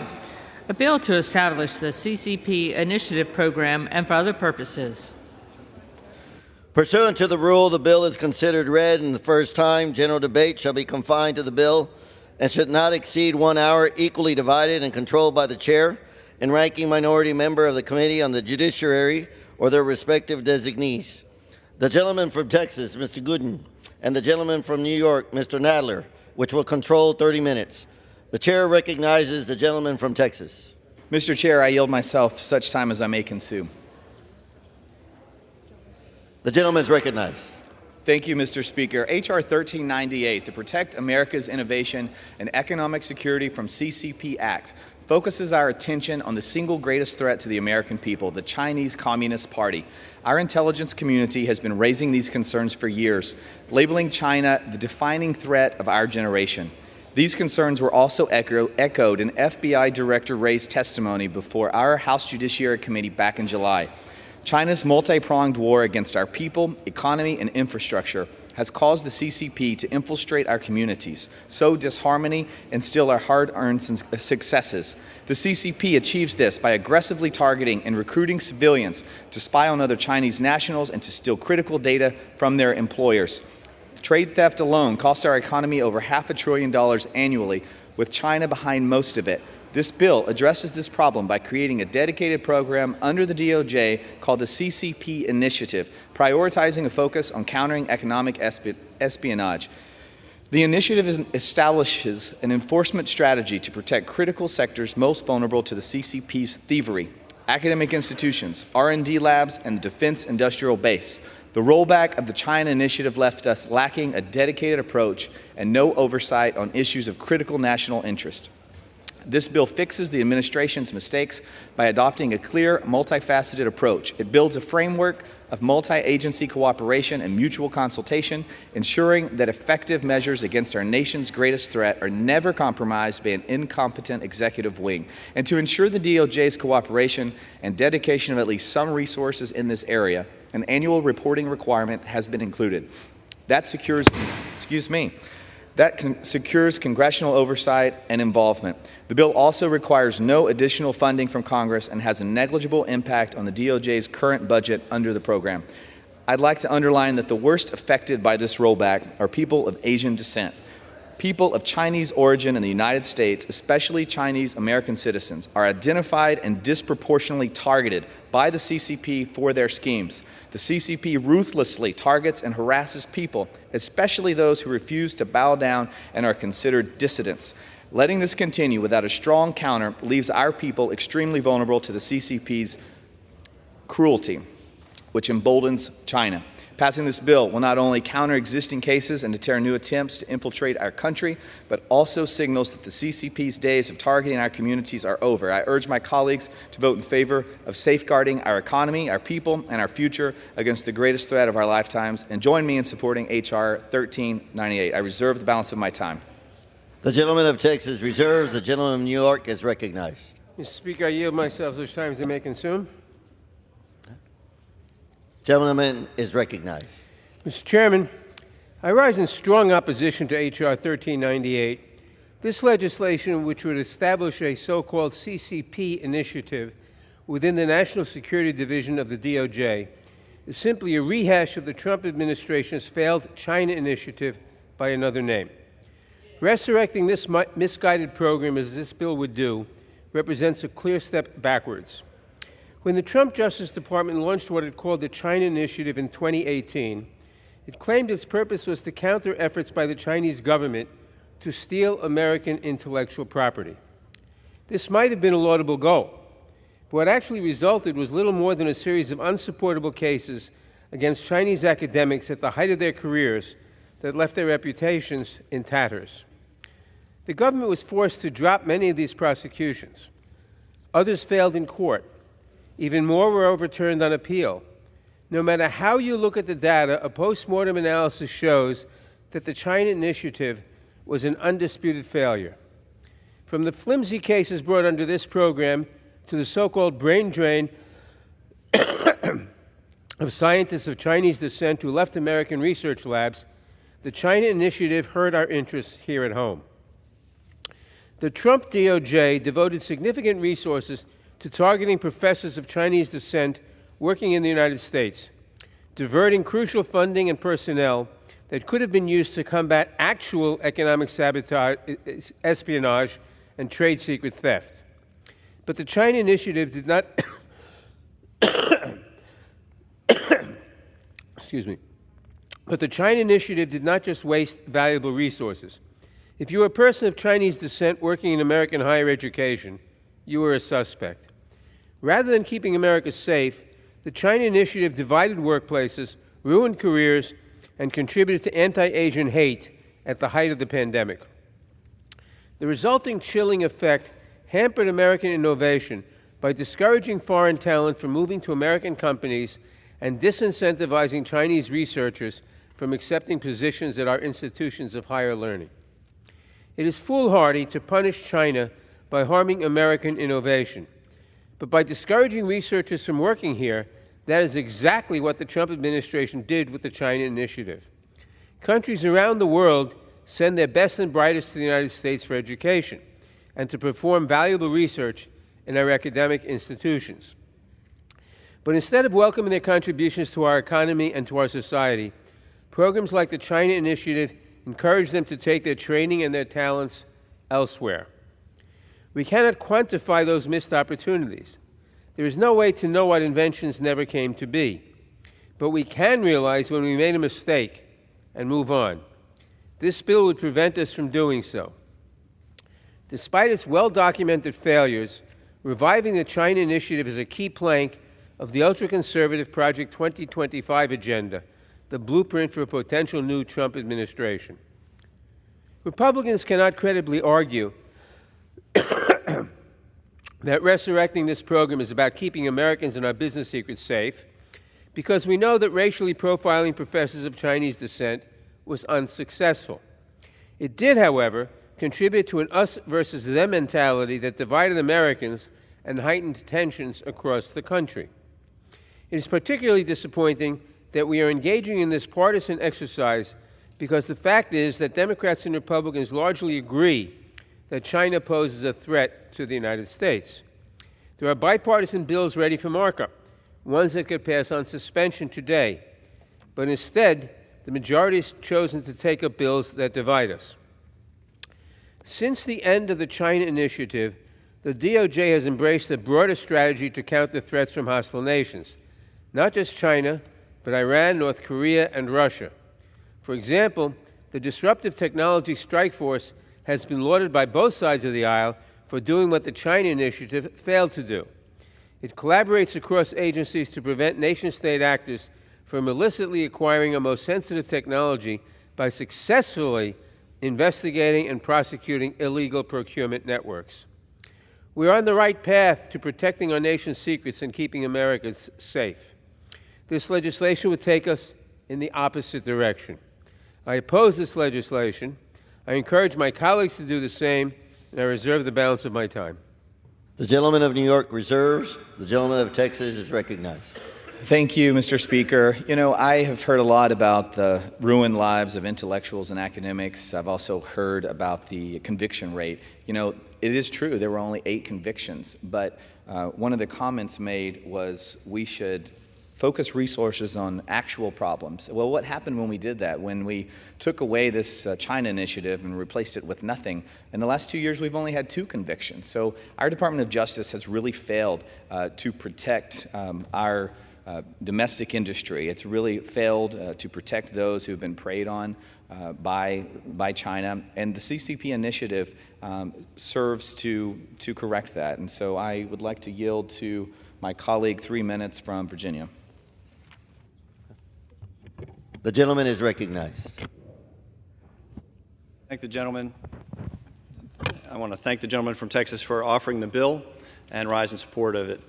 The ranking member of the committee indicated that we are moving in the right direction, but in looking at the numbers coming out of this Justice Department, this Biden-Harris Justice Department, it's clear that we're not moving in the right direction. It's clear we're not moving at all. We're standing still. According to the Department of Justice, approximately 80% of all economic espionage cases prosecuted by DOJ involve theft of trade secrets by the Chinese government or its instrumentalities or agents, and approximately 60% of all trade secret misappropriation cases brought in the United States have a nexus to the People's Republic of China under the CCP. This is a strategic and intentional campaign by the CCP of intellectual property theft against the United States that has an annual cost estimated at approximately $500 billion. During the Trump administration, the DOJ established the China Initiative within the department to address the risks posed by the CCP and to prioritize prosecution of IP theft cases. Despite the success of the China Initiative, the Biden administration bowed to pressure from radical leftists and canceled the program. And although they continue to claim that they have stood up a new program, it has not reached the successes of the China Initiative. In fact, the DOJ opened 0 new economic espionage cases in 2022. I'm concerned by this administration's approach to IP theft and economic espionage by the CCP. In fact, under current law, spies operating on behalf of the CCP who have been expelled from the U.S. can immediately reapply for visas. The CCP exploits this loophole as part of their whole-of-nation approach to steal sensitive information from American companies and universities. I have a bill to close this loophole, and I want to thank my colleague, Mr. Gooden, for co-sponsoring it. As the bill continues before us today, I believe it's important we require DOJ resumes its important work that was being conducted by the DOJ's China initiative during the Trump administration. I support this legislation, and I yield back to the gentleman. The gentleman from Texas reserves. I reserve. The gentleman from New York is recognized. Mr. Speaker, I now yield 2 minutes to the distinguished gentleman from Georgia, member of the committee, Mr. Johnson. The gentleman is recognized. Thank you, Mr. Speaker. Thank you, Mr. Speaker. Mr. Speaker, we've seen this movie before, and it did not end well.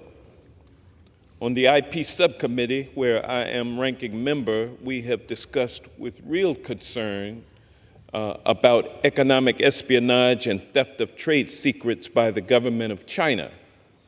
But while we have legitimate concerns, this bill is a foolish attempt and a damaging way to address those concerns.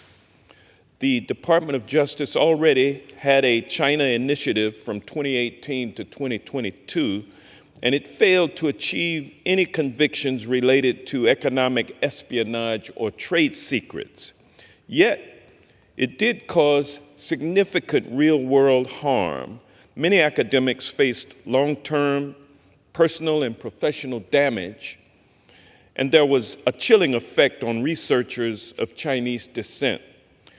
Chinese American scientists, American citizens, mind you, reported that fear of discrimination kept them from pursuing cutting-edge research and made them avoid federal grant applications. And that chilling effect spread beyond Chinese and Chinese American professionals. A 2021 survey of thousands of physicists found that 43% of early career researchers believed that the U.S. was unwelcoming for international students and scholars. America has thrived because it has been a land of innovation, and the China initiative stifled that innovation. Wisely, DOJ canceled that program in 2022, and it was a failure then, and it would be a failure now. Let's leave it in the past where it belongs, and with that, I yield back. The gentleman from New York reserves. The gentleman from Texas is recognized. Thank you. You know, I want to say first, the current DOJ, the Biden DOJ, they performed their own review, and they found not a single case was handled or considered with bias or prejudice, and they concluded that all decisions were born out of genuine national security concerns. And that's in response to this claim that lives have been ruined and that these were racist pursuits. You know, the other thing I want to say is that this bill is race, gender, and nationality neutral. Investigations are conducted based on the factual reality of the situation. Foreign nationals tend to favor recruiting people of their own origin, and that's especially so with the CCP. A full review by the current DOJ, again, this is the Biden DOJ, they found not one case of bias or prejudice. So everything we've heard today about how all these racist pursuits were so based in bad intentions, that was actually unfounded and proven incorrect by the current Biden DOJ. They said that there was not one single case of bias or prejudice, and I'd like to reserve my time. The gentleman reserves. The gentleman from New York is recognized. Mr. Speaker, I now yield 2 minutes to the distinguished gentlelady from California, Ms. Chu. The gentlewoman is recognized. As chair of the Congressional Asian Pacific American Caucus, I rise in strong opposition to the deceptively named Protect America's Innovation and Economic Security from CCP Act. It brings back the shameful China initiative, which is the new McCarthyism. Rather than protecting America's innovation, this bill would hurt it with a Trump-era China initiative, a program that assumed that researchers and scholars in America should be investigated if they had a nexus with China, such as being born there or having relatives from there. They targeted them and arrested them, but here's what you need to know. most of the cases overwhelmingly failed to prosecute actual cases of economic espionage or trade secret theft. Nearly all cases had no connection to national security or espionage, but rather paperwork mistakes. Many cases were dropped or withdrawn without explanation. But for so many researchers and professors, the damage was already done. By racially profiling innocent Asian American scientists because of their ethnicity, the China Initiative ruined their reputations, finances, and lives. They were traumatized, arrested in front of their families, fired, and went into deep debt.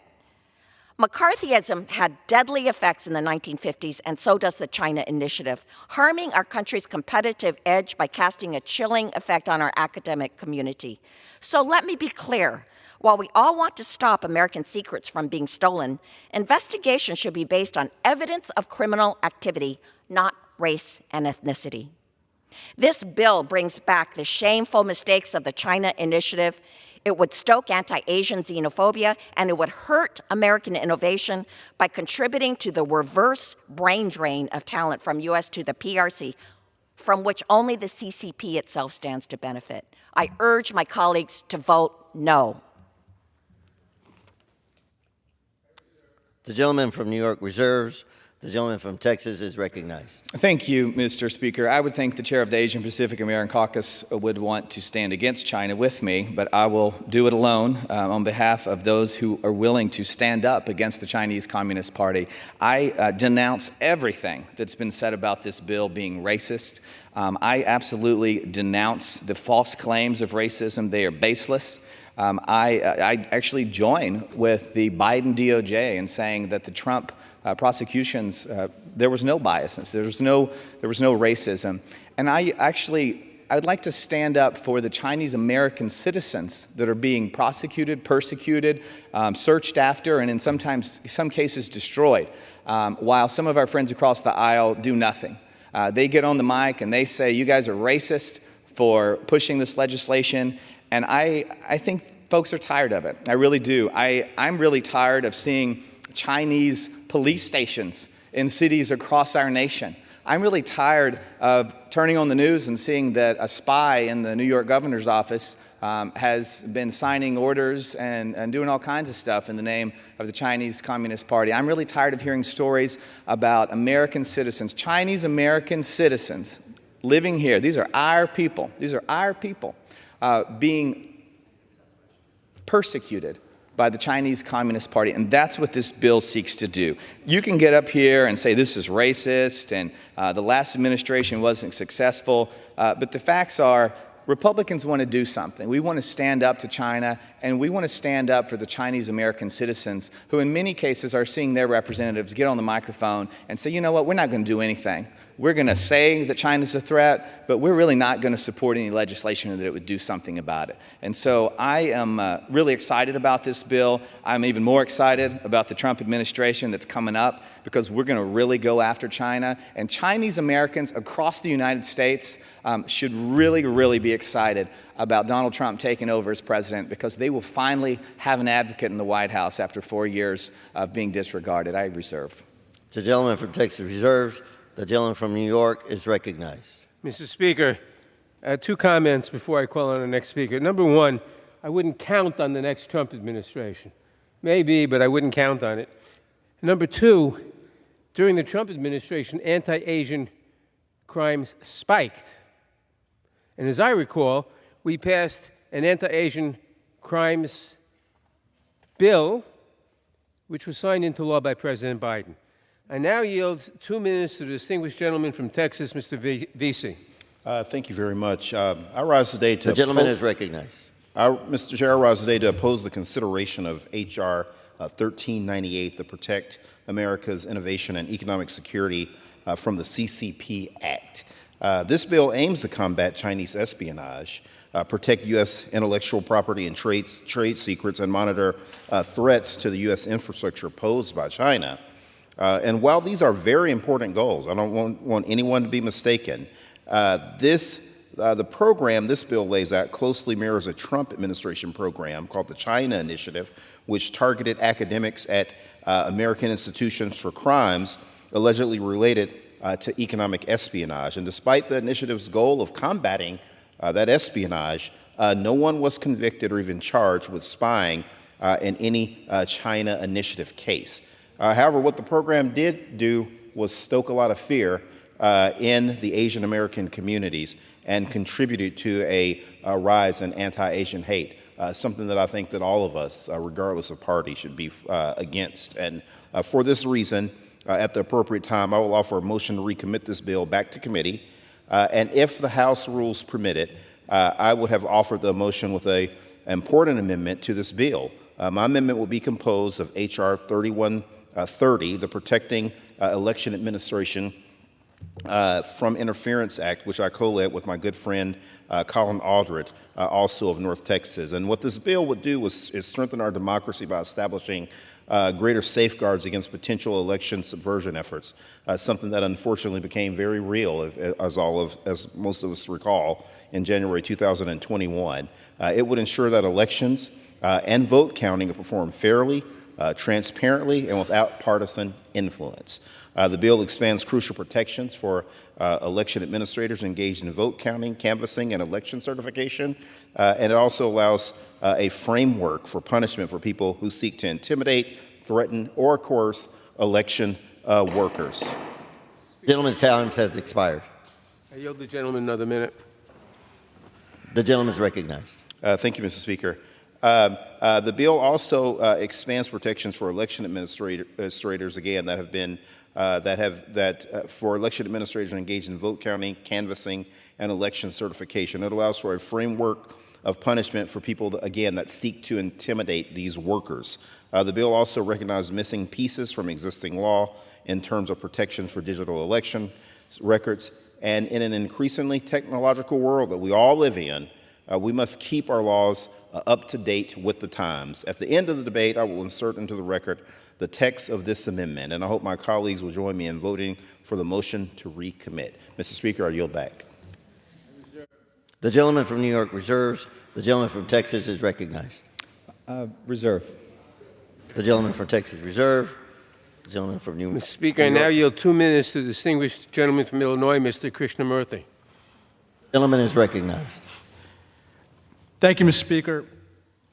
Today I rise in opposition to the partisan H.R. 1398. Unfortunately, this new quote-unquote CCP initiative that this bill creates is simply a knockoff version of the China initiative created by Donald Trump, which was notorious for racially profiling researchers of Asian descent. Of the individuals charged under that initiative, the vast majority of cases did not result in a finding of guilt. The lives of far too many of those charged but not convicted of a crime were ruined simply because they were, quote, researching while Chinese. The China initiative was not only weak, it was pernicious and wrong. The current administration shut down the China initiative and in its place stood up a new task force which has effectively cracked down, among other things, crimes involving CCP's theft of U.S. AI and missile detection technology. Another way we can protect our security is to pass the bipartisan, bicameral international trade crimes bill that I introduced alongside my colleagues on the Select Committee on the CCP. This bill creates a new unit at DOJ to criminally prosecute trade crimes committed by the CCP and others, which seriously harm our innovators, companies, and workers. It's essential that we confront the CCP's economic threat. There is a legitimate competition that we must win against the CCP. But H.R. 1398 does not take the initiative in doing so. I strongly urge my colleagues to vote no on 1398. Thank you, and I yield back. The gentleman from New York reserves. The gentleman from Texas is recognized. Reserve. The gentleman from Texas reserved. The gentleman from New York is recognized. Mr. Speaker, I now yield 2 minutes to the distinguished gentlelady from Hawaii, Ms. Takuda. The gentlewoman is recognized. Thank you, Ranking Member Nadler. There's no denial that the CCP has worked for decades to steal our intellectual property and research in critical technologies. We should be here today finding real solutions, not putting up false choices to combat those efforts and defend our national security. Instead, Republicans are obsessed with restarting a racially charged witch hunt against Asian Americans across our country. They want to revive the Trump administration's failed China initiative, which overwhelmingly targeted people of Chinese descent, destroying careers and spreading fear. Despite years of damage, Asian Americans across the country have been telling us that the China initiative was racially profiling them and infringing on their civil rights. Yet House Republicans' proposal for restarting a CCP initiative includes no language that would address these concerns. I filed an amendment to try and address this issue, but House Republicans refused to allow my amendment to be considered.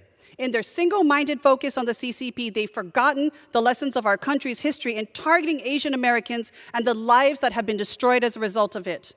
According to a recent national academic survey, 86% have said that it is harder to recruit international students than just 5 years ago. 72% do not feel safe as an academic researcher, and 61% have thought of leaving the U.S. altogether. We already know the harmful, chilling impacts of the China initiative on our scientific enterprise and ultimately on our national security. For years, the CCP has been focused on recruiting our scientific talent. Thanks to the CCP initiative's reverse brain drain, we are now driving our best scientists straight into the arms of the CCP. The bottom line is that this bill isn't just unnecessary, it undermines and destroys our research competitiveness and our national security. It's harmful to the civil rights that generations of Asian Americans have fought so hard to defend.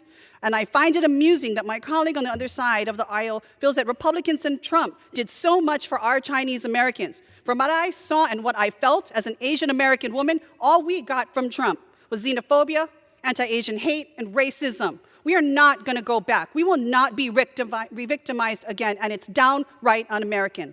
I urge my colleagues to stand with Asian Americans across the country and vote against this dangerous bill. The gentlewoman is recognized.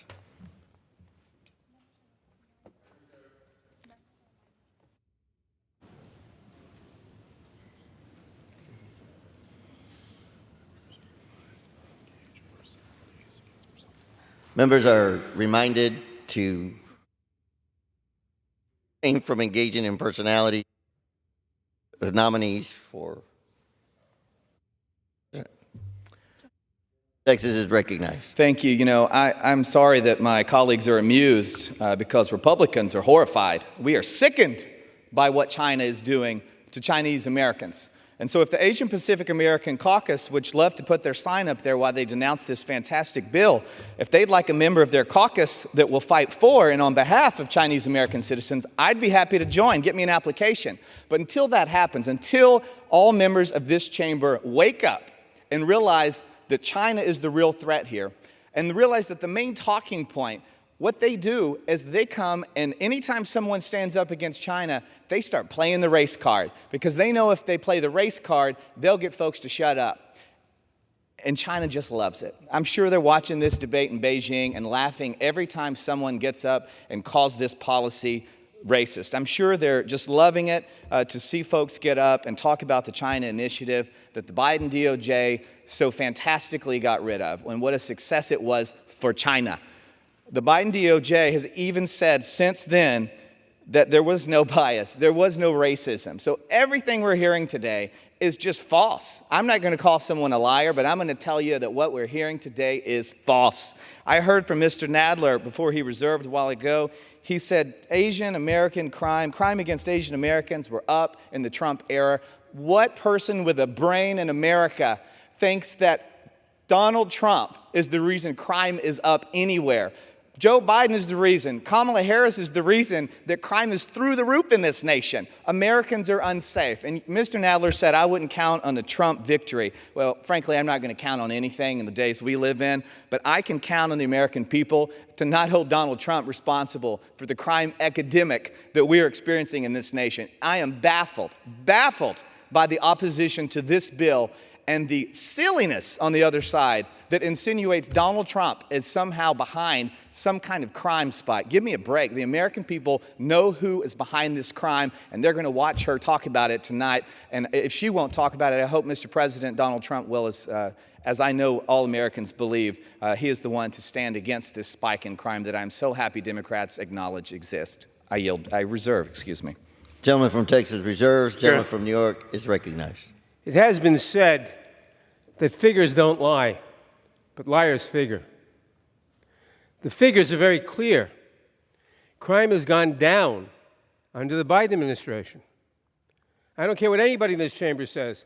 Those are the statistics. Consult the FBI crime statistics. Crime has gone down every single year since the Biden administration took office. No one can debate that.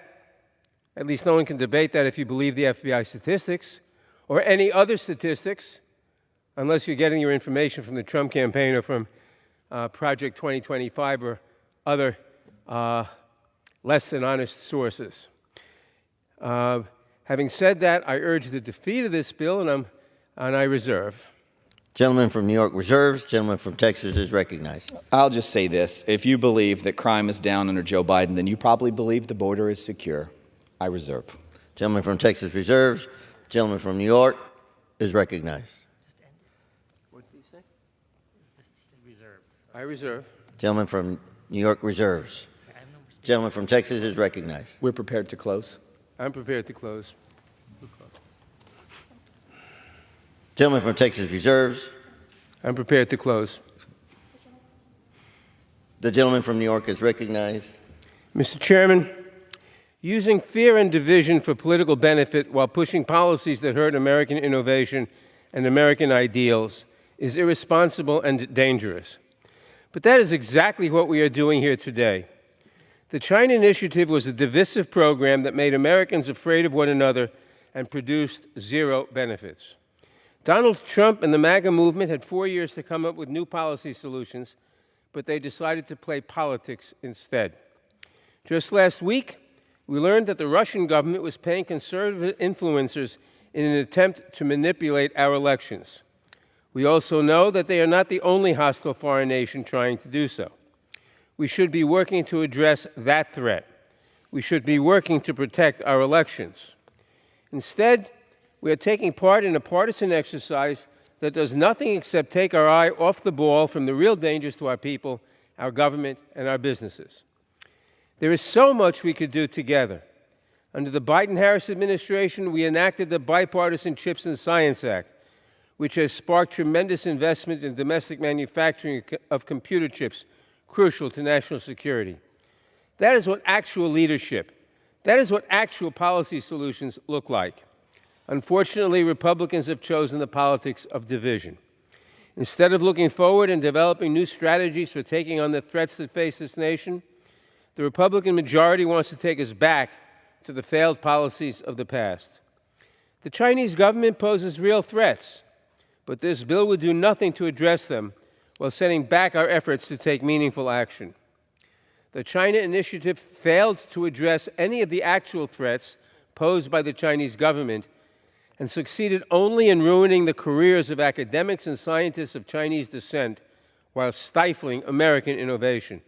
I encourage my colleagues to oppose this legislation, and I yield back the balance of my time. The gentleman from New York reserves. The gentleman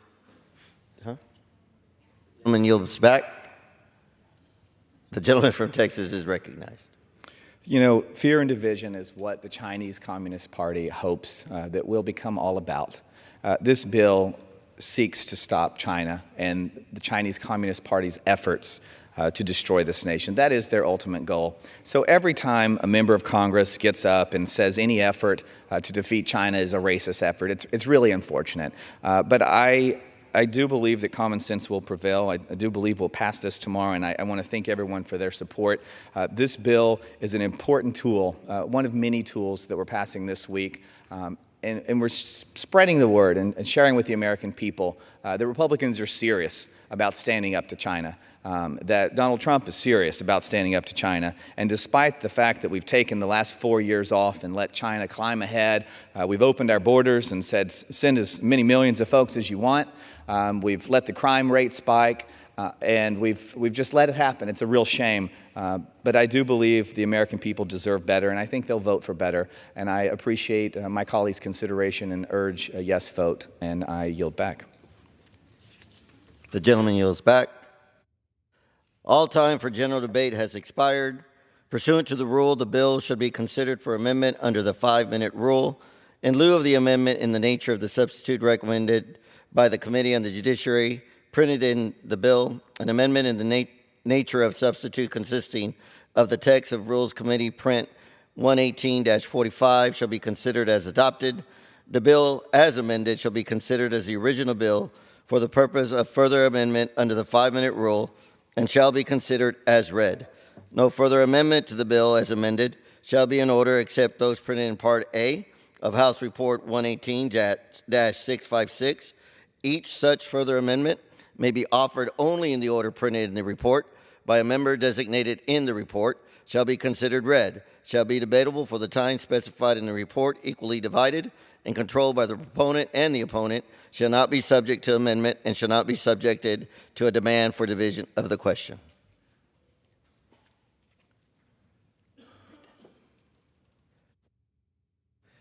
It is now in order to consider amendment number 1, printed in Part A of House Report 118-656. Purpose of the gentleman from New Jersey seek recognition.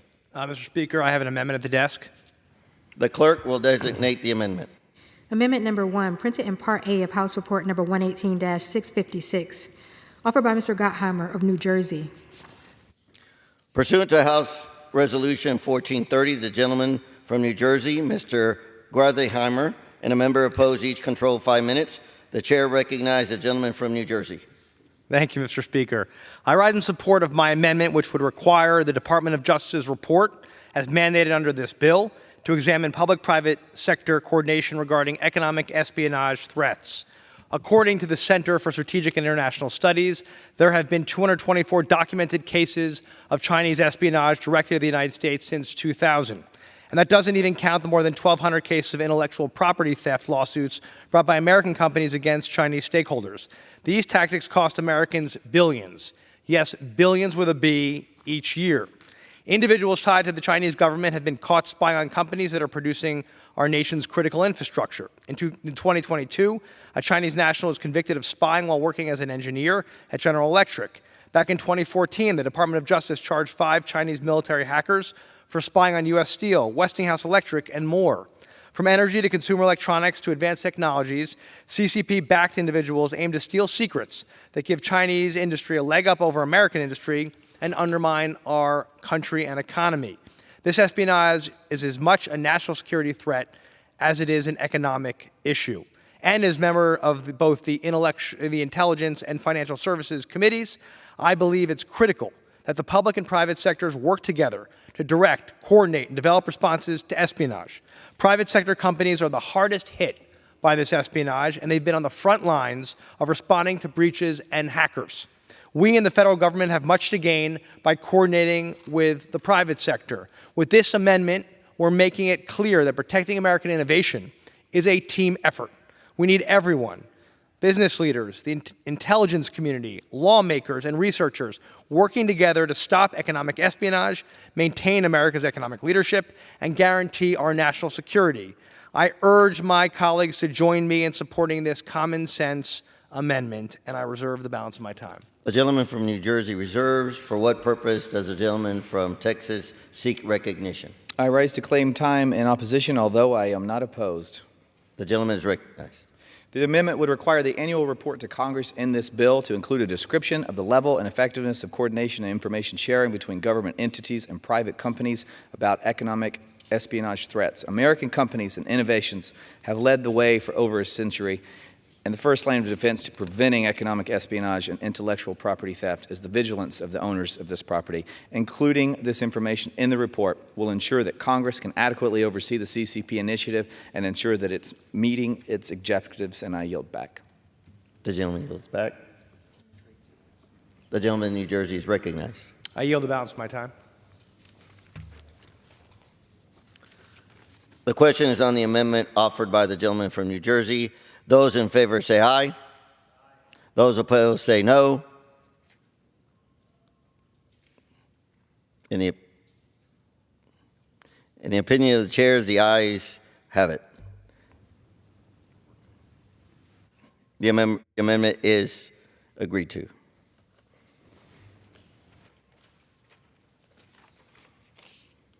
It is now in order to consider amendment number 2, printed in Part A of House Report 118-656.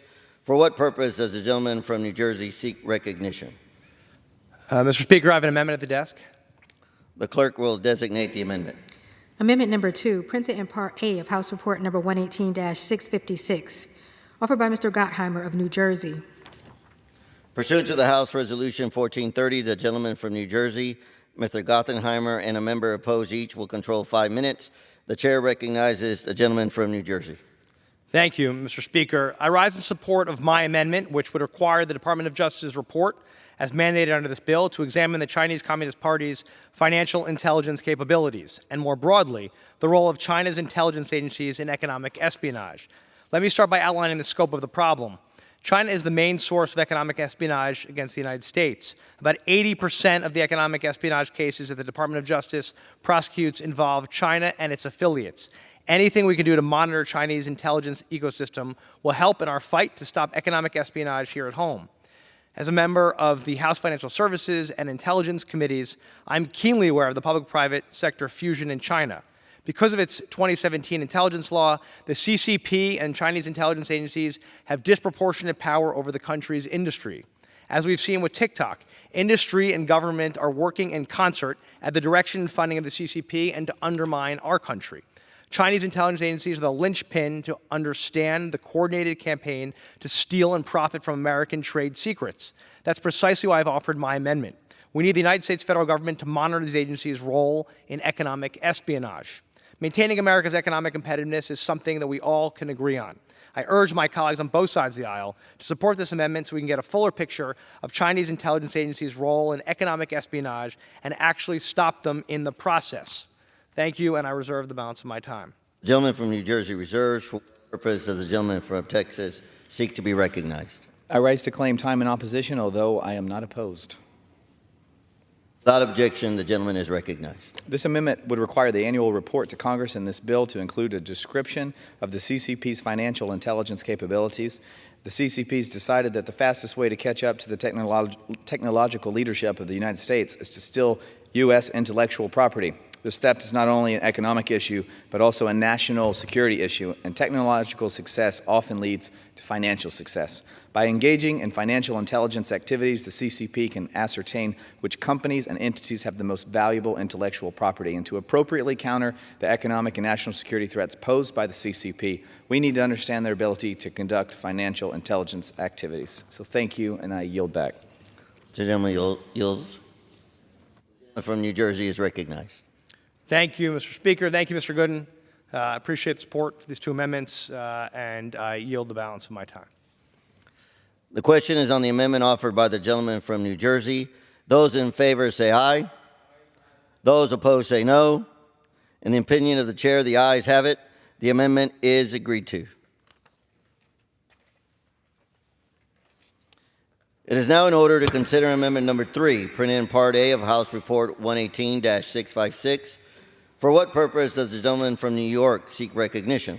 Mr. Speaker, I have an amendment at the desk. The clerk will designate the amendment. Amendment number 3, printed in Part A of House Report number 118-656, offered by Mr. Molinaro of New York.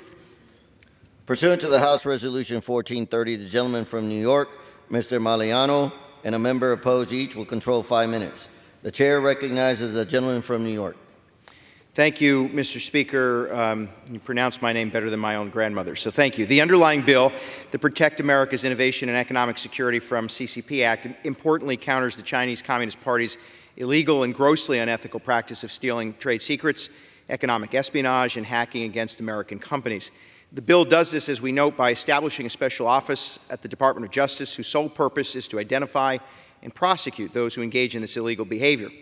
The office will also work to protect critical infrastructure in the United States against external threats from China. The bill also requires a report from the Attorney General to Congress.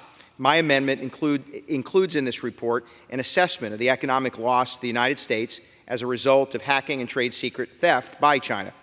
We currently don't have an accurate number as to how much economic damage the Chinese Communist Party has caused in the United States, through economic espionage, hacking, and intellectual property theft.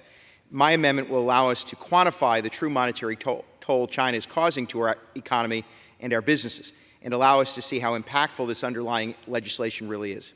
The United States is the biggest economy in the world because we encourage innovation and entrepreneurship. China doesn't, and instead relies on stealing our innovations, our ideas, for their benefit.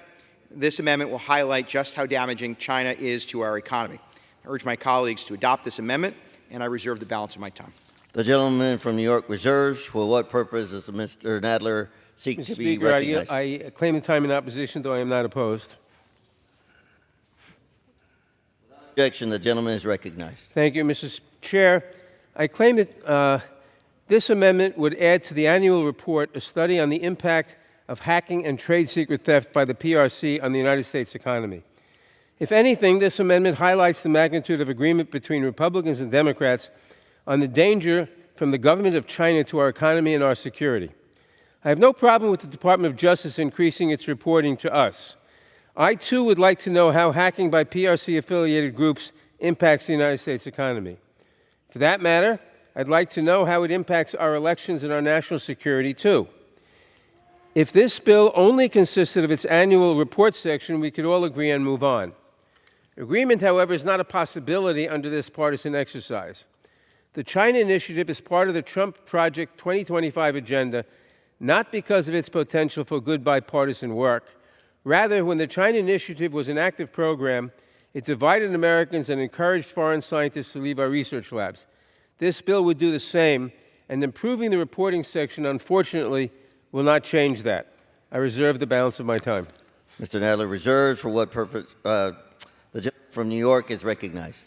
I appreciate my colleagues' support of my amendment. I look forward to bipartisan support of the bill in chief, and with that, I yield the balance of my time.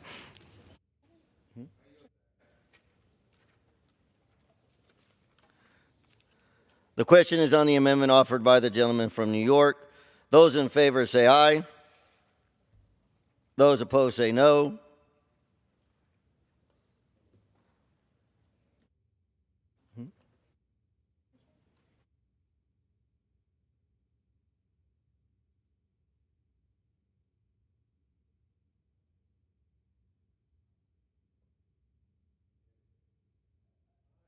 The chair, the the amendment is agreed to.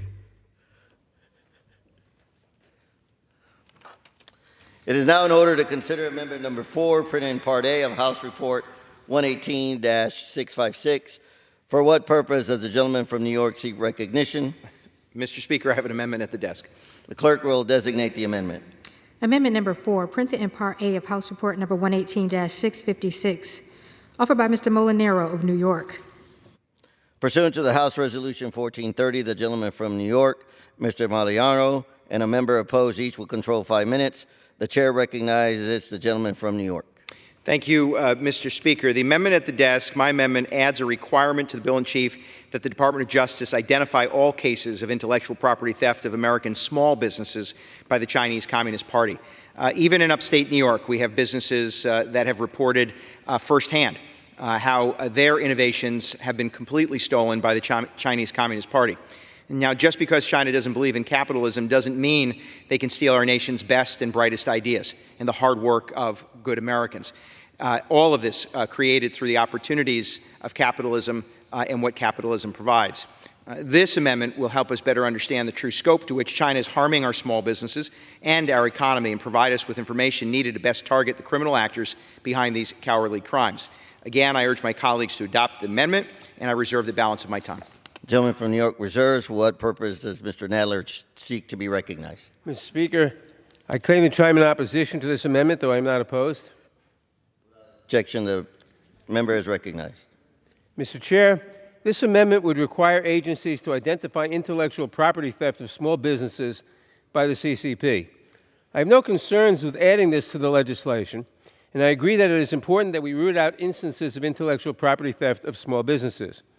Unfortunately, adding this provision to H.R. 1398 does not make small businesses any safer from IP theft by the government of China. In fact, it puts them in even more danger. Since the end of the China Initiative, the Department of Justice has implemented the strategy for countering nation-state threats, and the disruptive technology strike force, which have been effective at rooting out economic espionage and trade theft by nation-states, including China. The China Initiative was a total failure, and adding this well-intentioned amendment to Frankenstein's monster is not going to make this program less of a failure when we resurrect it. Moreover, by requiring the DOJ to create a duplicate program and then attempting to impose limitations on the use of resources, this bill would dilute and ultimately reduce the ability of the prosecutors and investigators to respond to the range of foreign threats faced by the United States. Again, I support this amendment and the spirit with which it is offered, even though it would not improve the underlying bill. I reserve the remainder of my time. The gentleman from Mr. Nadler reserves. The gentleman from New York is recognized. I appreciate my colleagues' full-throated endorsement of my amendment, and I yield back the balance of my time.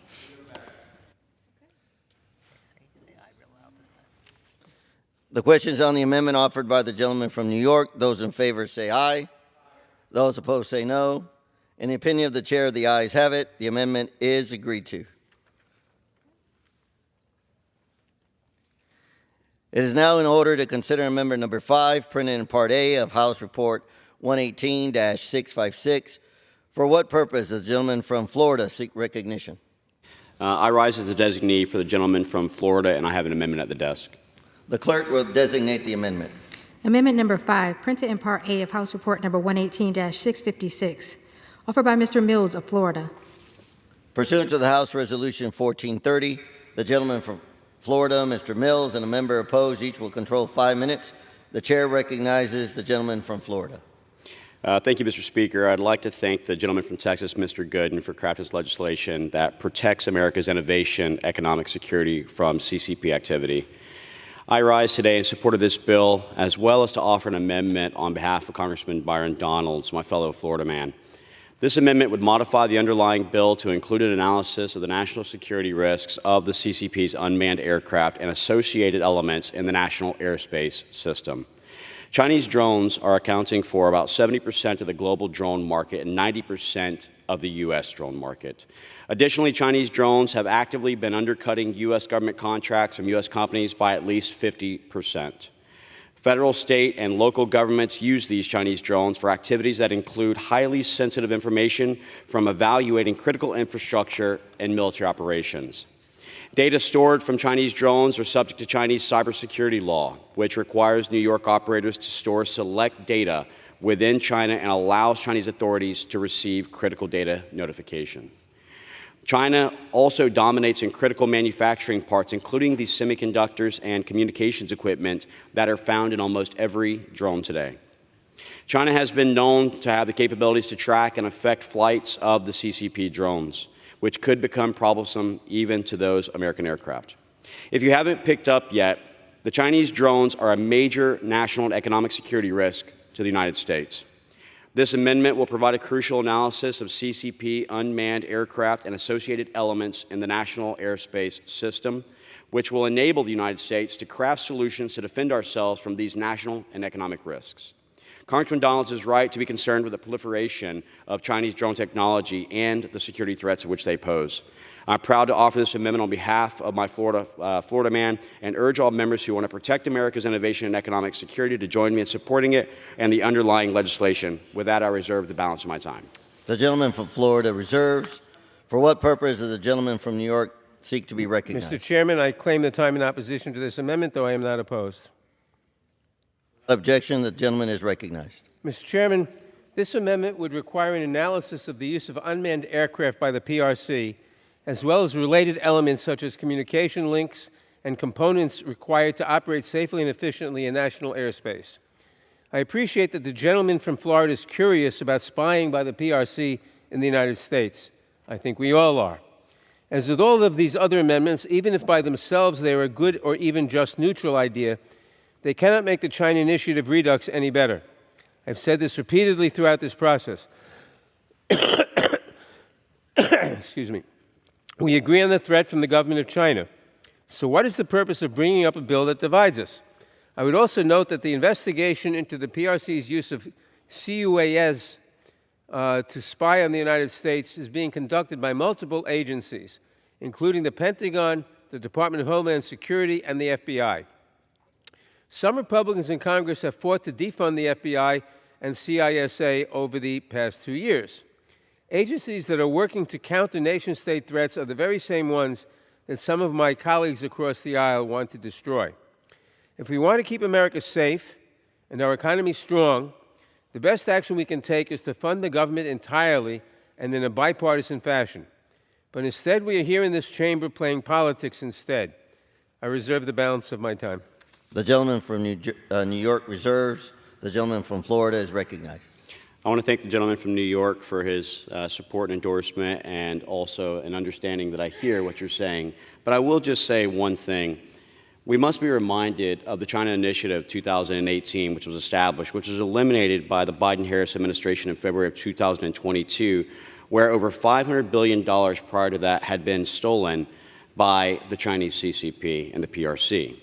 So I just want to go ahead and caution the fact that the support for the 1398 does in fact help us and is not considered to be an anti-Asian bill as what they tried to establish. So with that, I'll go ahead and yield the balance of my time. The gentleman from Florida yields. The gentleman from New York yields. The question is on the amendment offered by the gentleman from Florida. Those in favor say aye. Those opposed say no. In the opinion of the chair, the ayes have it. The amendment is agreed to.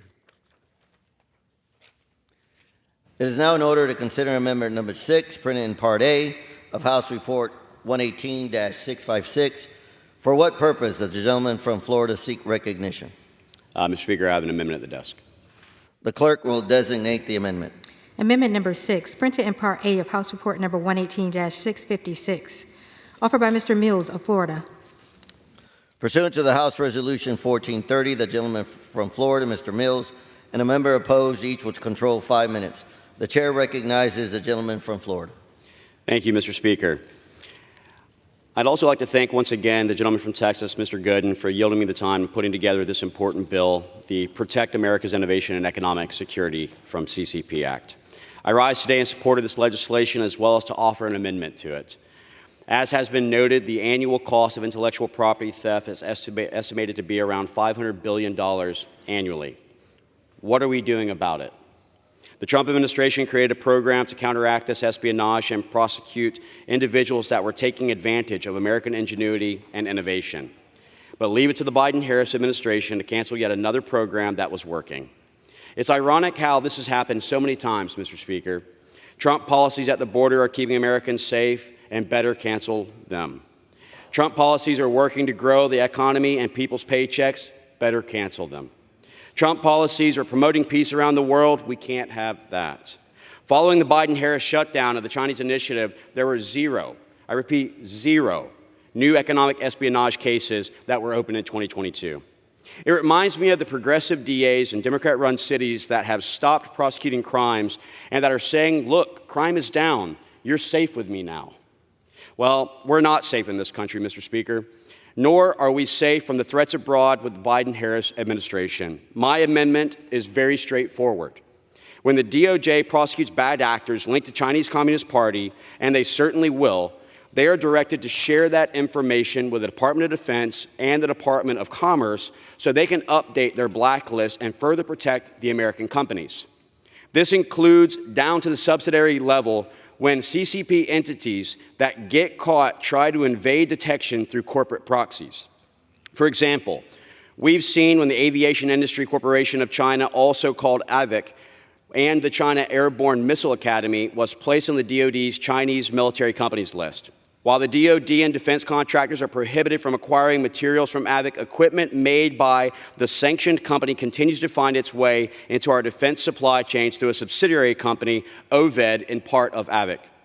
This abuse is not specific to any one company or any one subsidiary, but it is a tactic utilized by the CCP to obscure its economic warfare and in fog of financial connections. We simply can't allow this, Mr. Speaker. I urge adoption of this amendment and the underlying bill to better protect America, Americans, and American interest. With that, I reserve the balance of my time. The gentleman from Florida reserves. For what purpose does the gentleman from New York seek recognition? Mr. Chairman, I claim the time in opposition to this amendment. The gentleman is recognized. Mr. Chair, this amendment would require prosecutors to investigate investments made by Chinese companies and subsidiaries listed on the Bureau of Industry and Securities Entity List and the DoD's PRC military companies list. I oppose this amendment primarily because the language here exemplifies the broader problem with the entire legislation. By requiring an agency to investigate certain parties, the China Initiative did not give prosecutors leeway to prioritize cases or to choose where to expend resources. This all-or-nothing approach resulted in a culture of fear in research labs across America, with few successful prosecutions to show for it. This approach is what led to investigations of grant applications for paperwork errors. Rather than looking for the individual seeking to commit trade crimes, the requirement to investigate relegated many DOJ prosecutors to the role of meter maids handing out parking tickets. I am also opposed to this amendment because we already do something very similar. The Committee on Foreign Investment in the United States already looks at all pending Chinese investments into the United States. This amendment would duplicate this work, causing a further strain on the limited resources available at the Department of Justice. Finally, the language is unclear as to the limit of these investigations. This broad mandate for investigations into existing investments without any clear objective, again, could lead to the kind of overreach the Regional China Initiative suffered from. I oppose this amendment. I encourage my colleagues to do the same, and I reserve the balance of my time. Gentleman from New York reserves. The gentleman from Florida is recognized.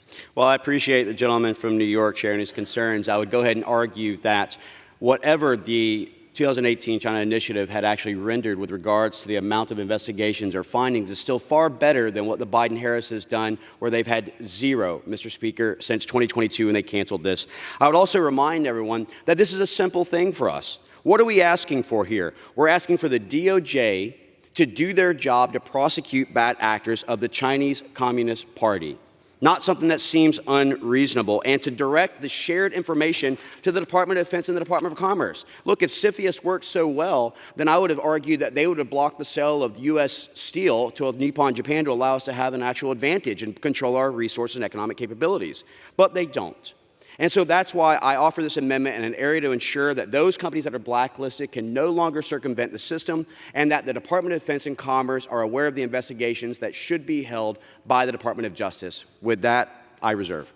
The gentleman from Florida reserves. The gentleman from New York is recognized. I yield back. The gentleman from New York yields. I yield. The gentleman from Florida yields. The question is on the amendment offered by the gentleman from Florida. Those in favor say aye. Those opposed say no. In the opinion of the chair, the ayes have it. The amendment is agreed to.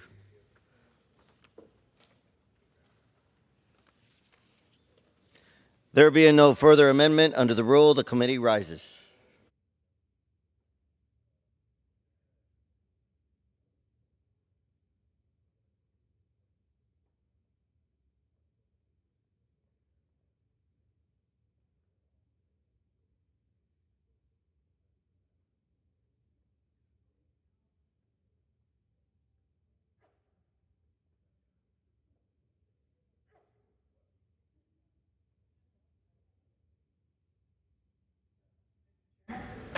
Madam Speaker, the Committee of the Whole House on the State of the Union has under consideration H.R. 1398, and pursuant to House Resolution 1430, I report the bill as amended by that resolution back to the House with sundry further amendments adopted in the Committee of the Whole. Under the rule, the previous question is ordered. Is a separate vote demanded on any further amendment reported from the Committee of the Whole? I'm going to do that over. The chair of the Committee of the Whole House on the State of the Union reports that the committee has had under consideration the bill H.R. 1398 and pursuant to House Resolution 1430 reports the bill as amended by that resolution back to the House with sundry further amendments adopted in the Committee of the Whole. Under the rule, the previous question is ordered. Is a separate vote demanded on any further amendment reported from the Committee of the Whole? If not, the chair will put them in gross. The question is on the adoption of the amendment. Those in favor, please say aye. Those opposed say no. The ayes have it. The amendments are adopted. The question is on engrossment and the third reading of the bill. Those in favor, please say aye. Those opposed say no. The ayes have it. Third reading. A bill to establish the CCP Initiative Program and for other purposes. Pursuant to Clause 1C of Rule 19, further consideration of H.R. 1398 is postponed.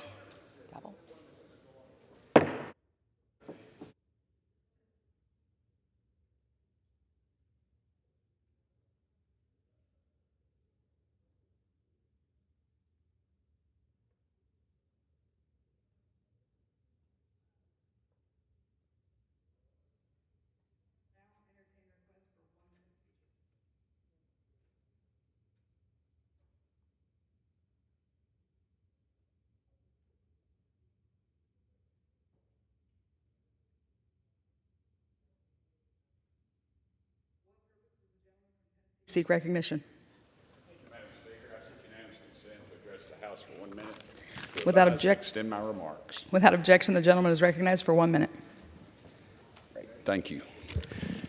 Thank you, Madam Speaker. I rise to honor Private Lawrence Hu-Lee, an American hero who served during World War II. In 1943, after graduating from high school, he joined the Marine Corps and began basic training at Parris Island, South Carolina, at 18 years old. After graduation, he was assigned to the 4th Marine Division and sent to Hawaii. He was with the 24th Regiment that landed at Ropi and Namur Islands. His unit took part in the invasion of, I'm going to try to get this right, Inuiatak, and then prepared for the invasion of Iwo Jima. Private Hu-Lee's next mission was the invasion of the Japanese home islands. On the way to capture the Japanese island of Sasebo, located 35 miles from Nagasaki, of course, the United States dropped the first atomic bomb on Hiroshima. A day or two later, they dropped the second one on Nagasaki. He got back to the United States on Christmas Eve, 1945, after being discharged in 46. He went to work at the VA hospital in Rhode Island and was instrumental in helping the area get a nursing home and a national VA cemetery. Private Hu-Lee was married with 2 sons and moved to Tennessee in 1999, where he lives today. He will turn a young 100 years old this November, Madam Speaker. It's my honor to recognize Private Lawrence Hu-Lee as Tennessee's 2nd District 2024 Veteran of the Month. Thank you for your service, sir. And if my dad were alive, he would say Semper Fi. Thank you, Madam Speaker. I yield back. Thank you. For what purpose does the gentleman from New York seek recognition? Madam Speaker, I ask unanimous consent to address the House for 1 minute and to revise and extend my remarks. Without objection, the gentleman is recognized for 1 minute. Madam Speaker, today I rise to recognize Detective Tim Hayes and K9 Remy, the first certified electronics detective dog in Rockland County history. Remy is a 1-year-old black lab named after Wells Remy Crowther, a Nyack native known as the man in the red bandana, who selflessly gave his life, saving as many as 18 lives on September 11th, 2001. Wells Remy Crowther was a hero, and I'm glad that the Rockland County District Attorney's Office recognized him in this way.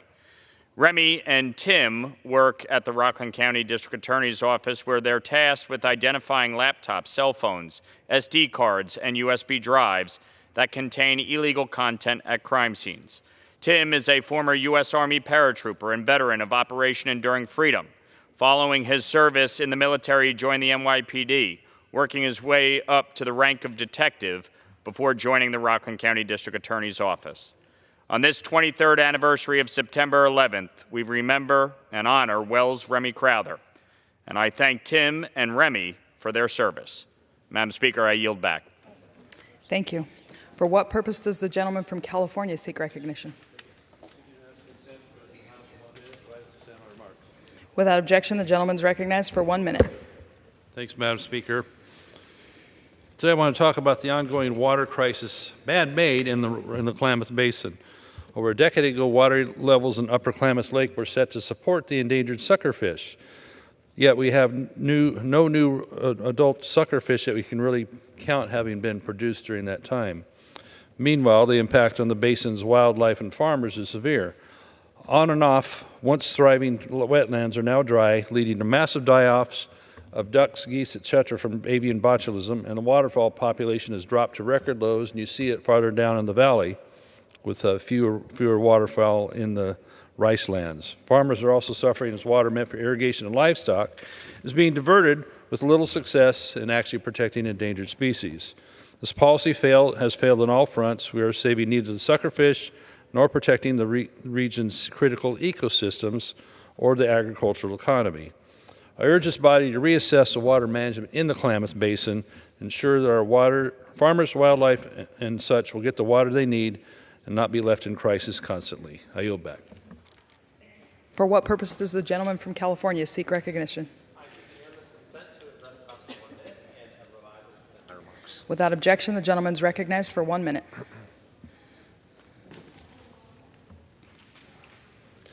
Today, Sergeant Nicole G. of Roseville was awarded the Congressional Gold Medal, the highest honor that Congress can confer.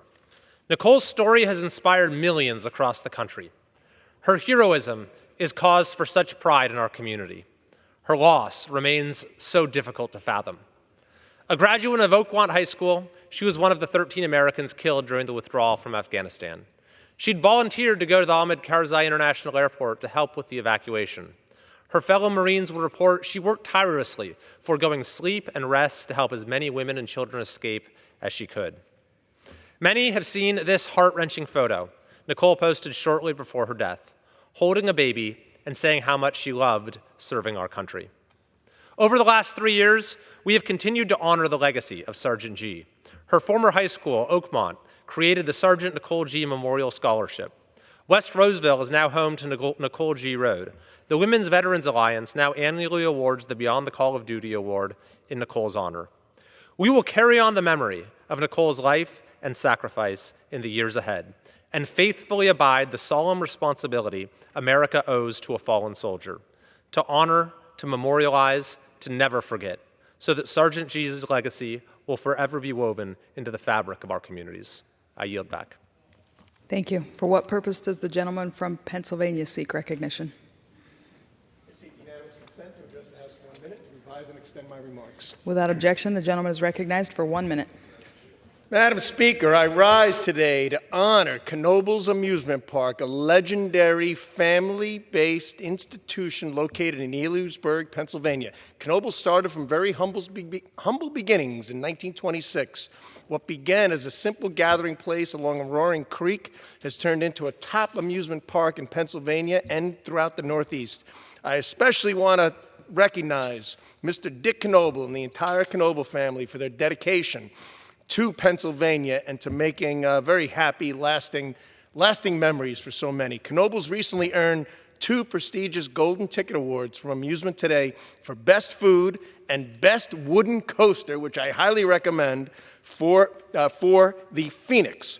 These awards are the pinnacle of recognition in the amusement industry. Knoebels is truly a place where families come together from around the country to create lasting memories, and I was very, very happy to host my first annual Constituent Appreciation Picnic at the park just this last month. Congratulations to the entire Knoebels family for making Pennsylvania the happiest place on earth. I yield back. Thank you. Under the Speaker's announced policy of January 9th, 2023, the gentleman from Pennsylvania, Mr. Kelly, is recognized for 60 minutes as the designee of the Majority Leader. Madam Speaker, I ask unanimous consent that all members may have 5 legislative days in which to revise and extend their remarks and include extraneous material on the topic of this special order. Without objection. So, you know, I stand here tonight, and when I got the message of Mr. Pascrell's death, it was like, that can't be. That can't be. He was just that type of person that you looked at him every day, and he embodied everything that this chamber stands for. He's from Paterson, New Jersey, and actually, Paterson, New Jersey could not have had a better champion than Bill Pascrell because they were one in the same. He never, ever changed his mind on anything because he never made up his mind casually. He knew who he was, he knew where he was from, he knew what he stood for, and he knew everything about the people he represented. So, you know, when you first get here, you don't know anybody, but I can remember walking down the hall and I saw this person being interviewed, and I said, who is this guy? And they said, that's Bill Patterson. I said, really? Or Bill Pascrell. And I said, well, it is the same thing, Bill Patterson, Bill Pascrell. I said, well, he's something else. And then I got a chance to serve on the same committee as he did. I don't think you could find a finer example of what it means to be a representative of a certain place at a certain time, and he did it, embodied it in every simple way you could possibly do it. Now, we talk about as we go through life, there's people you're never going to forget, And as long as one of us is alive, we're never going to forget Bill, I keep calling him Patterson, Bill Pascrell, because I'm just so used to him talking about Patterson all the time. Every time I came into committee, and Mr. Neal and I were talking, the first thing he would ask me about it, come over and say, hey, Cal, how's your wife? I know she hasn't been doing real well. I said, she's fine, Billy, she's fine. How about you? He said, well, you know what? She's down here with me right now, so I think it's working. I think it's working all right. Bill's concern was always for somebody else, not for him. And it's so hard today to find in this chamber especially because we've forgotten who it is that we are. We simply represent 750,000 people and what they stand for. You could not find another member whose heart beat every moment of his life is Bill Pascrell. Now, during my lifetime, because where I am in my life, I'm saying goodbye to people more often than hello. And I've watched a lot of my friends pass, and I keep going back to it, is how sad it is to lose them. But more importantly, it would have been much sadder if they had never existed. If Bill Patterson, or Bill, there I do it again, Richie, I'm sorry. If Bill Pascrell had not sat over there, if we hadn't sat in committee together, if we hadn't been able to talk about the issues, and him, listen, he never spoke casually about anything. He knew what he was talking about, and he made sure you understood him. I could not be more proud and more sorrowful today to have had a friend who was so loyal and a colleague who you could count on, and somebody who you knew at the end of every day, his concern when he finally put his head on the pillow and went to sleep was for the people he represented, not for himself. I never knew. I never expected him not to be here. And now we'll look across the dais and I'll see that empty chair. And I'll think he may not be in that chair, but his words are still in this chamber and always will be. So Mr. Neal and I, I think what would disappoint probably some of the members that are here now, the new people, that we get along really well. And for some reason in today's world, you're not allowed to get along with people from the other side, and I think that's unusual. I mean, everything in our lives is depending on each other to come up with the right solutions all the time. So I have really cherished the time I've been here. I am going to miss this guy incredibly because he was so concerned about other people. And we could talk for hours about this, but I go back to this. I keep thinking the same thing. As tragic as it is that Bill will not be here, the greater tragedy would have been if he never was here, because he truly embodies everything that a representative should be. Solid as a rock all the time. So having said that, I'm going to yield now to my good friend, Mr. Neal, to talk about our good friend and remember a little bit about those hours and minutes and times that we spent together. So, Mr. Neal, please. Let me thank the gentleman, Madam Speaker, from Pennsylvania, Mr. Kelly, for doing this and helping bring us along this evening. There is nobody that went at it with Mr. Kelly more vigorously in the Ways and Means Committee than Bill Pascrell. And after the battle, the ensuing argument, we'd be out to dinner that night, and Bill would have a drink, and he'd say, you know, Kelly's all right. I like Kelly. And I think that's the way he saw the Ways and Means Committee, and in fact, the way he saw the world. And this special order is in honor of our very important colleague. So we rise tonight in honor of Bill Pascrell. And by the way, Mike, calling him Bill Patterson, that's appropriate. Anybody who's ever been to Patterson, they were just like him. Nobody talked softly. I was there 2 or 3 times. Everybody yelled. And I thought, well, that's the order of the day. That's the way they discuss issues there. And he was from Patterson. I remember when he jumped out of his seat when the Secretary General of NATO mentioned Patterson, New Jersey. That's exactly who he was. If you came to Patterson, you had to visit the sites where Alexander Hamilton. Even though we were doubtful that he had been to all those sites, Bill said he was, so we went to visit. Humorous moments. After he came back with a pretty bad diagnosis a couple of years ago from a doctor, he said, they told me to stop smoking cigars. A couple of nights later, I saw him smoking a cigar, and I said, Billy, I thought the doctor told you to stop smoking cigars. To which he said he did.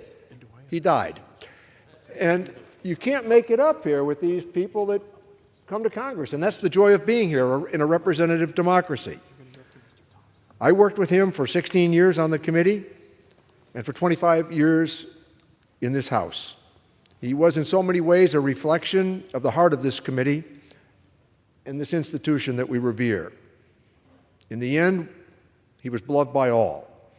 He was a regular American, Army veteran, graduate of Fordham University, who represented the good people of Paterson, New Jersey.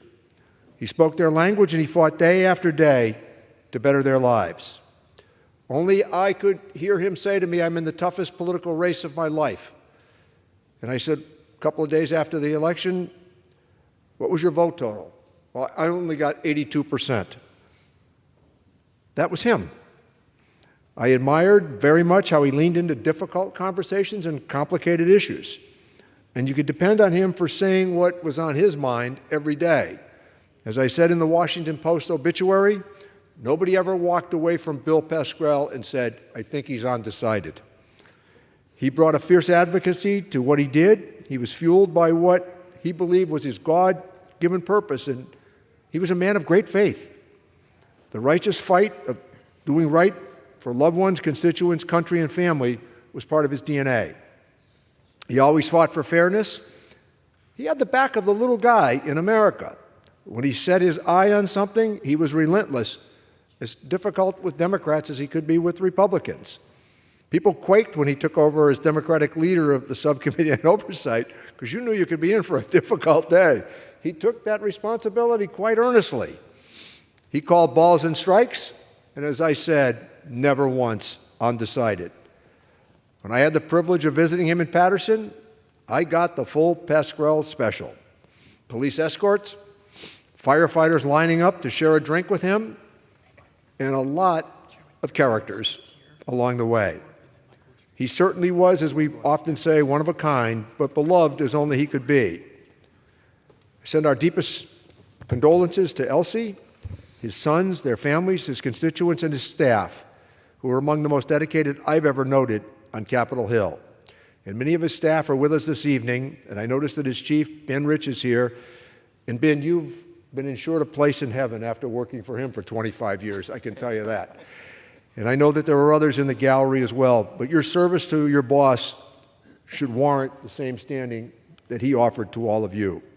So thanks for sharing this treasure with the Congress and the nation, and I hope that he will rest peacefully, because I'm sure he's watching and listening to every word saying, well, Neil could have said this or Neil could have said that, because he was pretty good at not only critiquing, as I said, Republicans, but he reserved time for Democrats too. Billy, we miss you. We're going to see you along the way. Paterson lost a great man and America lost a great friend. Thanks, Madam Speaker, and I yield back my time. Now recognize the Chairman of Ways and Means, Mr. Jason Smith, for 4 minutes. Thank you, Mr. Kelly. Thank you, Madam Speaker. I rise today to join my colleagues in remembering the life and legacy of our good friend, our colleague, Mr. Pascrell. I had the honor of working with Bill over the years as a member of the Ways and Means Committee, and I can tell you that no one brought more passion or more of a presence in our committee room than Mr. Pascrell. Anyone who has been on the right side or the wrong side of a point of view or opinion that Bill had knows what a tireless advocate he was for the communities that he represented. His life was dedicated to service, from his time in the New Jersey General Assembly to mayor of his hometown of Paterson to a senior member of this House of Representatives. While he and I certainly did not always see eye to eye on a lot of the policy debates, we had in the Ways and Means Committee or here on the floor of the House, Bill was not shy about or afraid of working across the aisle to find common cause. I know I speak for the entire Ways and Means Committee when I say that Bill will be profoundly missed, not just for his passion and friendship, but for his knowledge of the issues. Our thoughts and prayers go out to Bill's family and his staff during this difficult time. His service to this nation, his passion and commitment to those he served will continue to be an example for us all. I yield back.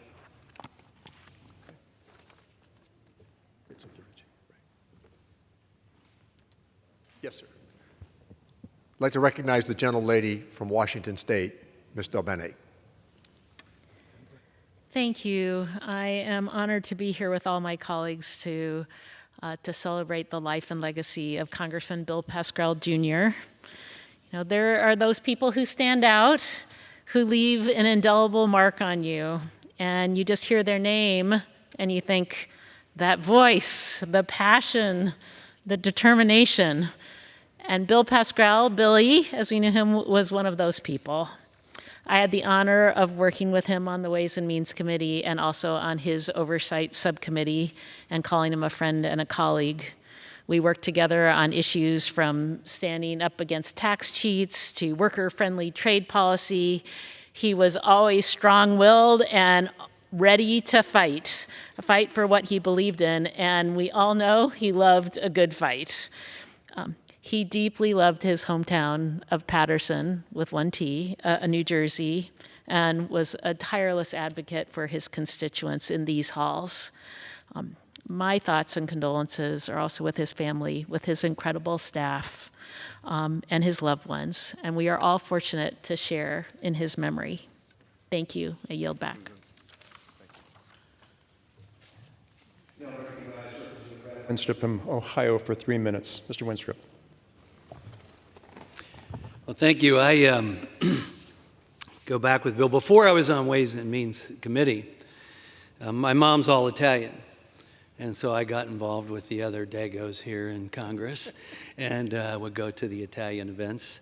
And that's where I'd get to meet this feisty gentleman who was all Italian. And we're very proud of our Italian heritage, as you could tell. You know, and here's a guy, as I got to know him, you know, he was one of those, you just couldn't take him down. And it didn't help that his colleagues kept having his 90th birthday for like 10 years when he wasn't 90 yet. And so I thought he was older than he was when I first got to know him. But he was up there. He was up there. And I figured by that age, you know, this guy, he just keeps on going. I mean, he must be immune to everything at this time. So certainly we were all shocked and saddened when we lost Bill Pascrell. You know, I would hear him pontificating a lot of times, and the chair would often go, "Gentleman's time has expired." He didn't hear it. Yeah. If he did, he ignored it. But he always had something to say. And you know, you could disagree with whatever he had to say out there, and sometimes you disagree in the chamber. Other times, though, you get in the back. Nothing's bitter. You have your conversation. And that's why I considered him a true friend, because you could disagree without any personal anger. And that's one of the things I loved about him. And no matter what the political difference, it could be discussed in the back room for sure. We have a common love for our Italian heritage, for sure. You know, I don't do it as much as my forefathers from Italy, but you talk with your hands and you point with your fingers. And I was glad I knew that when I first got on Ways and Means Committee, because he was doing that a lot. And I took no offense to it, because I got it. I know how it works. And you know, both of us, you know, with our Italian heritage, I know that we're both more proud as Americans than anything else, but proud of our heritage as well. You know, but I do want to tell a story. You know, we didn't always disagree, right? We agreed a lot. And I remember one time I had just stated something, and he followed me. And he said, "I'd like to associate myself with the words of the doctor from Ohio." And I went up to him afterwards. I said, "Bill, you just got me a primary. Thanks a lot." Anyway, I really consider him a true friend. in agreement and in disagreement. Proud to have served with this great American with a long history of being a great American. And as a proud Italian, I'm glad to have served with this other Italian American. Yield back. Madam Speaker, let me recognize the gentleman from California, Mike Thompson. Madam Speaker, you know, there's been many great women and men who've served in this Congress, walked these halls, and cast votes on this floor. But today we're here to reflect on the life and the service of one of those great members, Bill Pascrell. I've had the honor of serving with Bill on the Ways and Means Committee for the 15 years that he served on the committee. And he served most recently as the ranking member of the Subcommittee on Trade. And he always served with incredible passion. In every debate, markup, hearing, and vote, Bill never backed down from doing what he knew was right and what he knew was fair. In his nearly 3 decades in Congress, law enforcement and firefighters didn't have a better friend, and his constituents couldn't have asked for a better fighter working every day for them. For Bill, there was no adversary too powerful to challenge. There was no wrong too small to right. When he took on an issue, he left it all on the field. He brought 110% to the arena. Bill was a great husband, father, an Army veteran, and a school teacher. He loved baseball, and he absolutely loved his Italian heritage. And of course, Bill was a lifelong Pattersonian. You know, I have a Navy shipyard in my old district, and we had a Navy ship come in for repairs, and I stopped by to visit with the troops, and the captain of that ship was impressed. He said, "You're the second member of Congress that I've met." He said, the first one, he said, was my hometown congressman. And what a great guy. And I said, "Where are you from?" He said, "Paterson, New Jersey." I said, "Bill Pascrell." He said, "Absolutely." He said, "He was wonderful. The entire community loved him." And they loved him for a long time. A number of my colleagues have mentioned that he served for a long time, and we were all amazed by the tenaciousness and the stay with it that Bill had. And I can tell you why. Because many times on the floor he would come to me and say, "I learned about a new wine this weekend.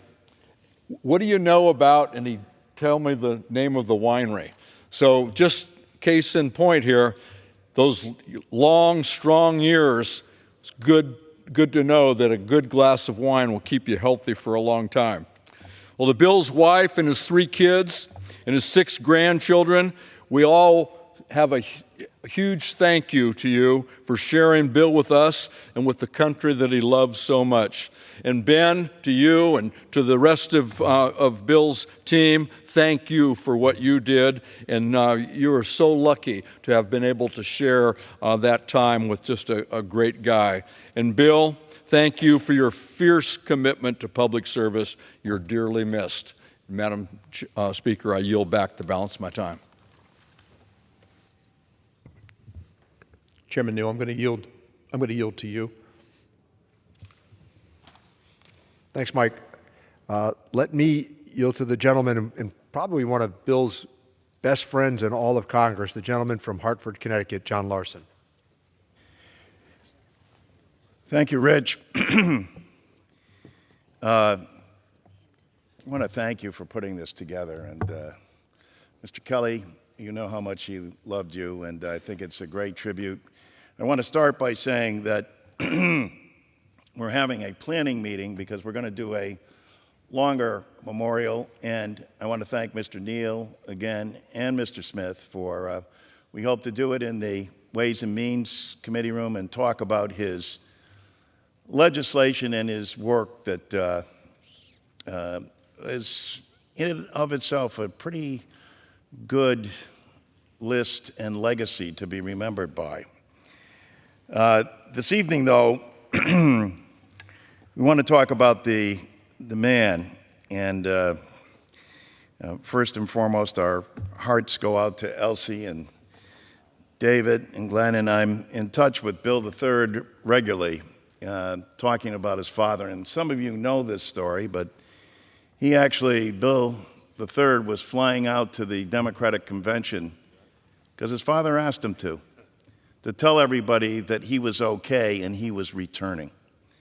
And then he felt bad that he wasn't at his father's side.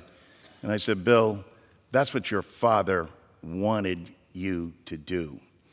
That's the kind of guy Bill Pascrell was, but I don't think anyone described him better than Monsignor Silva and the relationship that he had with the Monsignor in his parish in Paterson, New Jersey.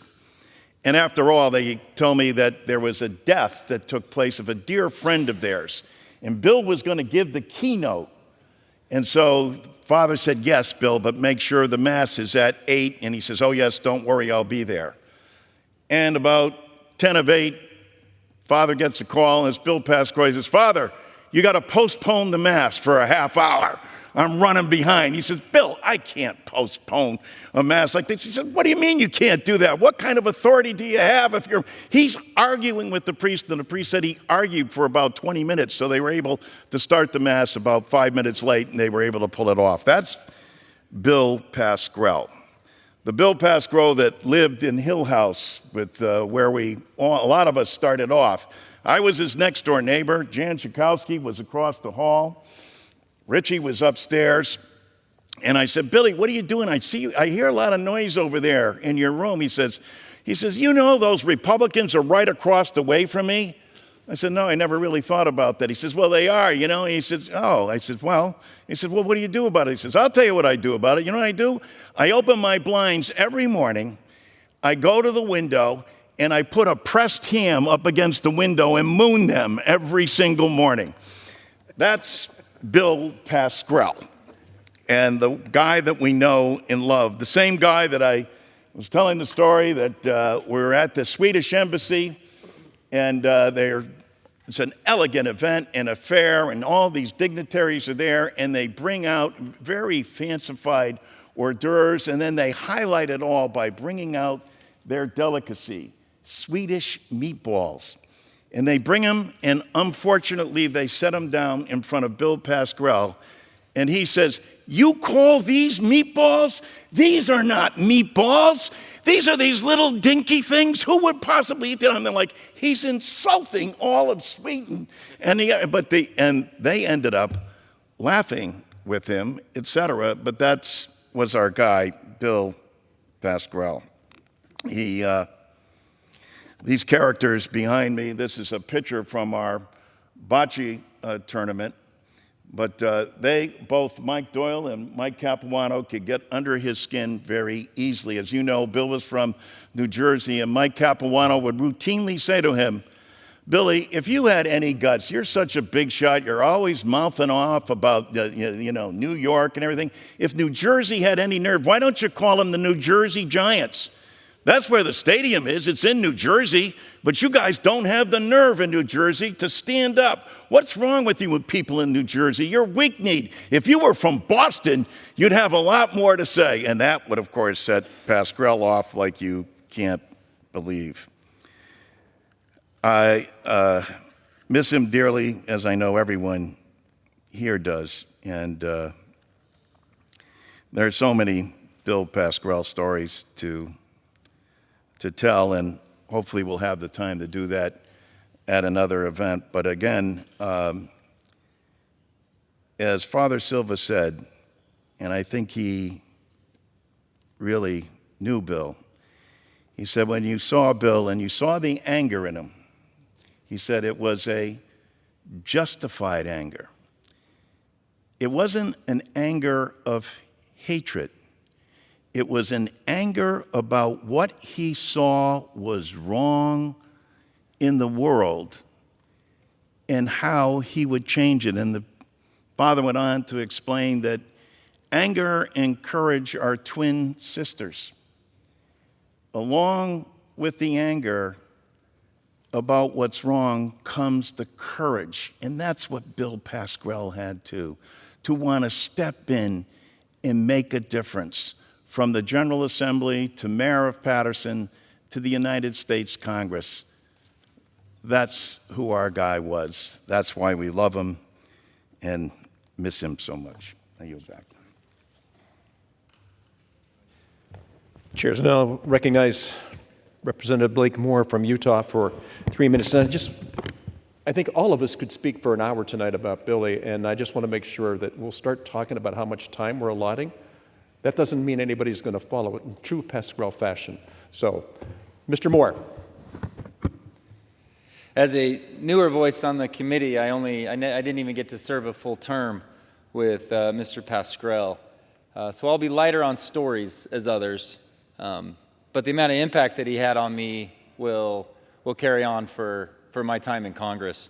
I have no prepared remarks, and I can't think of a better way to honor Mr. Pascrell than to have no prepared remarks. Now, I can't say whether or not he actually ever had prepared remarks. All I knew was that we were going to get yelled at.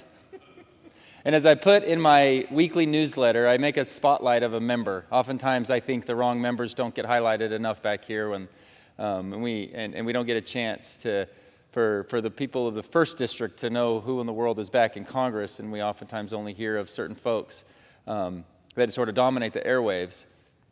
I wrote just a very brief spotlight when I learned of his passing, and it said, the only thing bigger than Bill's heart and his personality, and I guess I could add voice to that as well, but the only thing bigger than his personality and his heart was his sense of humor.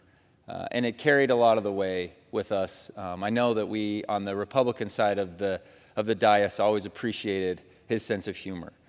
So much so that I would get caught in a vicious cycle every once in a while, where everything he did to me was always a little bit of a tinge of humor. And I can admit that now that he's passed on, because I would have been scared to otherwise. Because then if he said something, I would have to chuckle. And then during the committee hearing, he would yell at me for laughing, which only made me almost want to laugh more, because I knew in 6 minutes when I saw him in the back room, he'd be one of my best friends back here. I knew that was the way that he reacted. But it didn't mean he wasn't serious about his issues. It just meant he cared about people's interactions and personalities. I always knew where to find him, and I just had thought about that. And of course, as I poked my head up and looked back in the area that he would always be sitting if I ever needed a quick chat, you see those flowers there. So it was a neat thing. Again, very, very little time. But what I do know that I think is important to recognize about this place that needs more of, the gentleman that addressed us just recently from Connecticut, you could tell he was his best friend. And that was just mentioned about him, and I assumed that was always the case. But he went around to every one of us, making sure we were going to be at his birthday party. And I can say now that he's passed on, that I am so glad of the persistence of Mr. Larson to push us, because I learned and I got more of a take into his own life and the amount of service that he did and what he did for his community through that event. And I'll always be appreciative of that. And with that, I yield back. We now recognize member from Oregon, Mr. Blumenauer, for 3 minutes. The gentleman from Butler's courtesy. It was my pleasure to sit next to Bill Pascrell for 16 years. We came to Congress at the same time. We entered the Ways and Means Committee at the same time, and he was right there every step of the way. We have these special moments, learning more about our colleagues. I mean, who knew that he had a master's degree in philosophy? You think about it, it's not unrealistic. I appreciated John Larson's 3 times a year celebrating the 10th anniversary of his 90th birthday, and the way that Bill took it in stride and brought people together. He was playing baseball well into his 60s with energy. People talk sometimes about Bill being angry. I don't think so. It was passion. He carried a spark of passion for people he cared about, for issues he cared about, the uniformed firefighters, police officers.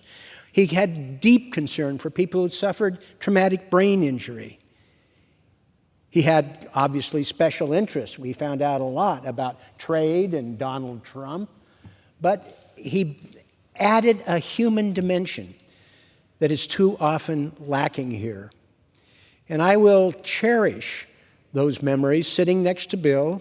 Ben, those times when you couldn't quite contain him as he would reveal that passion and get things going. But it adds a dimension to this institution that at times is lacking, the human nature. I know the chairman has endless stories about his experience here.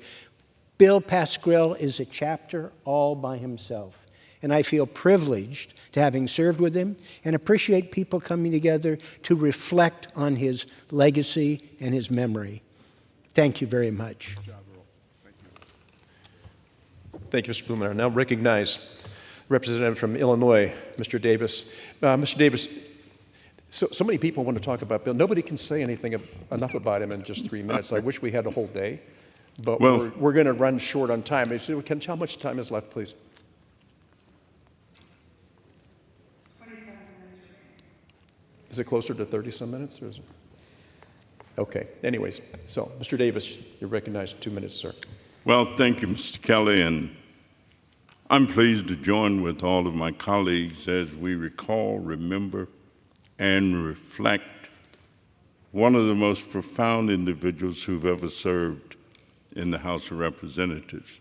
Can you imagine what it would be like to sit between Linda Sanchez and Bill Pascrell for 12 years or more? One side, the other side.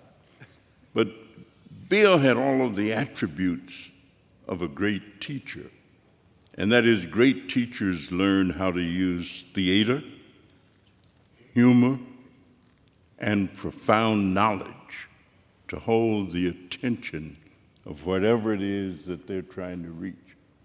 You never had to worry about people listening to Bill Pascrell. And you never had to wonder where he stood or where he was going or where he had been. So it was just great for me to sit there and drink from the fountain. And I'd listen to Bill, and that would often give me a little bit of direction in terms of where I wanted to go. So it was an honor, it was a pleasure, and it was a great joy to be his mate, seat mate, to his family, to his staff. I'd all see the staff come, bringing him notes, and he'd look at the note and then ball it up, hold it in his hand, because he knew what he was going to say. He knew what he was going to do, and that's what he did. Great guy, great pal, Bill Pascrell. Thanks, Danny. Now recognize the gentlelady from California, Ms. Sanchez, for 2 minutes. This could be good. Well, thank you.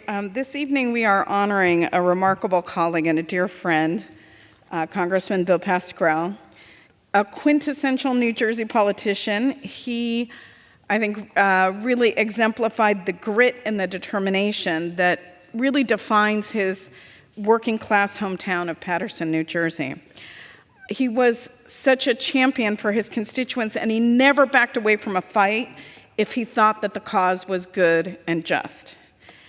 Now, some might call Bill brash, blunt, and feisty, maybe. And all of those were true. But those words only tell a part of the story, because he was also profoundly kind and a dear and caring person to others, and somebody that I really consider myself fortunate to have known and to have learned under as a member of Congress. You know, our friendship was a little unlikely. the New Jersey grandson of Italian immigrants and the California daughter of Mexican immigrants. And although our worlds were thousands of miles apart, we quickly discovered that we had much in common. Bill and I most famously bonded over our love of baseball. He participated in the congressional baseball game every year that he was in office, either as a player or later as a coach. And every year you could find him in the dugout or prowling the first base line in his trademark Fordham jersey, baseball jersey. He was our batting coach, and his batting tips were legendary. Hit the back of the ball, guys, hit the back of the ball. Now, none of us really knew what that meant, but we all tried.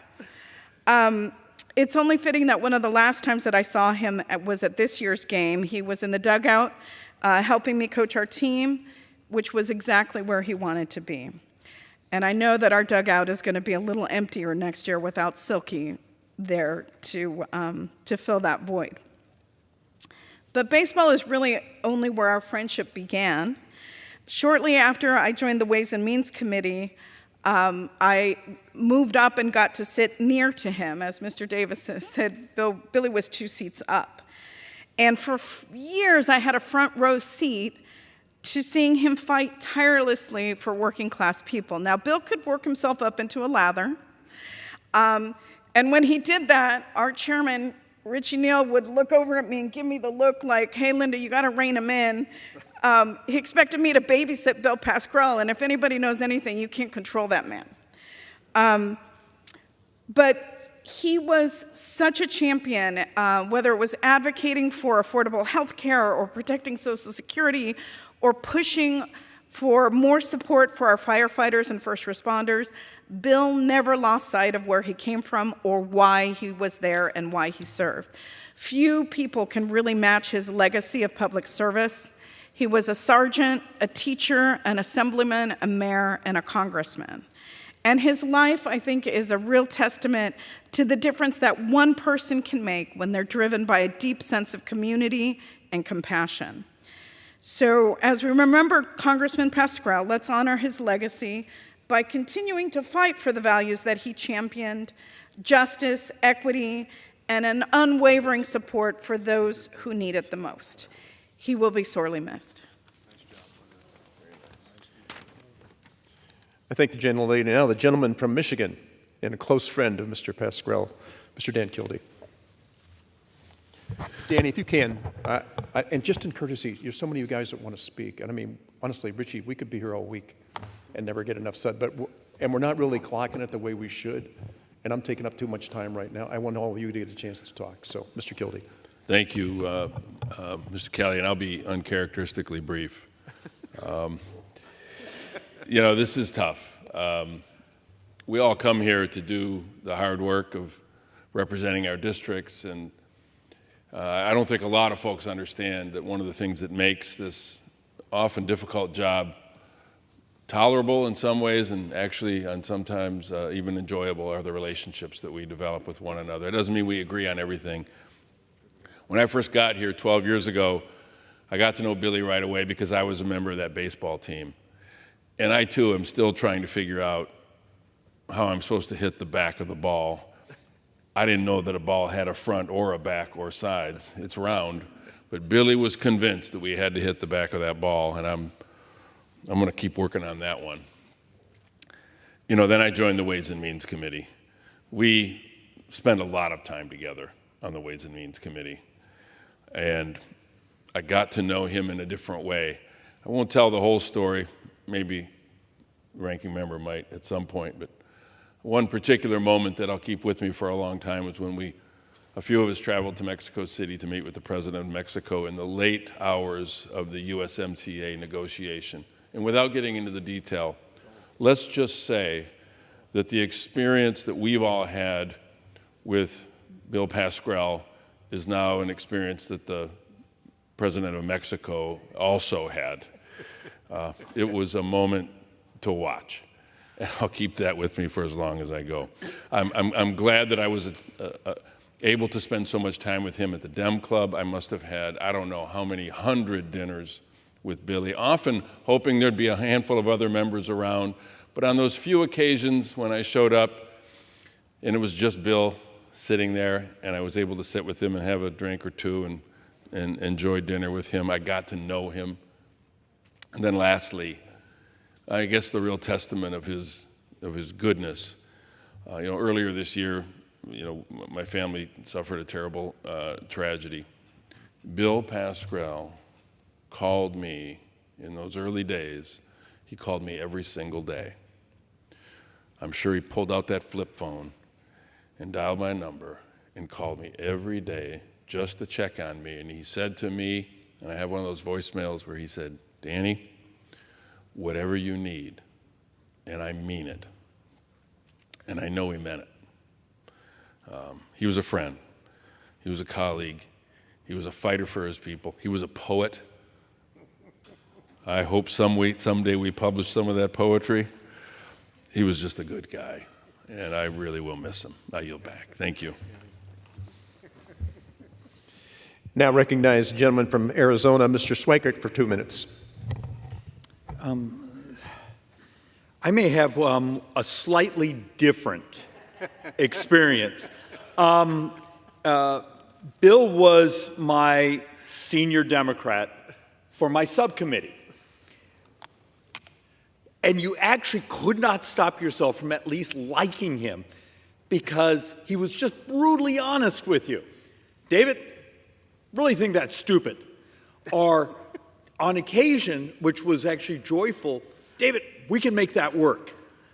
And why this is important is so often, particularly in Ways and Means Committee, which I still believe is culturally a unique committee, we're tough on each other, but I think actually we're sort of intellectually fair. A number of the oversight hearings we've had, even this year, they weren't adversarial. And for something that was important, I want to make sure I say it before I ramble on too much. Bill's staff really should get some special kudos. Because even when you could tell he wasn't feeling well, when he was sort of in angst, his staff did a remarkable way of keeping an eye out from him, keeping him ready to go, because you always knew, no matter what you said, he had an answer to it. It was really a neat experience, because this is the first time I've chaired something in Ways and Means, to have my counterpart with someone with that history, who was tough as nails on me, and when he thought I was doing something fair for working men and women, he was all in with you. He wanted to move forward. When he wasn't happy with it, what's the right? Oh yeah, he would beat the crap out of you. And actually, in a weird way, he epitomized what, in my mind, the classic defender of working class Americans. He is the image I have in my head, because that's what he was. And with that, I yield back. Now recognize the gentleman from Illinois, Mr. Snyder, for 2 minutes. Tonight, as a Ways and Means family, to honor the memory of our friend and our colleague, Bill Pascrell. Bill was a giant. He was a fighter. He was a champion. He was a mentor. He was our friend. He cared about each and every one of us just as he cared about each and every one of his constituents. What we know about Bill is that he's caring, he's passionate, he's tenacious, he's funny, he's tough, he's honest, he's sometimes loud, but he's always beloved. Bill loved his own hometown of Paterson, New Jersey, Paterson with one T. He loved the people he represented. He loved this house, the House, not so much the Senate. And he loved every one of us, and we loved him. In his absence, I suspect we are likely to ask a question that not one of us ever had to ask while he was alive. We will find ourselves asking, I wonder what Bill Pascrell would think about this. Bill always spoke his mind, and he always spoke his heart. His heart was always with the people of his hometown of Paterson, and always with the best interests of the United States. We will miss Bill. We will forever remember Bill. May his memory be a blessing for his wife, his 3 kids, his 6 grandchildren, for all of us who worked with him, and for our great nation. Thank you. Thank you. We now recognize Mr. Gomez from California for 2 minutes. Mr. Gomez.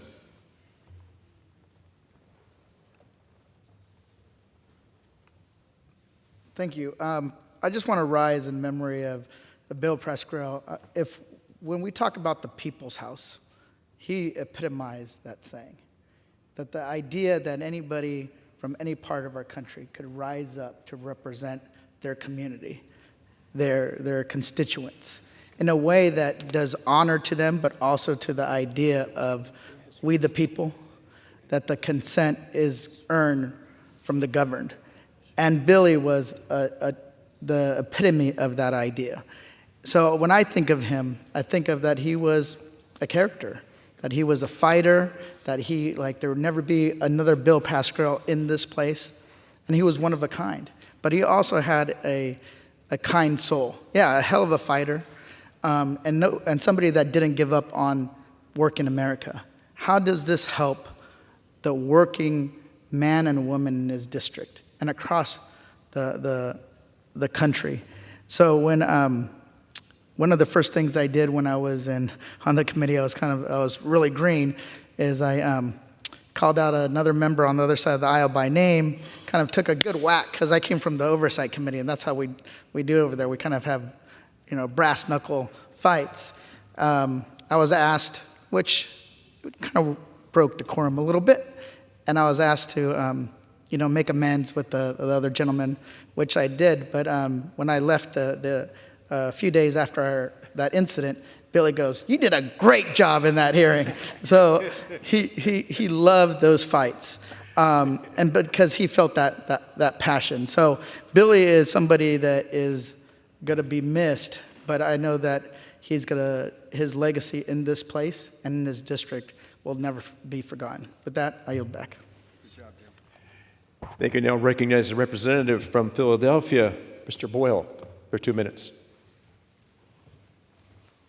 Well, I'd like to thank my fellow Pennsylvanian, Mr. Kelly, and thank you to Chairman Neal and to staff and everyone who put this together, and my personal condolences to all of the Pascrell staff. This has truly been a wonderful evening, and for anyone who may be at home watching on C-SPAN, I hope it gives you actually a taste of a part of the House of Representatives culture that you may not see, and you certainly don't see on cable TV news. There's a lot more heart and soul to this place than sometimes meets the eye. Billy was from about 70-mile drive up the Jersey Turnpike from where I live in Philadelphia, but in so many ways we were from the same neighborhood. And there are plenty of, while Bill was one of a kind, there are many people similar to Billy in my community, that's for sure. So we spoke the same language. And I think tonight, if you didn't know Mr. Pascrell, if you didn't know Billy, you're getting a flavor for who he was, and truly he was a character. But don't let that obscure this fact. He was a character with character. He had a lot of heart, a lot of tenacity. He knew who he was. He knew who he was fighting for. He was truly a special person. And it might sound odd to say about an 87-year-old, but I am still in shock that he's actually gone. I've been here 10 years. I often sat next or nearby Billy. This place is not the same now that he's gone. And somewhere up in the sky, he's getting ready to celebrate another 90th birthday party, except instead of with John Larson, the rest of us, it's with St. Peter. And I just know that this place is better for the fact that Billy Pascrell served. And with that, I yield back. Thank you. Now recognize a representative from New York, Mr. Swazi, for 2 minutes. course I'm missing something. Thank you, Mr. Kelly.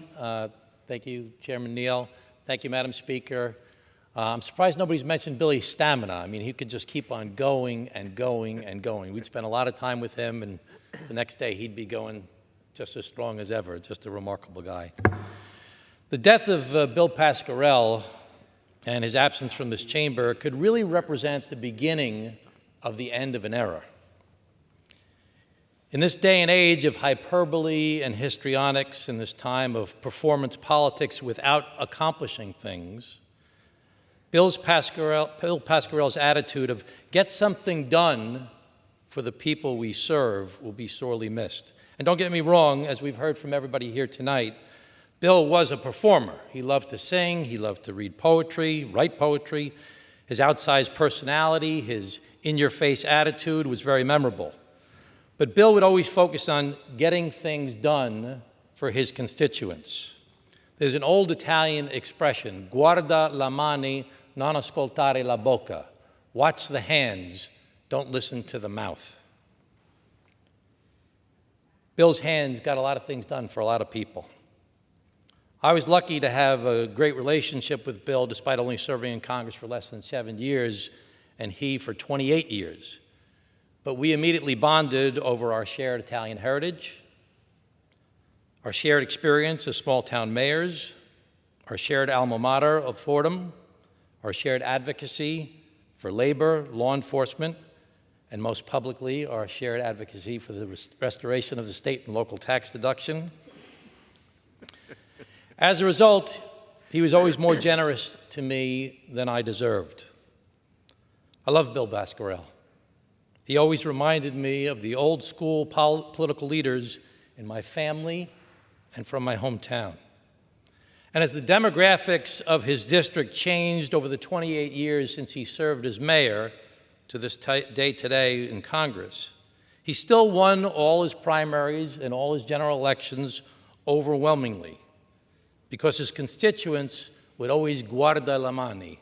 They'd watch his hands and what he got done for the people. He always worked for the people. Rest well, good and faithful servant. Thank you, Chairman. We now recognize the gentlelady from Illinois, Ms. Straskowski, for 2 minutes.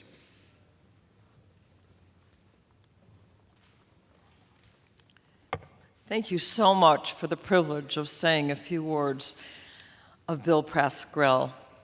I love Bill Pascarell. I say that in the present tense because every time I think of him, he makes me smile. Not because he was a funny guy. Oh no, he was serious, he was intense. But he is the most honest and I'm going to have to say he did not have a phony bone in his body. I was a neighbor of him at Hill House, and I would see him sometimes coming and going. One time, when John Larson and I knocked on his door, he opened that door, and I guess to describe what he was wearing or not wearing, I'll say shorts. But he didn't flinch. I didn't flinch. I was happy to see him, and he didn't care because he is his natural self. Let me just say that honesty and clarity was what he was about. There was nothing that was contrived about this man. There aren't that many people that I know that I could say that about. I miss him so much. I think about him every day, and I am honored to say I loved him. Thank you. I thank the gentlelady. At this time, Richie, I'm going to recognize you, and we have some time left, but there's nobody closer to Billy than you, and I think it's very appropriate, sir. So, Mr. Neal. Well, the public doesn't oftentimes get to see this part of Congress, where Republicans and Democrats come together to honor a true friend on days in which we agreed and disagreed. But I think Jan Schakowsky summed up the earnestness of our pal, and Tom Suozzi as well, in describing the sincerity of Bill Pascrell. So as we close this tonight, close out this memoriam to him, my memories of him will always be with his Frank Sinatra coat on that sparkled. He loved the Sinatra song, The Summer Wind, glass of red wine, good cigar, and nobody could say al dente the way that he did with food. If you were out with him in a restaurant, he would share with the waiter the quality of the food and sometimes go back into his favorite restaurant, La Perla, to give them advice on how the pasta should be made. Really proud of being Italian. Spoke parts of the language. As noted here, poetry, well read. He read everything. And sometimes you would not have thought of that as he eviscerated somebody he didn't like and then called him a friend 15 minutes later. And I call attention because I do think that during my time here in the Congress, there are fewer people like Bill Pascrell. And I think we can lament that as a fact. I think that there was nothing about him that was performative. There was nothing about him that was theater. And he never thought that for 1 minute his job was to entertain the American people. He thought his job was to inform them and from time to time criticize them if they didn't see things the way that he saw them. So again, to those who might be watching, thanks to Mike Kelly for helping us to organize this event with the understanding that public doesn't often see this part of Congress where we honor a cherished friend who every single day came to work to do what he thought was in the best interests of the American people. Thank you, Madam Speaker.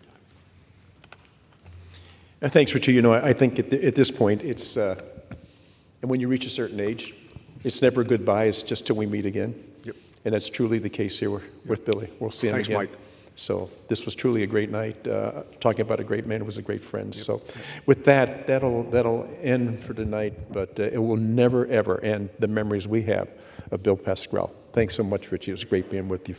God bless. I yield back. Thank you. Under the Speaker's announced policy of January 9th, 2023, the gentlewoman from Washington, Ms. Schreier, is recognized for 60 minutes as the designee of the Minority Leader.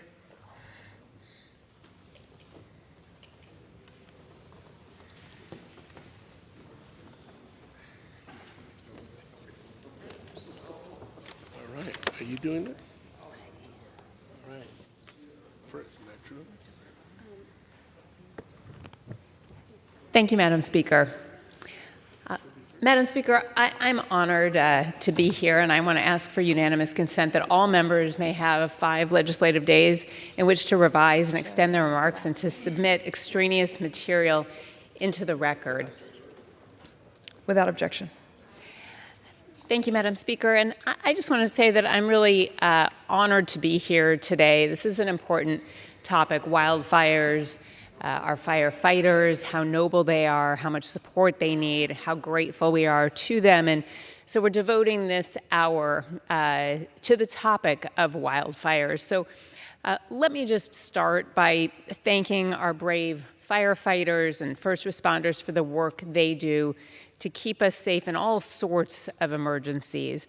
The last few years in Washington state, and frankly the whole west of the United States, have shown that as climate change accelerates, making for hotter days and weakened trees in overcrowded forests, so does the risk of catastrophic wildfires. And all across the west, we are seeing wildfires that have grown in intensity and frequency, and our state has some of the highest risk, what we call fire sheds, in the entire country.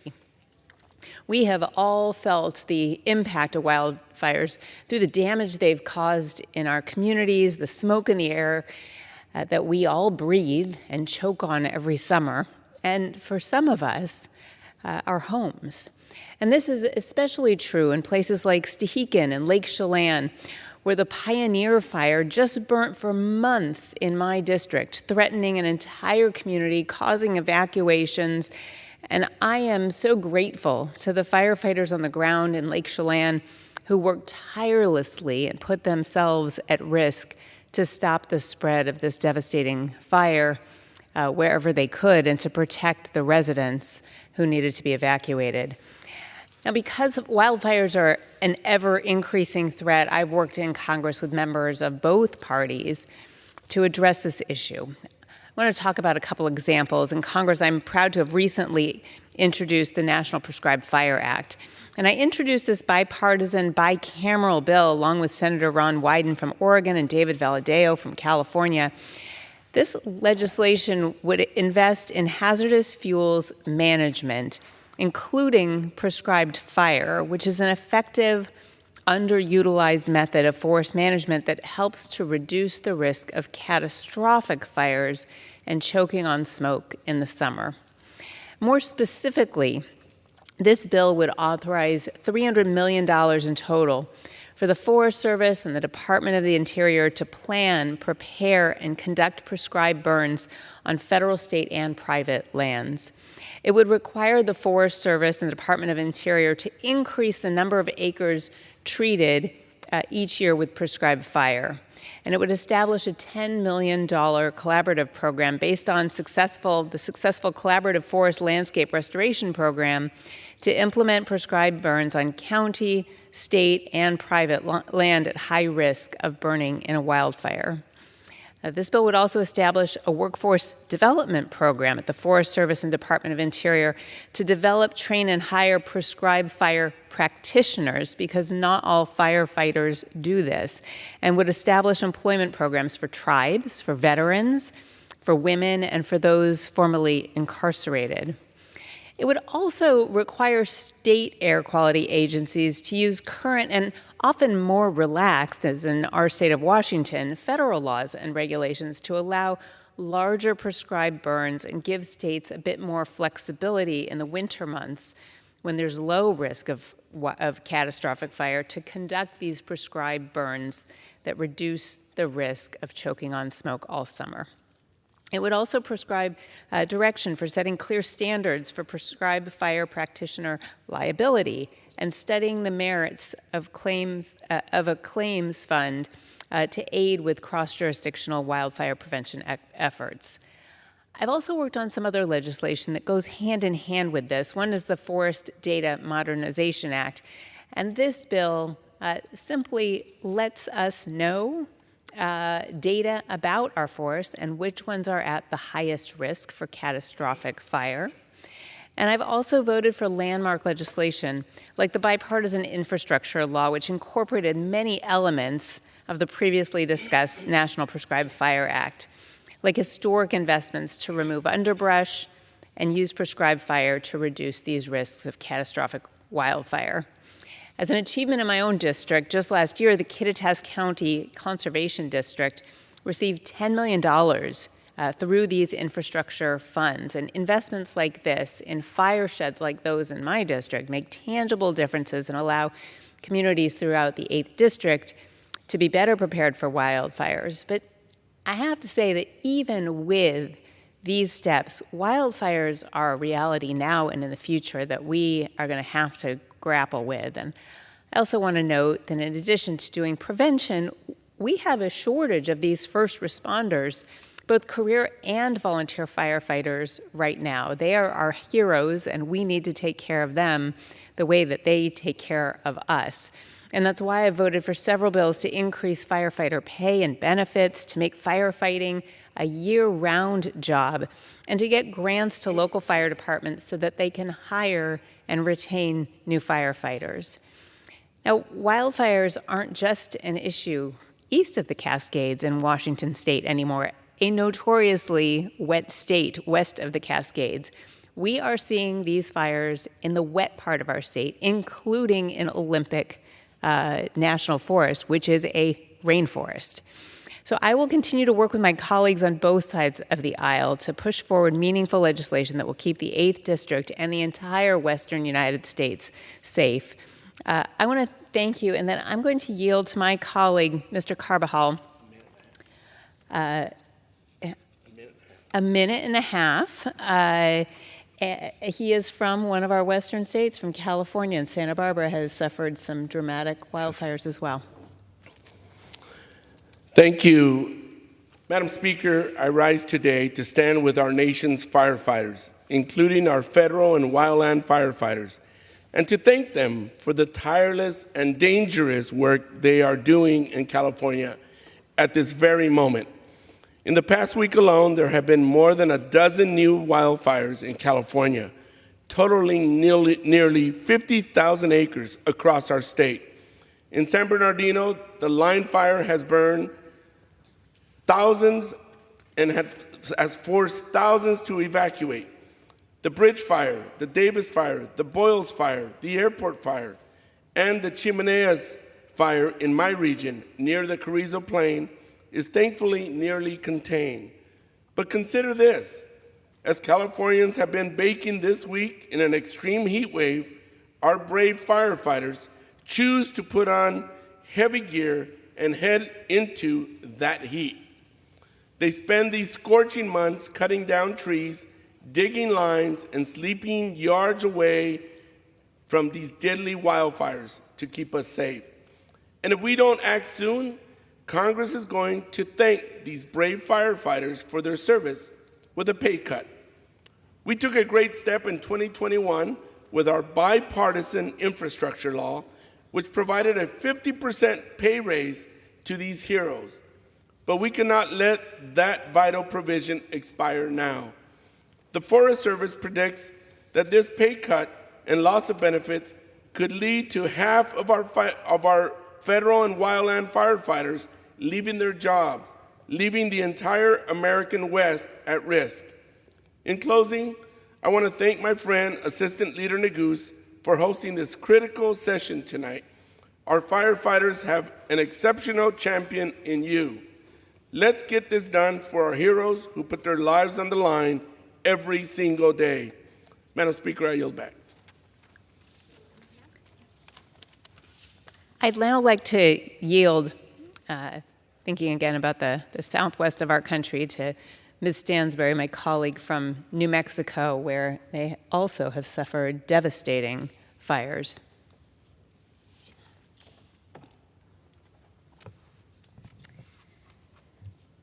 Thank you, Madam Speaker. Wildfires are devastating our communities across the country. In fact, just 3 months ago, one of the largest and most destructive fires in New Mexico history tore through Lincoln and Otero counties.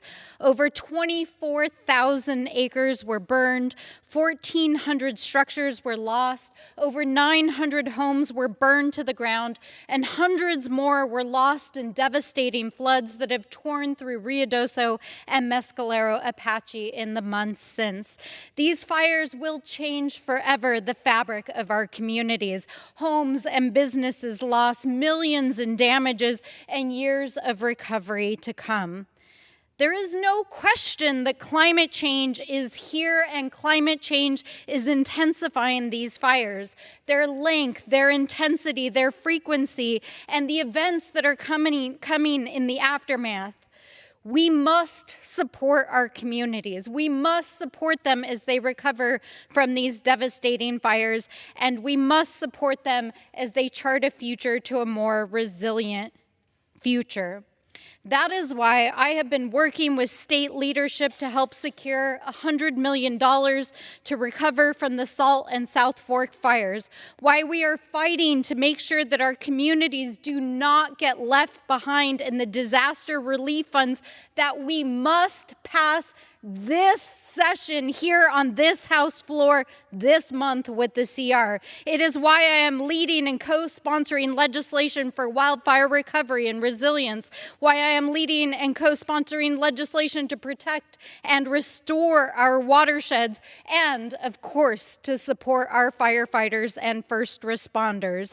It's why we're working to ensure that FEMA and Forest Service and other federal agencies are held to account and have the tools and resources they need to support our communities.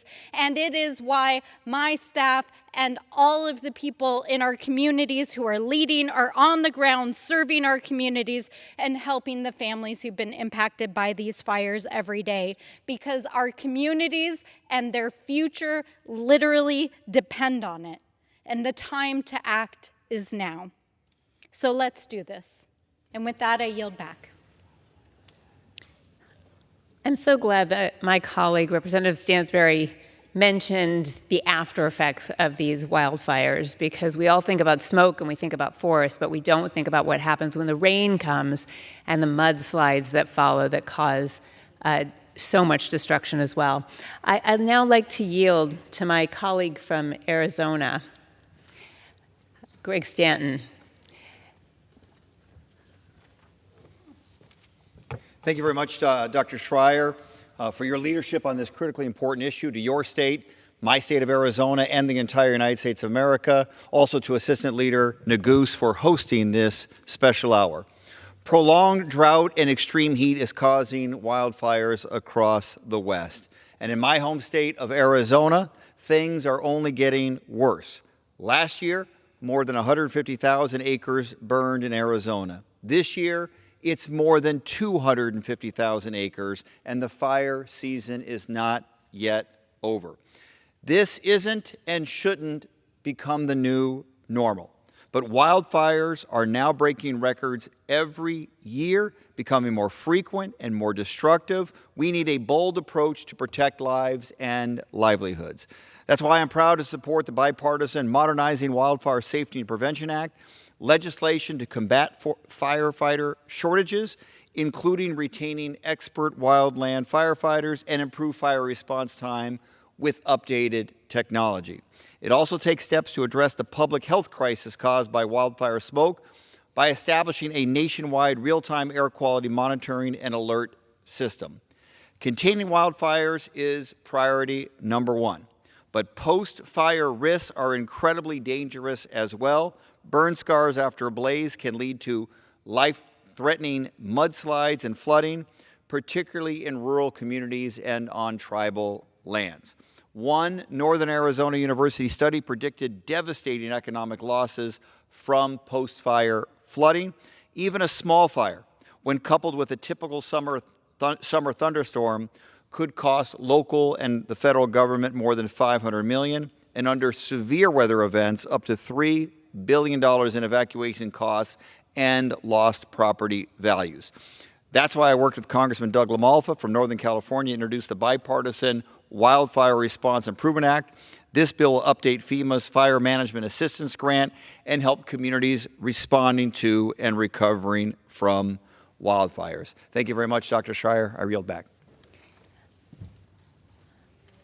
Thank you for those comments. I really appreciate that insight, Representative Stanton. And I'm now turning to Representative Torres from California, another Western state. We have a theme here. Thank you, Madam Speaker, and thank you to my colleague, Dr. Schreier, and also Assistant Leader Joe Neguse for holding this wildfire special order tonight. I rise to speak on the devastating impact that wildfires have in my district in the Inland Empire, Southern California. Right now, there are two devastating wildfires surrounding my entire district. The Bridge Fire that has burned over 4,000 acres so far, and the Line Fire that has burned over 27,000 acres to date. My heart goes out to the families and to all of the communities affected. And I want to thank our firefighters and first responders for their selfless sacrifice, putting themselves in harm's way to save lives. I also want to thank the City of Fontana and all of their employees helping to evacuate as they host families at the Jesse Turner Center. As our region continues to experience record-breaking heat waves, extremely dry conditions, and other unprecedented weather, it is so important to ensure the public has the resources necessary to prepare for these disasters. In 2005, I lost my own home to a fire. I had to live in a hotel and temporary housing for 14 months with my husband, my 3 sons, and my pets, all while running to be the mayor of my home city of Pomona. I know all too well the great financial, physical, and emotional impacts of losing your home in a fire. It is my goal that by raising awareness and providing the appropriate tools and resources to prepare for and recover from fires, we can help people adequately prepare and avoid a similar devastation. That is why I have introduced multiple wildfire and mudslide bills, including my annual Wildfire Preparedness Week resolution to protect and evacuate our communities and educate our communities on the impacts of wildfires. Our federal firefighters do increasingly dangerous work to save lives and protect property, and many of them sleep in cars, tents, and man-made holes when they are responding to wildfires. These shelters fail to adequately protect them or provide the necessary rest and nourishment needed when responding to wildfires. We need to do more to support these local heroes. I urge my colleagues to provide more resources to support these Americans, and since January, there have been over 6,000 wildfires in California with our firefighters on the front lines. We cannot over-prepare or be overly cautious when it comes to wildfires. Thank you, Madam Speaker, and I yield back. Thank you, Representative Torres. I am so sorry to hear that you lost your own home in a wildfire, and I want to thank you for pointing out FireWise and things that people can do to at least mitigate their own risk, although these fires are out of control. I'd like to yield now to my colleague from Nevada, another state with record hot temperatures, Representative Titus. Well, thank you very much. Thank you, Madam Speaker. You are so right. Since Saturday, multiple agencies from several states have been coordinating just south of Reno to fight the Davis fire. Among those on the front line is the Silver State Interagency Hotshot Crew. Just as it sounds, Hotshot Crew. They are a group of brave wildland firefighters who day in and day out put their lives on the line to fight and suppress wildfires. Certainly, we know that climate change, including increased heat, extended drought, and a thirsty atmosphere, is what's been the key driver in increasing the risk and intensity of wildfires in the West, at least over the last 2 decades, when fires have gotten more frequent, more intense, more expensive, and more difficult to put out. And that is true in Nevada, where we've been experiencing record extreme heat. We hit 120 degrees just last month, and that is a record for Nevada, which is always hot, but certainly not 120 degrees. And we have ongoing drought.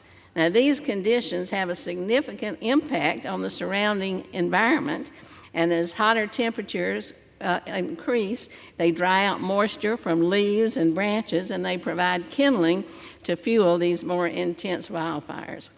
When many of these wildfires occur, we rely on a response from the federal wildlife firefighters. But they are paid, as you have heard, significantly less than their counterparts at state and local agencies. It's obvious that we need to do more to remedy this situation so we can not only retain the firefighters who are in the force, but can also recruit more to their ranks. That's why I'm proud to join my colleague, Representative Neguse, on legislation to increase the base pay and retirement benefits for wildland firefighters, as well as provide greater access to mental health and wellness services as they put themselves on the line for us. We owe a great debt of gratitude to these heroes, and the reforms that are in this legislation are the least that we can do in response and in return for their service and sacrifice. I want to thank our Nevada Hotshot Crew and all the firefighting agencies at the federal level who are working together to try and keep our communities safe, and Representative Neguse for his leadership on this important issue, and I yield back. Thank you. Thank you, Representative Titus. I appreciate your sharing your experiences, and I hope those fires are extinguished soon. I'd like to yield now to one of my colleagues who has been an incredible partner when it comes to managing our forests, protecting them from catastrophic wildfire, to really thinking forward about how we use prescribed fire. And I believe that is because Colorado and Washington State face very similar risks. And so I will yield now to my colleague, Joe Neguse. Well, thank you, Madam Speaker. First, let me say thank you to my distinguished colleague and classmate from the great state of Washington. Dr. Schreier has been a tireless advocate, for our wildland firefighters, for effective forest management, and ensuring that we make the necessary investments that we know must be made for wildfire resiliency and mitigation. Of course, all of those issues incredibly important to the people of her great state, and as she mentioned, certainly incredibly important to the people of Colorado, the state that I am privileged to represent in the United States Congress. But I in particular want to thank Representative Schreier for hosting and facilitating this opportunity on the House floor for so many of our colleagues, each of whom are leaders in their own right. You heard from them, Madam Speaker, particularly from the Rocky Mountain West and the western United States, from Nevada and from California, from, of course, Arizona and many other states in the Intermountain West, all of whom are grappling with these challenges that have become so prevalent and so pernicious in our part of the country. And I am grateful that House Democrats are working really hard across party lines because, of course, none of these issues are partisan in nature. Wildfires don't respect political boundaries or jurisdictional limitations. They impact every citizen of the West and every citizen of our country. And it's critical for us to marshal the necessary resources to ultimately address those challenges. The particular challenge that I just want to call attention to tonight, Madam Speaker, is one, of course, that you are familiar with and one that you've heard from many other of my colleagues this evening. The way in which federal wildland firefighters are treated, in my view, by the federal government is patently unfair and unconscionable. For years, we have relied on these first responders, these brave public servants, these courageous individuals to protect our homes, our small businesses, our communities, and our states. They risk life and limb to protect us. I say that having had multiple historic wildfires in my district back home in Colorado. The state's largest wildfire in the history of the largest wildfire in the history of our state, the second largest wildfire in the history of our state, the most destructive wildfire in the history of our state, all happened within the last 4 years in the congressional district that I call home. I have seen firsthand the sacrifices made by these wildland firefighters, and it is unconscionable that we don't pay them a living wage. Now, we made a lot of progress because of Dr. Schreier's work, leading the way with others, myself included, to ensure that in the bipartisan infrastructure law that we finally provided a holistic pay structure that compensates our wildland firefighters. Not a panacea, didn't solve the problem, but made progress that we could build on. But instead, unfortunately, right now, we are poised to potentially go backwards. Because as you know, Madam Speaker, those core provisions of the bipartisan infrastructure law that largely codified the executive order that President Biden had issued previously to increase wildland firefighter pay, those provisions, which were enhanced by a variety of other statutory provisions that we were able to enact through the NDAA last year to provide, as I said, more comprehensive pay scales for our wildland firefighters, they are set to expire at the end of the month. The clock is ticking, Madam Speaker, and it is incumbent upon every member of this august body to come together, work together, find common ground, and do what is right by these wildland firefighters. They deserve it. They've earned it. And the time for excuses, in my view, is long past gone.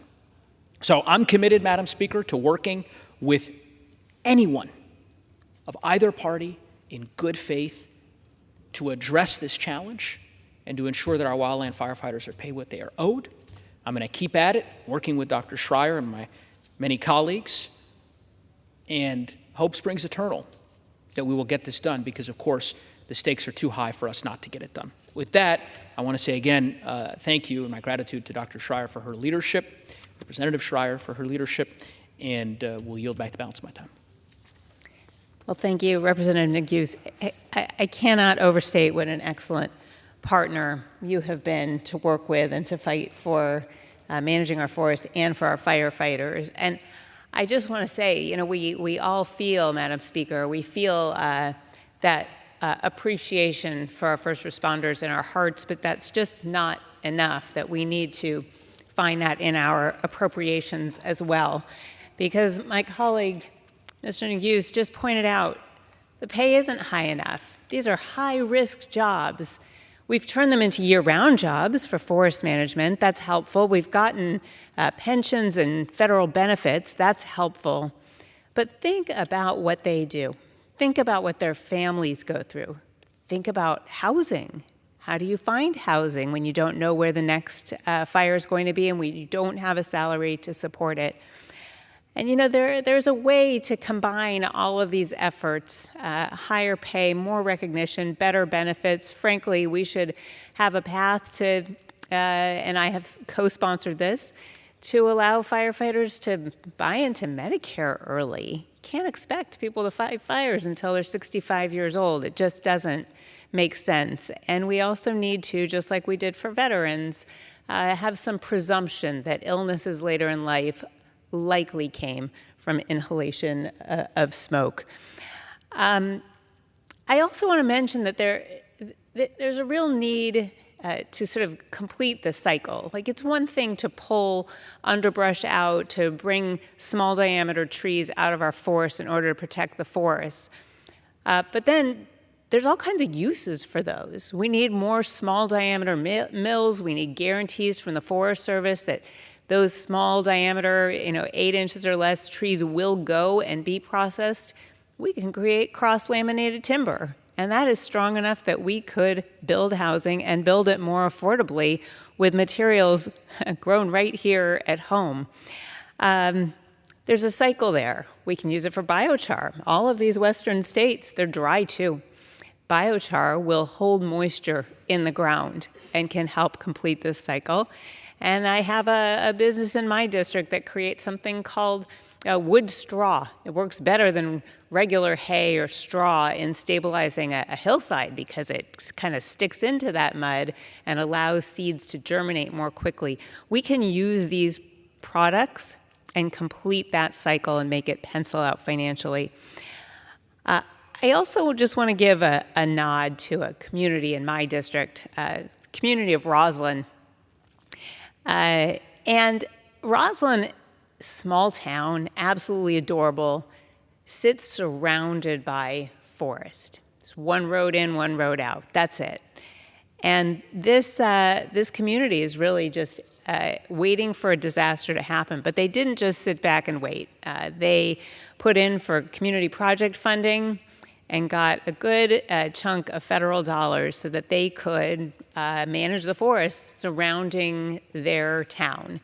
That means that there could be a catastrophic wildfire, but it would slow or hopefully stop by the time it got near the town. And the community got so involved and excited about this, the forest management, that they each took it upon themselves to firewise their homes. And this has become part of the culture, and it is what we need to do throughout the West to protect our forests and to protect our communities.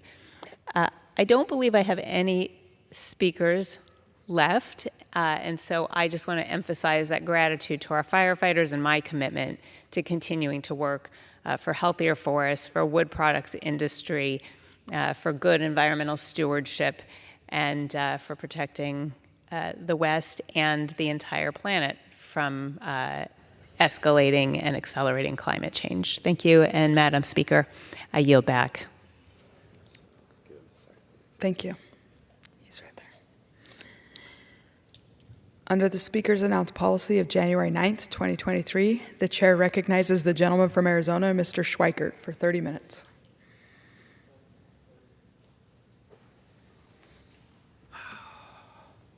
Thank you, Madam Speaker Pro Tem. I'm going to try to do something a little backwards tonight from what I've typically done. One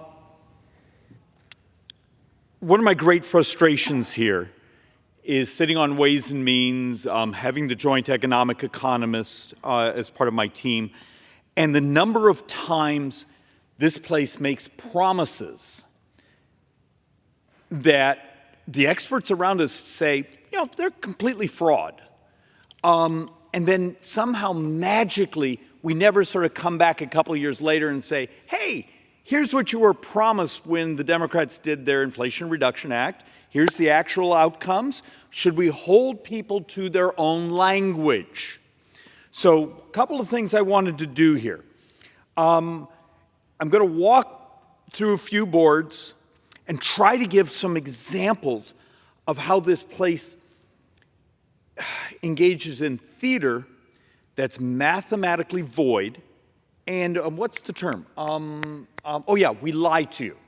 So how many of you remember a couple of years ago, we're going to put $80 billion into the IRS. Yay! And we're going to collect money on those people, $400,000 up. And you had members of this body, of the White House, and others saying crazy things. And the press, the scribes who basically in many ways should be, have to file with the federal elections because many of the press around here acts more like PR department for the Democrat Party, says better tax enforcement could raise $700 billion over the decade. The White House in 21. Some of the others, some members of Congress think you could get $1 trillion from finding delinquent rich people. Okay, wouldn't that be neat? Wouldn't that make our job so much easier in a Congress that's borrowing, close to $80,000 every second? But remember, this was what you were told. How come no one ever comes behind these microphones 2 years later and say, okay, do we hold you to your language? You built budget documents. You built things on these numbers. Even when I go back to the CBO, and this was the updated numbers. Remember CBO, the one we keep relying on, saying, hey, high of $851 billion over the 10 years in additional collections on those $400,000 up rich people. And the low, $390 billion. And this was one of the excuses the Democrats had for the trillion plus, and depending on how you look at some of the other CBO numbers, so you can see how accurate it is, almost 1.9 trillion in the Inflation Reduction Act, basically how much of it was giveaways to big businesses, environmental groups, other things. Okay, so you told us this. Well, it turns out we're 2 years in now. We're 2 years in. So let's hold them to, okay, you're going to get their average sort of number that came refined as late as this February. We're going to get $400 billion. So for the fun of it, because I'm a pack rat, I saved some of the articles. Here's a fine reporter. IRS says IRS says its hiring surge and funding boost could generate $560 billion more than it thought. $560 billion over the 10 years from their Inflation Reduction Act. 30 days later, the same reporter. That first one's February, this one's March. Applications for revenue-generating IRS jobs are far below agency goals. And then if anyone actually reads this stuff, it turns out they had fewer revenue agents, tax collectors at the IRS than they did before, because apparently if you have a good accounting background and your tax lawyer and those things. IRS is really where you want to work. But the fact of the matter is that the beauty here is actually in the very article, they actually went down. Let's see, if I can find the percentage. They had 8% fewer. And this is after billions and billions and billions of additional money was being given to the IRS. Now, it started with 80. Remember, we used parts of the IRS money as pay-fors last year. So I think they're still sitting on like $57 billion additional on top of their baseline budget for customer service and tax collections. So I saved these articles. Well, what would happen if annually the Treasury has to update what's the real numbers? How are they doing?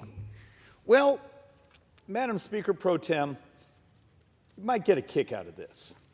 So it turns out over the 2 years, they've brought in an extra $1.3 billion. That's a lot of money.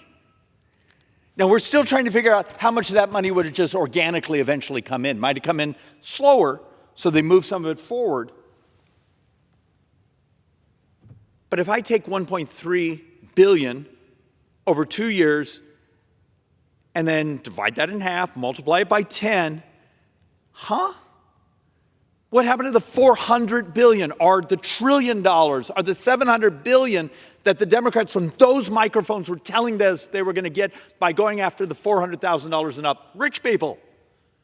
And this, my point here is this, so often this place, because it's mathematically vacuous, builds these promises that are complete fraud. Now, do I think people who have high income should pay their fair share? Absolutely. Actually, it's not even their fair share. They should pay what the law tells them they have to pay. Okay, that's fair. But it turns out there were lots of articles that had been coming up saying it was a fraud, but no one around here was willing to pay attention to it, saying, you know, the Department of Treasury, IRS, announces 1.3 recovery, high income. It's not anything close. Treasury raised nowhere near what Democrats expected from tax enforcement.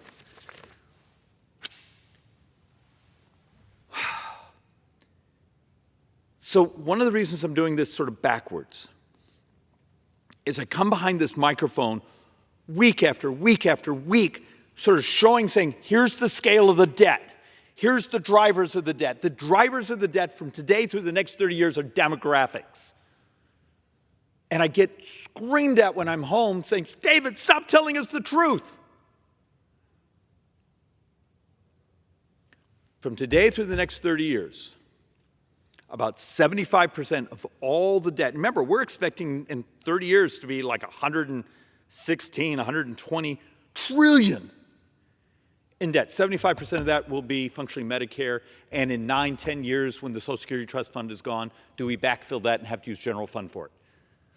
That's math, but it doesn't have to be that way. But you can't fix things if this place keeps making crap up. And look, the other thing I found, and I'm just adding some irony to parts of this discussion, because this is way back, June 26th, so not that long ago. It turns out only 31% who called the IRS could get someone to answer the phone.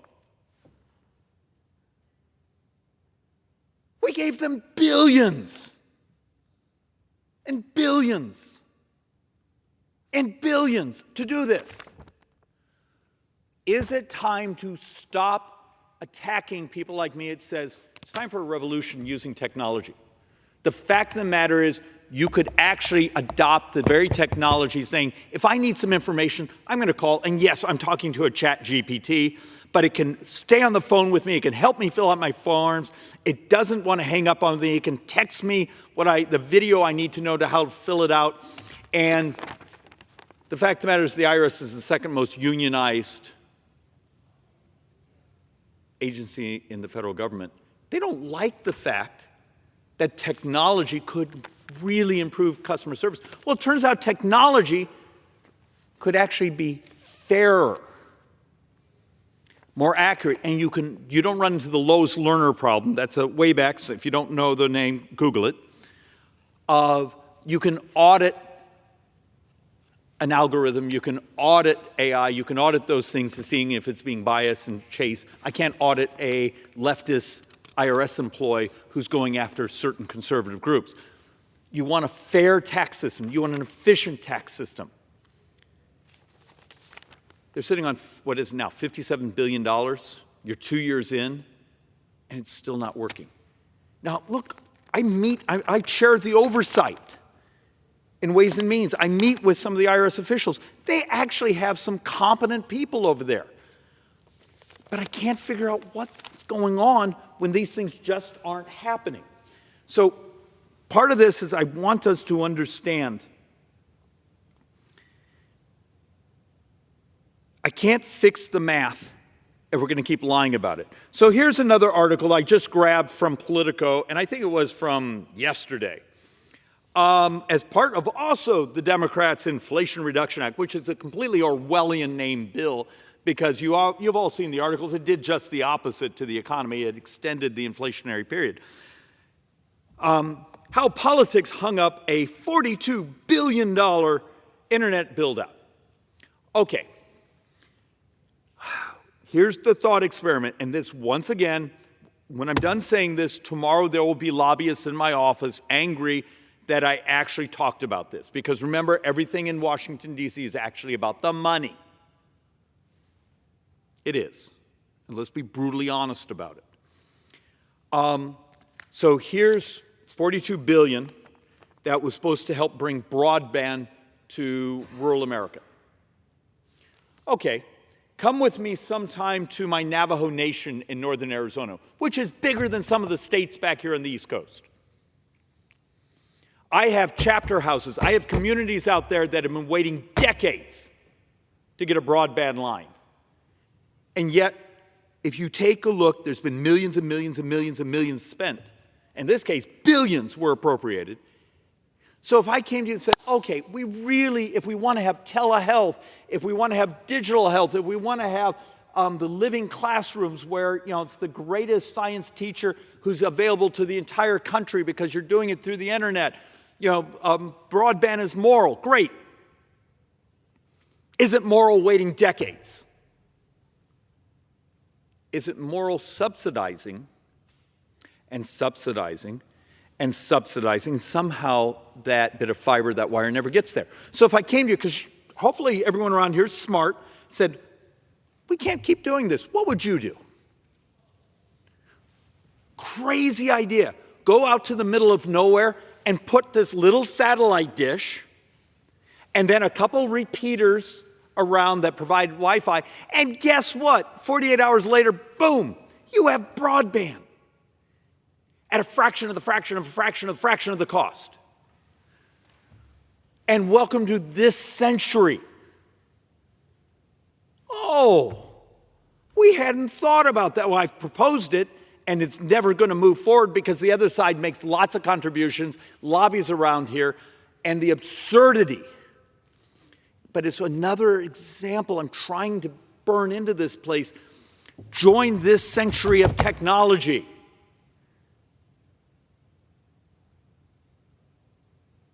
Unless it's better off to keep subsidizing, and then waiting a couple more decades so you can get broadband to your rural community, or you could have it this week at a fraction of the cost to the U.S. taxpayers. Look, I have a whole presentation, some of you have seen it before, where one of the things the Democrats did 2 years ago is we're going to lower insulin prices. You know what they actually did is they functionally took $16 billion, handed it to Big Pharma, the very pharma they attack all the time, and said, wink, wink, nod, nod. We're going to attack you. You give us contributions, of course. Wink, wink, nod, nod. Here's $16 billion to buy down the price of insulin. So they didn't actually lower it. What they did is they, once again, the Democrat theory is everything's up for subsidization. Subsidize your way because it makes the receivers of that cash beholden. They're rent seekers. All of a sudden you notice that all these folks that are receiving these subsidies happen to keep showing up supporting the left. And what was immoral about that is, 75 miles from here, there's something called Civica RX. Anyone who's crazy enough to watch something like this, look it up. 3 types of generic insulin. It's a co-op. It's a co-op with, I believe, the California Medicaid system, some private insurance companies, some healthcare providers, some hospitals, and they're selling those 3 generic insulins cheaper than the $16 billion subsidized. Why wouldn't this place have done something saying, hey, these things are off patent? We could actually incentivize groups that want to come together and make them cheaper, better, faster, more available. Wow, what a crazy idea. We want to lower drug prices, create competition, but make everyone compete against each other. Make those companies that want the cash subsidy say, screw you, we're going to actually encourage the co-ops to make it. I made these proposals, and you get stared at saying, no, David, you don't understand. We're Democrats. We do subsidization. They don't actually want competition. They don't actually want lower prices. They want people beholden to them. And then they could take part of that cash, part of that $16 billion, and go look up, I'll give you a company name, but I believe there's multiple firms doing that. It's Vertex. Read the articles of what they're doing for type 1 diabetes. They apparently have a number of folks who've actually been cured of type 1. Isn't the cure the morality? Instead, this place is fixated on maintaining your misery.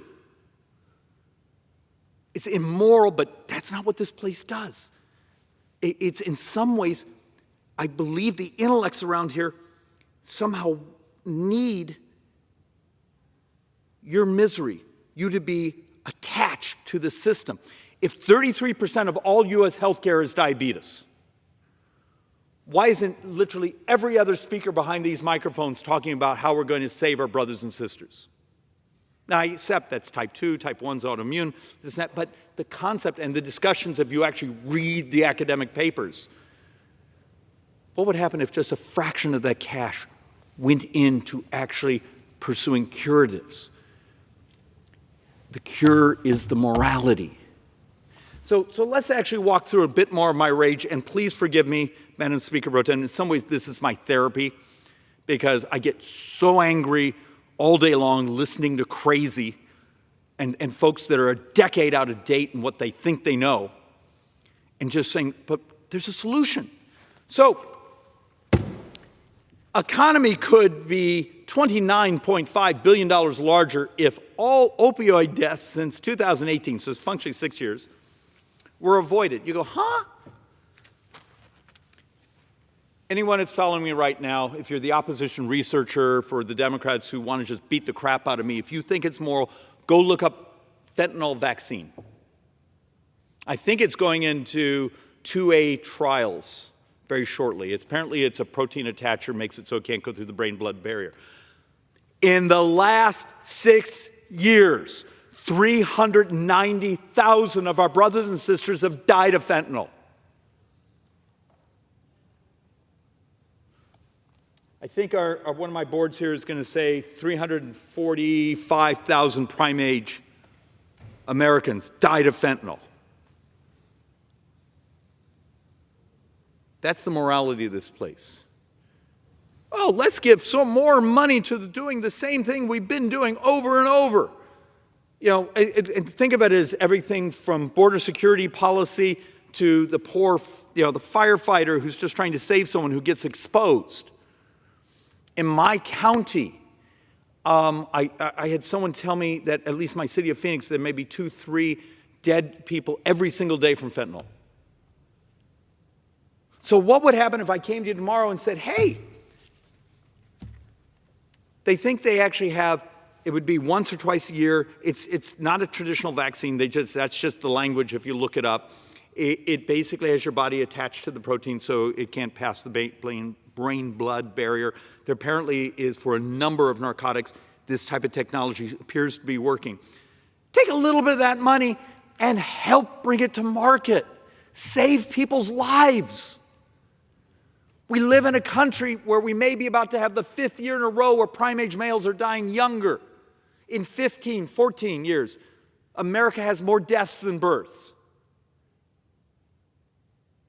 6 years, 390 of our brothers and sisters are dead. And how many times have you seen someone come behind this microphone and even talk about it? So if you want to think like an economist, just think about what you could do to grow the economy.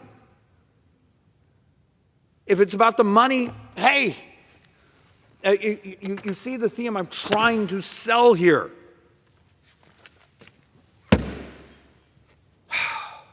So, when you're going to have the Democrats come behind, and maybe even the debate tonight, we need rich people to pay their fair share of those people over $400,000. Okay, just because this was a factoid I got from Virginia Fox a little while ago, and it screamed in my head.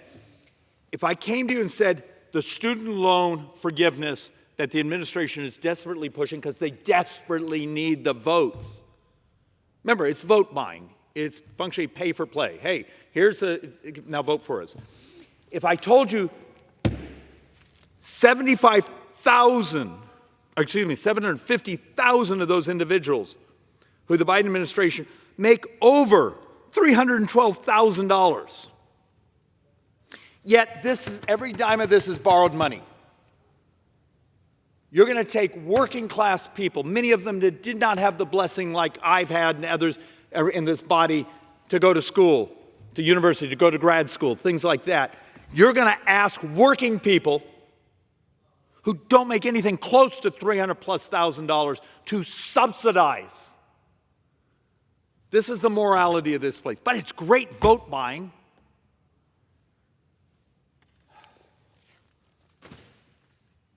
And yet, if I come to you right now, and now we're going to do some of the financial, over 14%, the actual real number isn't 14.1, I think it's 14.48 or something like that. Over 14% of the entire federal government spending this year is interest. Is interest on the U.S. debt. So once again, this is important. Social Security, #1 spend, but it's self-funding, at least for a little while. Now remember, when we say self-funding, most of it comes in as the FICA tax, the 12.4 we all pay. Your employer typically pays half, you pay half. And then a little portion where the Treasury has to go sell debt to pay back the money they've borrowed from the Social Security Trust Fund. And what is it, in 9 years or so, that trust fund is that money that the Treasury's borrowed is all gone. And then we got to figure out how we're going to keep our Americans from having, 17+% cut, doubling senior poverty. All right. 14.5% of all of our spending today is just interest. Social Security, #1. This year, I believe it's $1,460.80 billion. Interest, if you do sort of total interest we owe to the trust funds, interest we owe to anyone that bought one of our bonds, whether it be your union pension fund, our nice family on the other side of the world, that's actually the #2 expenditure in this government. Interest is #2. Medicare is #3. Defense is actually #4. So the next time you're with your liberal relatives and saying, just cut defense, remind them, it's now #4. The thing that's in the Constitution is now #4. And some of the projections over the next 10 years, that number almost doubles on interest. Because we have this insatiable appetite, and I need to keep showing some of these numbers so they make sense. This one seems to hit home. So think of this, 2024, the fiscal year we're in right now. If gross interest comes in at $1,140 billion, or $140 billion, 45.68% of every income tax dollar. So when you pay your income taxes, almost half of it, a little less than half of it, is just paying interest. So think of that, when you're out there working your heart out, and you see that income tax bill you have on your paycheck, 45%, a little over 45% of that is just paying interest of this government. How many times have you seen people come behind these microphones and talk about this? Remember, interest is the fragility. If the bond market gets cranky because we do something stupid and interest rates spike up, I can make you an argument that over the next few years, you want to know who really runs this government? It's not us. It will be the bond market. Because you want things, and I need to show you on the next board. This is this year's budget. Okay, 26%, the blue, I get to vote on. Yet we're borrowing 30%. So every dime a member of Congress votes on is borrowed. And a wedge of, let's pretend it's Medicare, or any other thing in the red, which is on autopilot. That's what we call mandatory. It's earned benefits. Some benefits you get because you're part of a certain tribal group, you fall below a certain income. But this is on autopilot. This isn't voted on. Remember I showed you a board a second ago that over 14% is just interest? Well, think about that. If 26% is what we call discretionary, defense and non-defense, next time you're at home and you're talking to your voters and they say, I want you to balance the budget today. Okay, I can do it, but are you ready to get rid of all the defense of this country? Constitutional obligation, but we'll just get rid of, how about all of non-defense discretionary? Now that's the Park Service, that's the State Department, that's the FBI, that's everything, it's all gone. And then tell me what part of mandatory spending you want us to get rid of. There seems to be this lack of understanding of the reality, both on where the spending, this danger, the fragility this country has from the debt. And look, tonight I had only a half an hour, and I have a stack of these things where, particularly the 2 years the Democrats ran this place, they didn't tell the truth about, they made up fake numbers. We haven't hit anything close to that, and CBO seems to be sometimes months, if not years, behind on telling us the truth and how we make the numbers work. There's ways you can make this another American century. But you got to do it through a calculator. You got to stop trying to legislate around here by people's feelings. And yet, if you want to be on television tonight, say something theatrical. Say something over the top. Say something that's a great dopamine hit. But if you want to save the country, learn the damn math. And with that, I yield back. Thank you. Under the Speaker's announced policy of January 9th, 2023, the Chair recognizes the gentleman from New York, Mr. D'Esposito, for 30 minutes.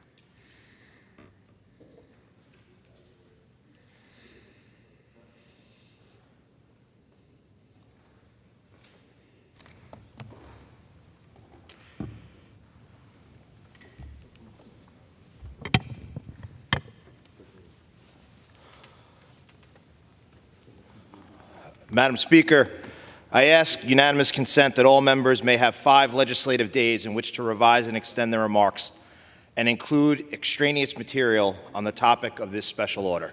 Without objection. Thank you, Madam Speaker. On this date, 23 years ago, 246 people went to sleep ahead of their morning flights.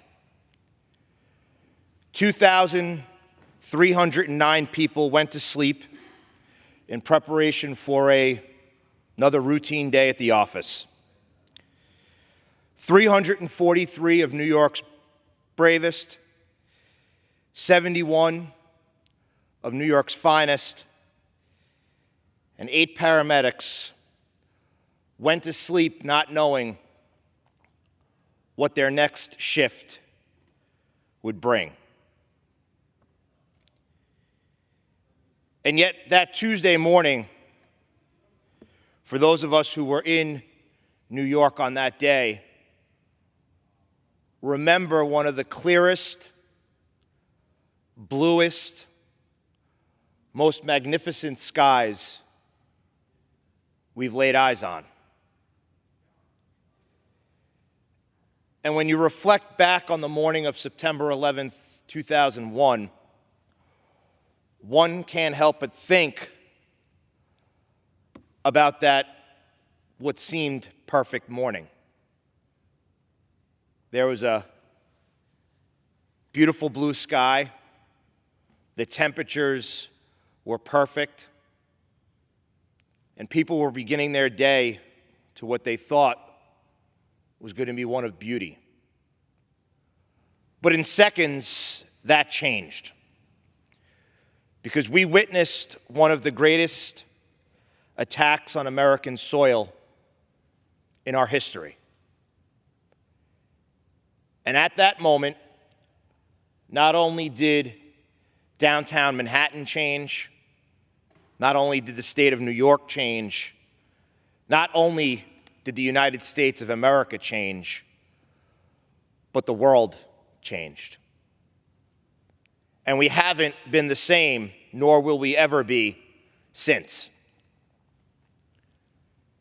And at that moment, when we were attacked, and so many people ran away from the dangers, there were men and women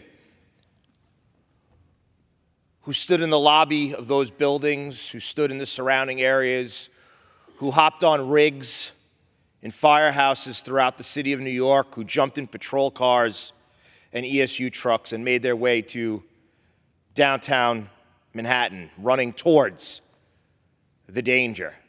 The same way first responders did just miles away at the Pentagon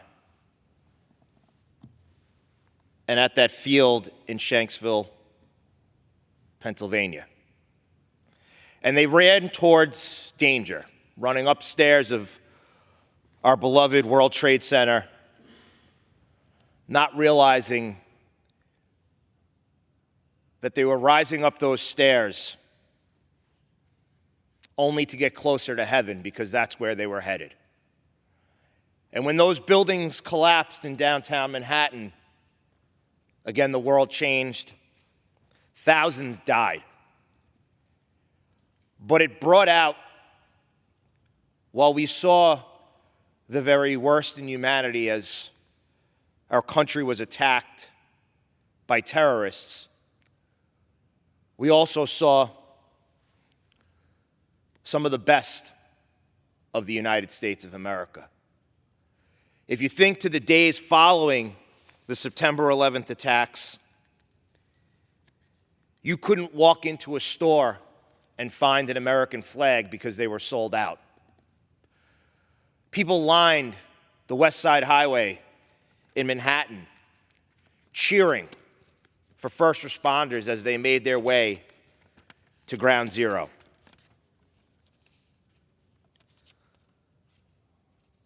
People were patriotic. People were rooting for the United States of America. And just this past weekend, I stood in my district, the 4th Congressional District of New York, on Long Island. I stood with former Congressman Peter King and our town supervisor there, Don Clavin, in dedicating a street to a gentleman by the name of Bob Beckwith. And he became an icon in the days following September 11th because he was the gentleman, the city firefighter, who stood on the pile with President Bush when President Bush grabbed that megaphone and told the first responders on the pile, the iron workers on the pile. And President Bush said to them, "We hear you. We hear you. The world hears you." And if we think back those now 23 years, a lot has changed. And tonight and tomorrow are an opportunity for us to remember and reflect and to think about our friends and our loved ones our neighbors who died that day. But it's also an opportunity to honor them. And nearly 2 decades ago, when I took my oath to become a member of the New York City Police Department, I swore to protect and defend the city of New York, but I also made a promise in my heart. And it's the same promise that many first responders make to themselves when they take their oath, and that is to never forget. Never forget our brothers and sisters who made and paid the ultimate sacrifice. But yet, 23 years later, people are forgetting.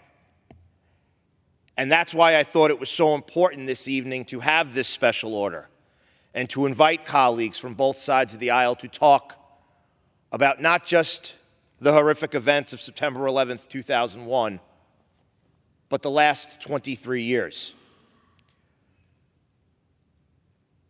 An NYPD detective by the name of Lou Alvarez called the 4th Congressional District home. He was a decorated member of the NYPD, a member of the bomb squad, and served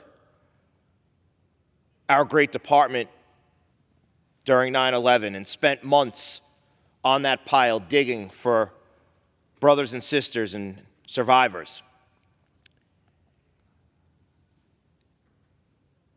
And he contracted 9/11 cancer. And instead of spending his final days at home, surrounded by loved ones and family, he spent some of his final days here on Capitol Hill. He was with his family, he was with his friends, he was with his brother and sister police officers and firefighters, but he spent it here on Capitol Hill, advocating and knowing that in just days, he probably was going to pass from this life onto heaven. But he spent his final days here, fighting for funding in the 9/11 health care bill. And that's really one of the things that I want to focus on today, and I hope my colleagues on both sides of the aisle do the same. And realize that on September 11th, 2001, there were 343 members of the FDNY that died that day. Since September 11th, 2001, there's been over 343 more members of the FDNY who have died from 9/11 related illnesses. On September 11th, 2001, 23 of my brothers and sisters from the NYPD died that morning. And since September 11th, 2001, over 375 more have died. You see, this is no longer what was probably referred to 20 years ago as a New York, New Jersey, Northeast issue. There are people dying from 9/11 related illnesses in every state of this country. And there is no reason that 23 years later, heroes like Lou Alvarez need to be spending their final days walking the halls of Congress demanding funding that they deserve. And this is not a partisan issue. I've had the honor to work with Congressman Garbarino, and Senator Schumer, and Senator Gillibrand, and our colleagues from New York and New Jersey to continue to push for this funding. And years back, when the funding was first proposed, there were people from the budget office, there were actuaries who said the funding that was provided would carry us well to the end of the century. They were wrong. They were wrong because more and more people die every single day. And when I hear from some of our colleagues and staff and saying, well, you know, year after year, there seems to be less and less of these 9/11 survivors coming here to fight for the funding. Yeah, they are less because they're dying. They're dying because they were told on the days following September 11th that the air was safe to breathe. It wasn't safe to breathe, and they are continuing to die. And unless Congress acts, the World Trade Center Health Program will have to announce in 2027 that responders and survivors who suffer from an illness from their heroic service to our country will not be able to apply for the program. And unless this body does something, in 2028, the program will bar new enrollees and make other anticipated cuts in services. So tonight, I'm not just here to talk about the events of September 11th. We all know what happened. We know who attacked the United States of America. We are thankful for the men and women who not only serve this body, but men and women throughout this country who left the comforts of the United States of America to defend our democracy and to fight terrorism. Tonight, my plea is that we join together. If we all want to say that we never forget, well, then let's never forget. And let's work together to fully fund the 9/11 healthcare program. And with that, I'd like to yield 3 minutes to my good friend and a great supporter of first responders in New York City and throughout New York State. That is Nicole Malliotakis. Thank you, Congressman D'Esposito, and I want to thank you for bringing us together tonight to honor the 2,977 victims of September 11th, but also the many more who have died since. And thank you for your service in the NYPD to the city of New York. Mr. Speaker, 23 years ago, those of us in New York City experienced the 9/11 attacks in a way we'll never forget. I was a recent graduate commuting to my first job near Union Square, Manhattan, when the first plane hit the North Tower at 8:46 a.m. We watched in horror as the city descended into chaos. First responders rushed in to save lives. Too many never returned. The attack shattered our sense of security. Never forget became the rallying cry for our troops entering Afghanistan in pursuit of Osama bin Laden and al-Qaeda. We came together to support the recovery of our city and heal our country. New York emerged stronger with enhanced security, a fortified NYPD, and the creation of the Department of Homeland Security. 23 years later, we approach a somber reality that more FDNY members have passed away from 9/11 related illnesses and cancers than from the attack on September 11, 2001. I've attended memorials and street namings for heroes that made it home on 9/11 only to succumb to it years after. I will forever honor our pledge to never forget by working with Representatives D'Esposito, Garbarino, and others for our first responders and survivors fighting these illnesses by ensuring that Zadroga is fully funded and that they receive the health care that they deserve. During my first term, I successfully fought for 3,000 widows and children to be fairly compensated by the U.S. Victims of State-Sponsored Terrorism Fund, something they fought for over 2 decades. This year, I'm proud to work with Congressman Mike Lawler on the Fund the Fund Act and ensure that the U.S. VSST leaves no more victims out of rightfully owed victims' compensation. As we mark the 23rd anniversary of 9/11, it is essential to remain vigilant. Today, we are a divided nation with new challenges. Afghanistan is again under Taliban control, and thousands of ISIS-K and al-Qaeda terrorists were released from Bagram Air Base during the withdrawal from Afghanistan. Our borders are wide open. The law enforcement is stretched dangerously thin. On 9/11, the NYPD had 41,000 officers. Today, it only has 33,000. According to the latest reports, over 350 suspected terrorists have been apprehended at the southern border. ISIS-K-related groups have smuggled 400 individuals with terrorist ties into the United States. We cannot stand by and allow ourselves to be vulnerable. We must honor those we have lost and prevent even the possibility of another attack.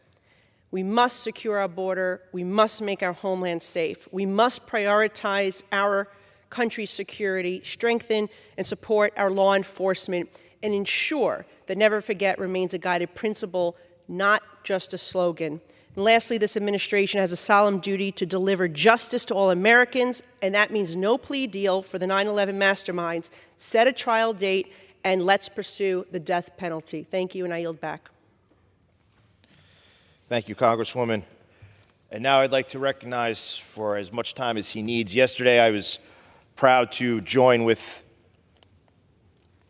Chairman Mark Green of the House Homeland Security Committee to lead a bipartisan delegation down to the 9/11 Memorial and Museum to give our colleagues an opportunity to witness and understand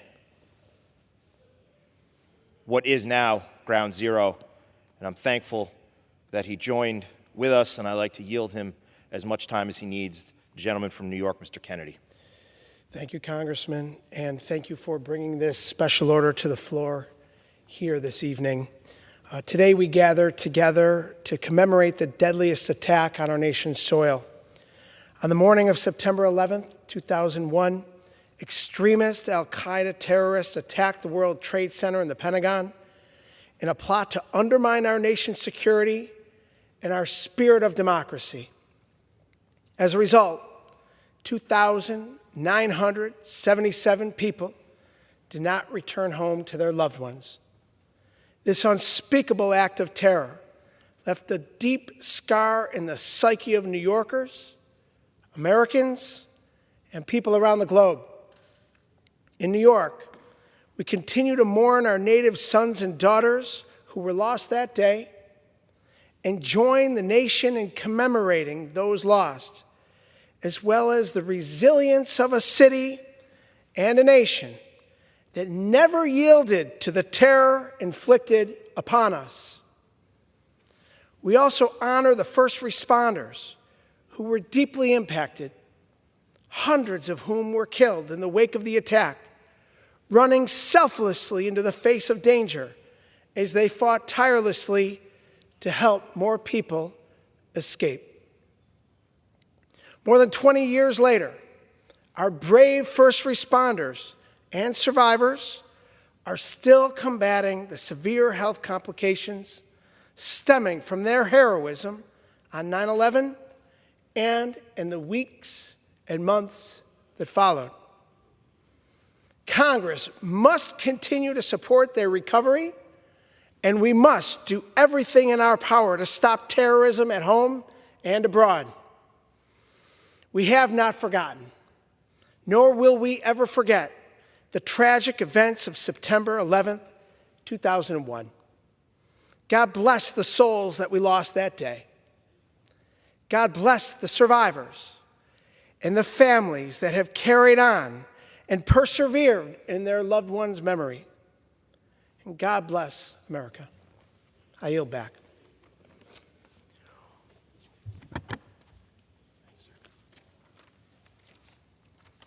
Thank you, Mr. Kennedy. And Madam Speaker, tomorrow is a truly somber day. It's a day where thousands of families will gather at different memorials throughout this country to pay tribute to those that were taken from us. And as we reflect and remember and pray tomorrow and think about those souls, think about the conversations that were had as brave FDNY firefighters made their way up the stairs of the North and South Tower. Think about the conversations that were had, those Americans aboard the flights. Think about the conversations had amongst those members of law enforcement, the Port Authority, the NYPD, the court officers, who were running towards danger when everyone else was running away. And yesterday, when I visited the 9/11 Memorial, I was reminded of something that I think is so critically important about the kind of people that these first responders were. You think about New York and New Jersey and our law enforcement and fire departments, some of the biggest and some of the most renowned in the world. They're also the best trained. And with that training comes a knowledge of the situation that you're dealing with, which tells you that hundreds of the first responders who perished on 9/11 had a pretty good idea of exactly what was going to happen. But they continued to march towards danger.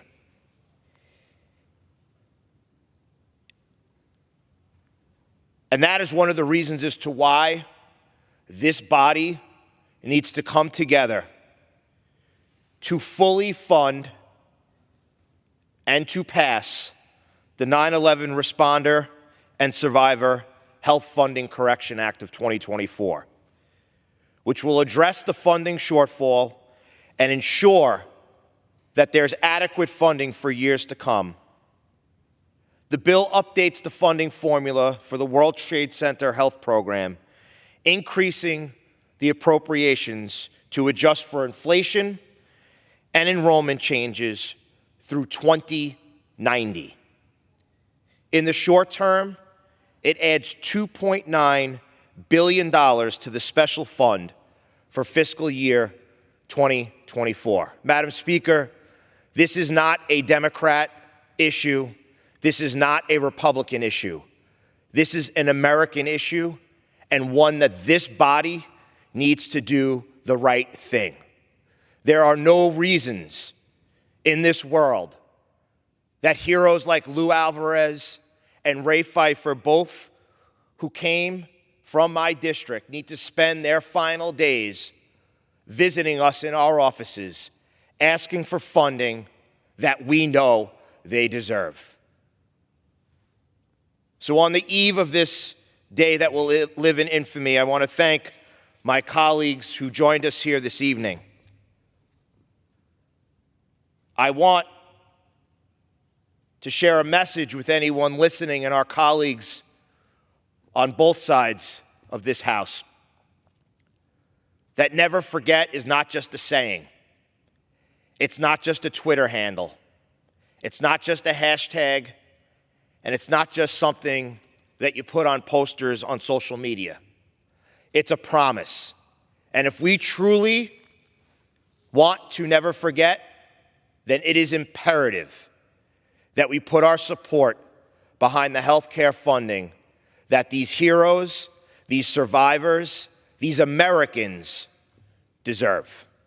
And with that, Madam Speaker, I pray that those who died on 9/11 and continue to die as a result of those terrible attacks, may they rest in peace, and may their families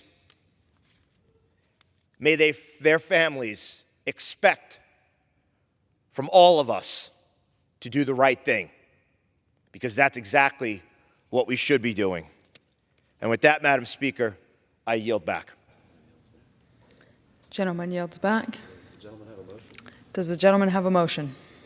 Madam Speaker, I move that the House now do adjourn. The question is on the motion to adjourn. Those in favor say aye. Aye. Those opposed, no. The ayes have it. The motion is adopted. Accordingly, the House stands adjourned until 10 a.m. tomorrow for morning hour debate.